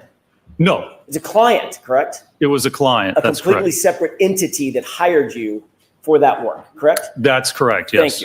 Thank you. You were asked about a fender vault collision, and you said, well, this wasn't a fender vault, right? Correct. What is a fender vault? A fender vault is when you're hit by the front of a car and you're moving across the car. So you're moving across the center towards the driver's side of the car, and the car hits you. You go up over the car and you fly over the fender to the driver's side of the car. So you vault over top of the fender. Dr. Rentschler, where is my, as I stand here, where is my center of mass? Right about your belly button. Right there. Yes. So what would happen if I was hit by a vehicle, front collision, and the vehicle struck me below my center of mass? It's going to flip you. Your center of mass will go, you'd go right up. If it was coming right at you and it hits you at your legs, you'd flip right into the hood or over top of the top of the car. Is that what's described in the industry as a fender vault? That is part of a fender vault, yes, but it's at an angle. So instead of going direct back, it's because if the person's walking across and you get hit, you fly kind of back and over the top of the fender. Did that set of circumstances, physics, have anything to do with your analysis in this case? No, none whatsoever. The profile of the car is completely different, the back of the SUV. You were asked several questions about the debris field in the test F as in Foxtrot. Well, actually, you were asked about both test E and test F. Test E being the 24-mile-an-hour impact to the right arm of Randy, correct? Correct. And test F, the full rear impact, center of mass impact, correct? Correct. You were shown several photographs, exhibits of very tiny, tiny shards. Do you remember that? I do, yes.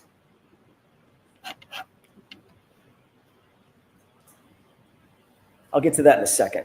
You were also shown some photographs of pieces of plastic that were claimed to have been found at 34 Fairview. Clear plastic, piece of red plastic, correct? That's correct, yes. In your review of all the data in this case, do you know when those pieces of plastic got to 34 Fairview? I do not. No. Do you know how those pieces of plastic got to 34 Fairview? I do not know. Do you know who put those pieces of plastic at 34 Fairview? I do not. Were you aware in your review of the police reports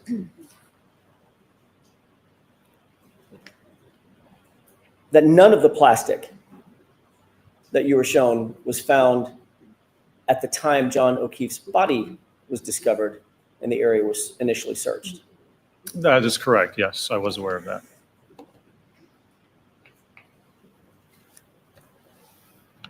You indicated that the cut on Mr. O'Keefe's nose, the right side of his nose, was inconsistent with coming from a vehicle, correct? Correct. Can you describe why you came to that conclusion? Well, if you're standing at the back corner of the vehicle and it strikes the arm, and let's be clear, if nobody wants to say where the arm was or how it was positioned, if they're claiming the abrasions are a result of the fractured taillight, it has to strike the arm. You have to be standing like this. The debris goes forward with the vehicle. So it's with your arm like this, it already passes by the person. And if there would be any contact whatsoever, it would be with the right side of the face. The shard can't come out and then make a right turn and then somehow embed itself on the left side of the nose. That's entirely inconsistent with the fracture and how the glass and the cover would actually move. Dr. Retrial, you were asked a series of questions about a hat. Do you remember that? I do. About some shards of plastic material, correct? Yes. About a drinking glass? Yes. About a drinking straw? Yes. Doctor, if there was no collision, does any of that matter in terms of your biomechanical analysis and your reconstruction in the sense that? It does not. Why? Well, because if there wasn't a collision, it wasn't that debris or those items weren't a result of that impact. You can explain how that got there, I believe, easier than if you can't explain how the impact occurred, if the injuries don't match up. If you can't even prove what happened, then you can't use information or evidence if you have no idea how it got there to try and prove what you don't even know what happened. Scientifically, it makes no sense. Scientifically, is the first question that has to be answered is, was there a collision? Objection. Sustained, you have to watch the foreman question. Of course. In your expert opinion, based on all of your review of all of the data in this case, all of the testing that you've undertaken, do you have an opinion as to whether or not there was a collision with John O'Keefe? I do. Objection. Yeah, I'm sustaining that, Your Honor. In your view, was there evidence of a collision with John O'Keefe? Objection. Sustained.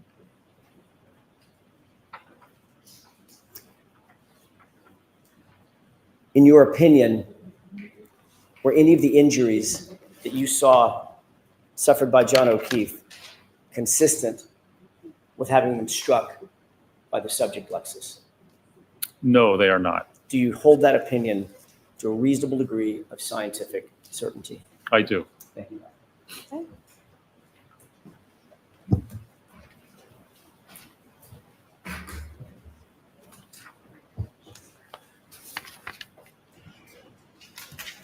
Doctor, you just said that you do not believe that there was a fender vault collision. Could it have been a clip? Could it have clipped Mr. O'Keefe? Yes. Not hit him, but clipped him. Well, I don't believe that's consistent with the evidence and what occurred. I mean, someone can get clipped by a car, sure, but in this case, no, I don't believe the evidence indicates that's what occurred. The glass.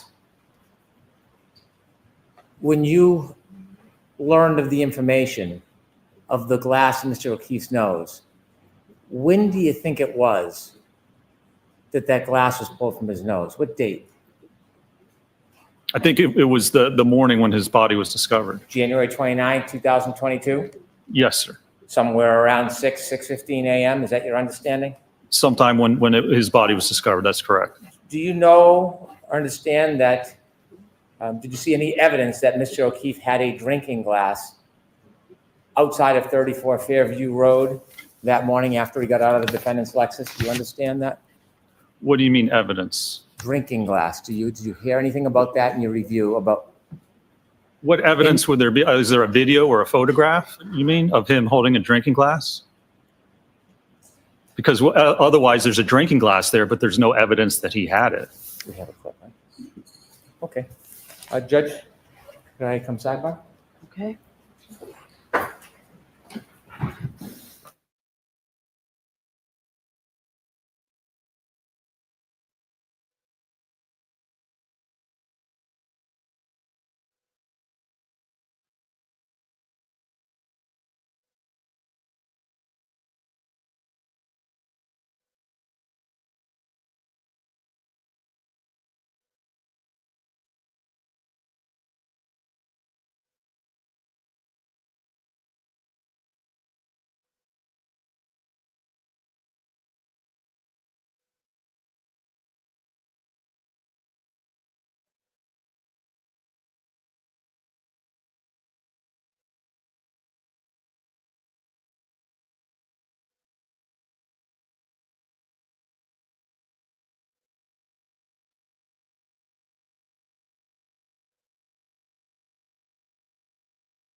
You were asked about whether or not any plastic taillight shards were found near Mr. O'Keefe's body.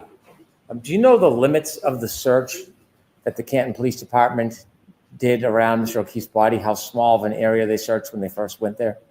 I do not know, sir. Did you ever see a video of somebody with a leaf blower blowing snow off the ground? I did see that, yes. And did you see the confined area in which that happened? Well, I mean, I saw the area where he was blowing with the leaf blower. Have you seen any information or evidence whatsoever that the pieces of taillight that were found after that search, have you seen any evidence that they were found in that exact area, or were they found in different areas on the lot? I'd have to go back and look. I don't recall specifically. And so when there was a snow blower or a leaf blower search in that area, there would not be a piece of plastic taillight to find if it was never there, would there be? If it wasn't there, you wouldn't find it? Is that what you're saying? That's what I'm saying. Sure. Okay. Did you notice in the injuries to Mr. O'Keefe, most of them are on the right side of his body? Well, we have the abrasions and then a 1/2 centimeter abrasion. And then we have the laceration and scuff on the left side. And then the skull fracture, it's a little bit to the right, but it's mainly on the back of the head. And the bruise on his knee? That's the 1/2 centimeter. It's not a bruise. It's a 1/2 centimeter abrasions, about an 1/8 of an inch. When you're conducting an investigation or you're doing your analysis and you keep saying the physics and the physics, do you add a little bit of common sense in the equation when you're considering the evidence? Well, you can sit back or step back and look at whether what someone's claiming makes sense in the bigger picture. So when you have common sense and you look at the big picture, it's not just physics, it's considering all of the evidence, right? Well, it depends what you're looking at. To certain parts of it, the biomechanical analysis, you look at the physics. It tells you what it is. I mean, if you don't like it and you don't think it fits, well, sorry, it is what it is. That's the science. So you have to step back. I mean, you can look at it the bigger picture if things make sense. You know, if somebody was standing on the side of the road with their arm like this while an SUV backed up at them and they didn't flinch or they didn't put their arm up, that's kind of the smell test bigger picture. That doesn't make sense. But the physics, you can't deny it. You have to accept what science tells you. You can't deny it. That's the line you were laughing about in the documentary, is one of your answers that you were all celebrating, isn't it? Objection. Isn't it? The objection sustained. How'd that taillight break, sir? How to break that, man? How did, oh, I don't know. There's no evidence of how it broke. I have no further questions. All right, you're all set, Dr. Wrenchler. Thank you, Your Honor.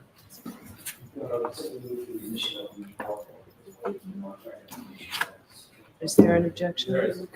So, subject to us discussing it. Mr. Jackson? Mr. Jackson? Subject to me taking a look at it and us discussing it. It's not coming in right now. Okay.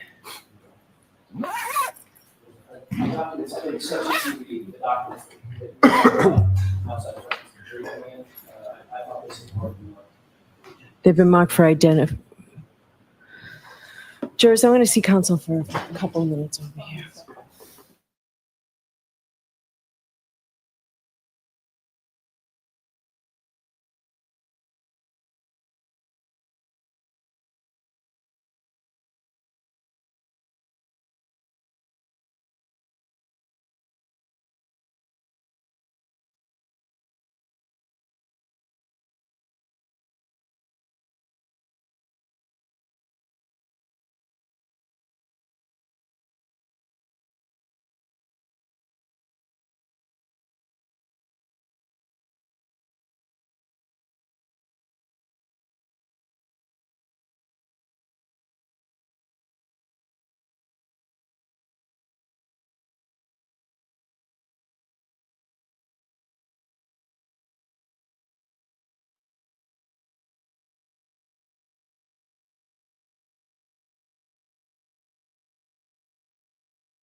jurors, we're going to release you for the day. We will see you tomorrow morning. Those same cautions, please do not discuss this case with anyone. Don't do any independent research or investigation into this case. If you happen to see, hear, or read anything about this case, please disregard it and let us know. We'll see you tomorrow morning. All right, to the jury.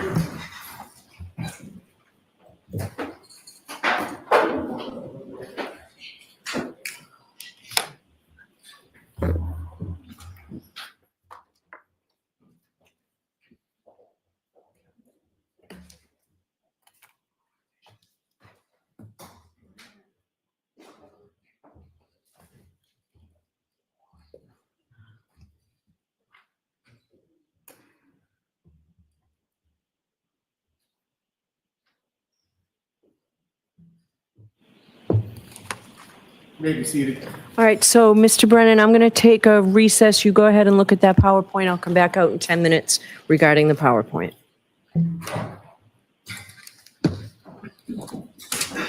All rise for the court, please.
Put us back in session. You may be seated.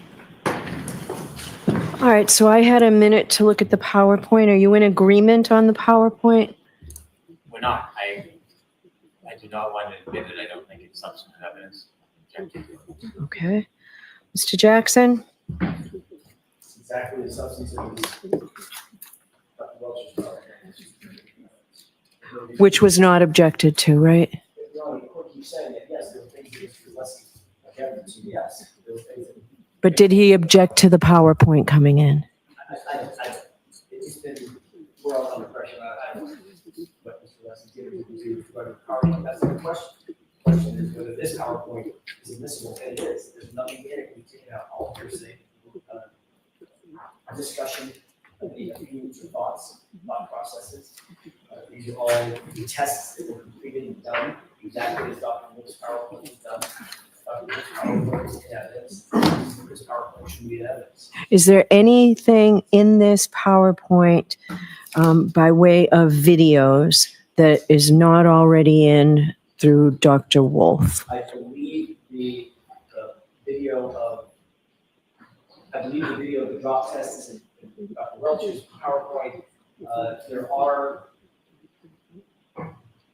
most of the videos are included. Oh, no, I'm wrong. Things have been slowed down. So the videos are the same, but the videos that Dr. Richland used because of the side of the case that he was handling, the biomechanics side of the case that he was handling, slowed down significantly to show the deformation of the arm, the force impact on the elbow, the hand, forearm, which he testified. So what he did, and I remember asking him this before I ever saw the PowerPoint, is there going to be anything different? He said, I use the slow motion cameras more than Dr. Wolf does because I need it. Okay, so I need you to tell me tomorrow which slides specifically answered that question for me. Okay, whether they're in evidence or not, and which ones are not, regarding the videos. Is the court suggesting that it's not just the entire PowerPoint? Maybe. I'm going to take a look at it. There's an objection before me now, I realize that. so I have to rule on the objection. So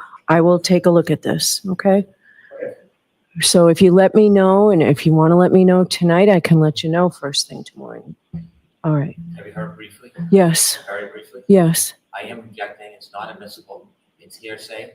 It's a strategic decision. The past introductions have been strategic. The defense did not object to Dr. Welchers. I did not object to Dr. Wolf's, but that was a strategic decision. I'm objecting. Okay. The defense objected to Shannon Burgess. Only a select amount of documents were allowed. I wanted the whole thing in.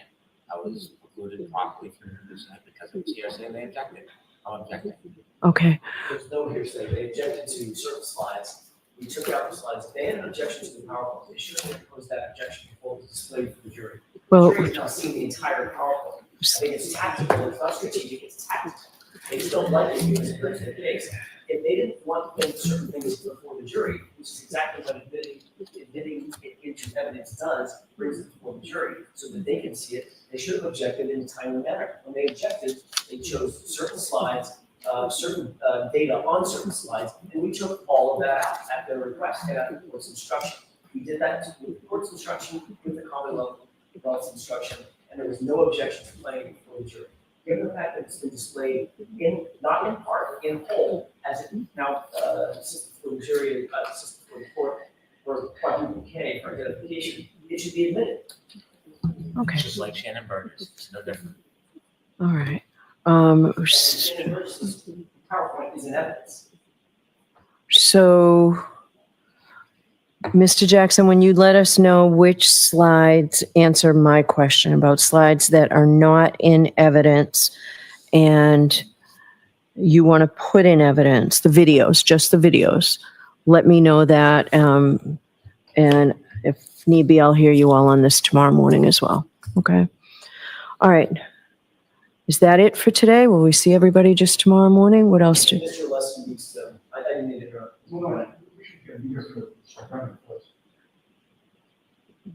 After the defendant rests, we will not be calling any witness, putting on any further evidence. Okay. All right.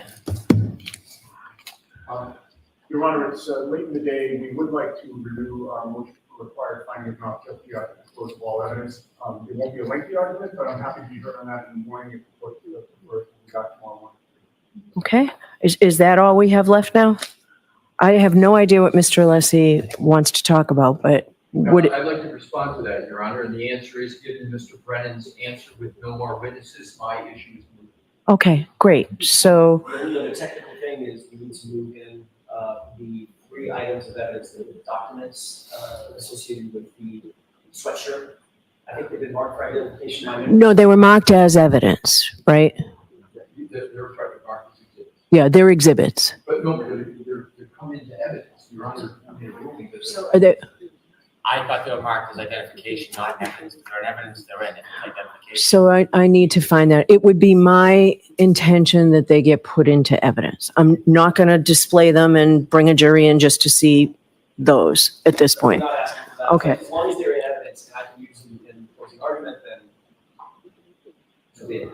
If I can for clarity, Your Honor, they're exhibits. I have Y. So that's not an exhibit, Mr. Alessi, if that's how it marked. That's identification. I have a different parlance. I'll use this word's parlance. Yes, it's Y, Z, A, B.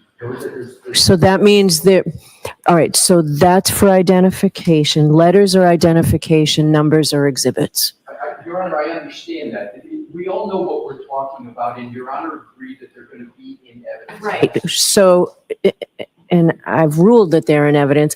I just need to know for this record whether they're in evidence or not. What you tell me, you just told me they're in evidence. They're not. They're exhibits. They're identification. Now they will become exhibits. Can we do that now? Do we have them? Where are they? Oh, Jim, they're in there? Okay. Yeah, and Your Honor, my whole point in wanting to be heard is that they're not in evidence, and I want to make sure they get it. That's my point.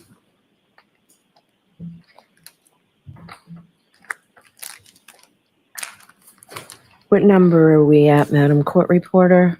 Is it 230? Okay, and we'll do A, B, C, D.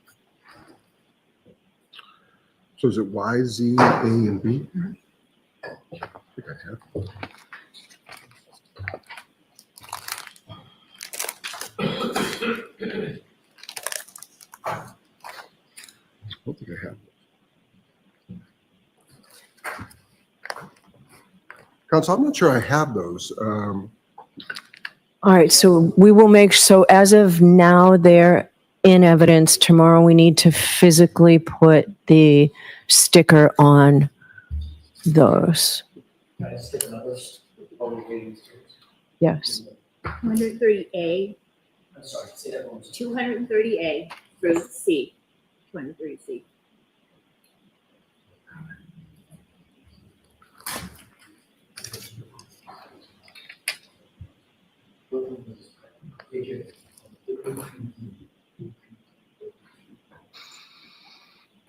All right. Council, there are 4, Order vote A through D. just so the record, this is limited in saying different things.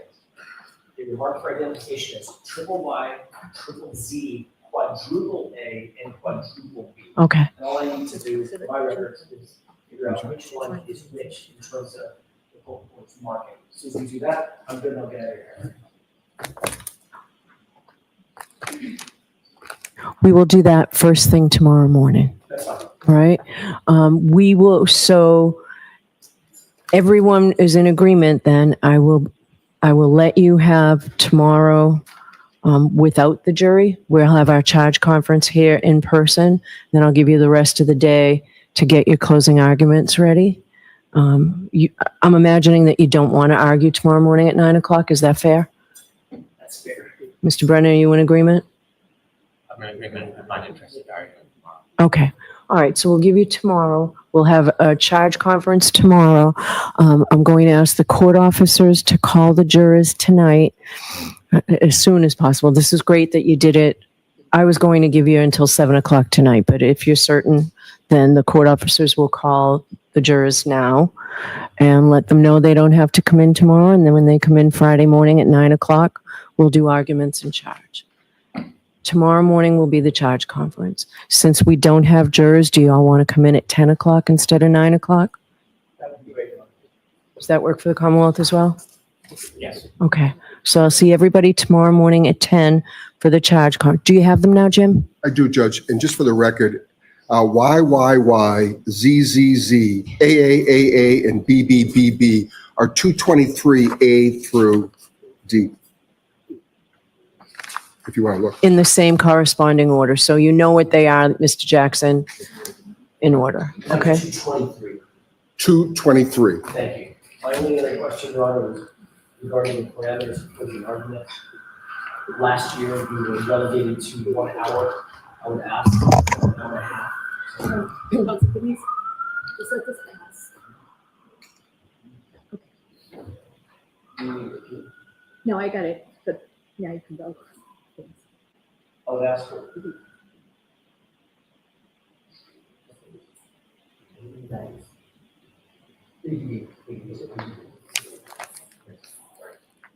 I would ask for an hour and a half for a final summation, given the gravity of the case, the length of the case, the amount of evidence that's been adduced.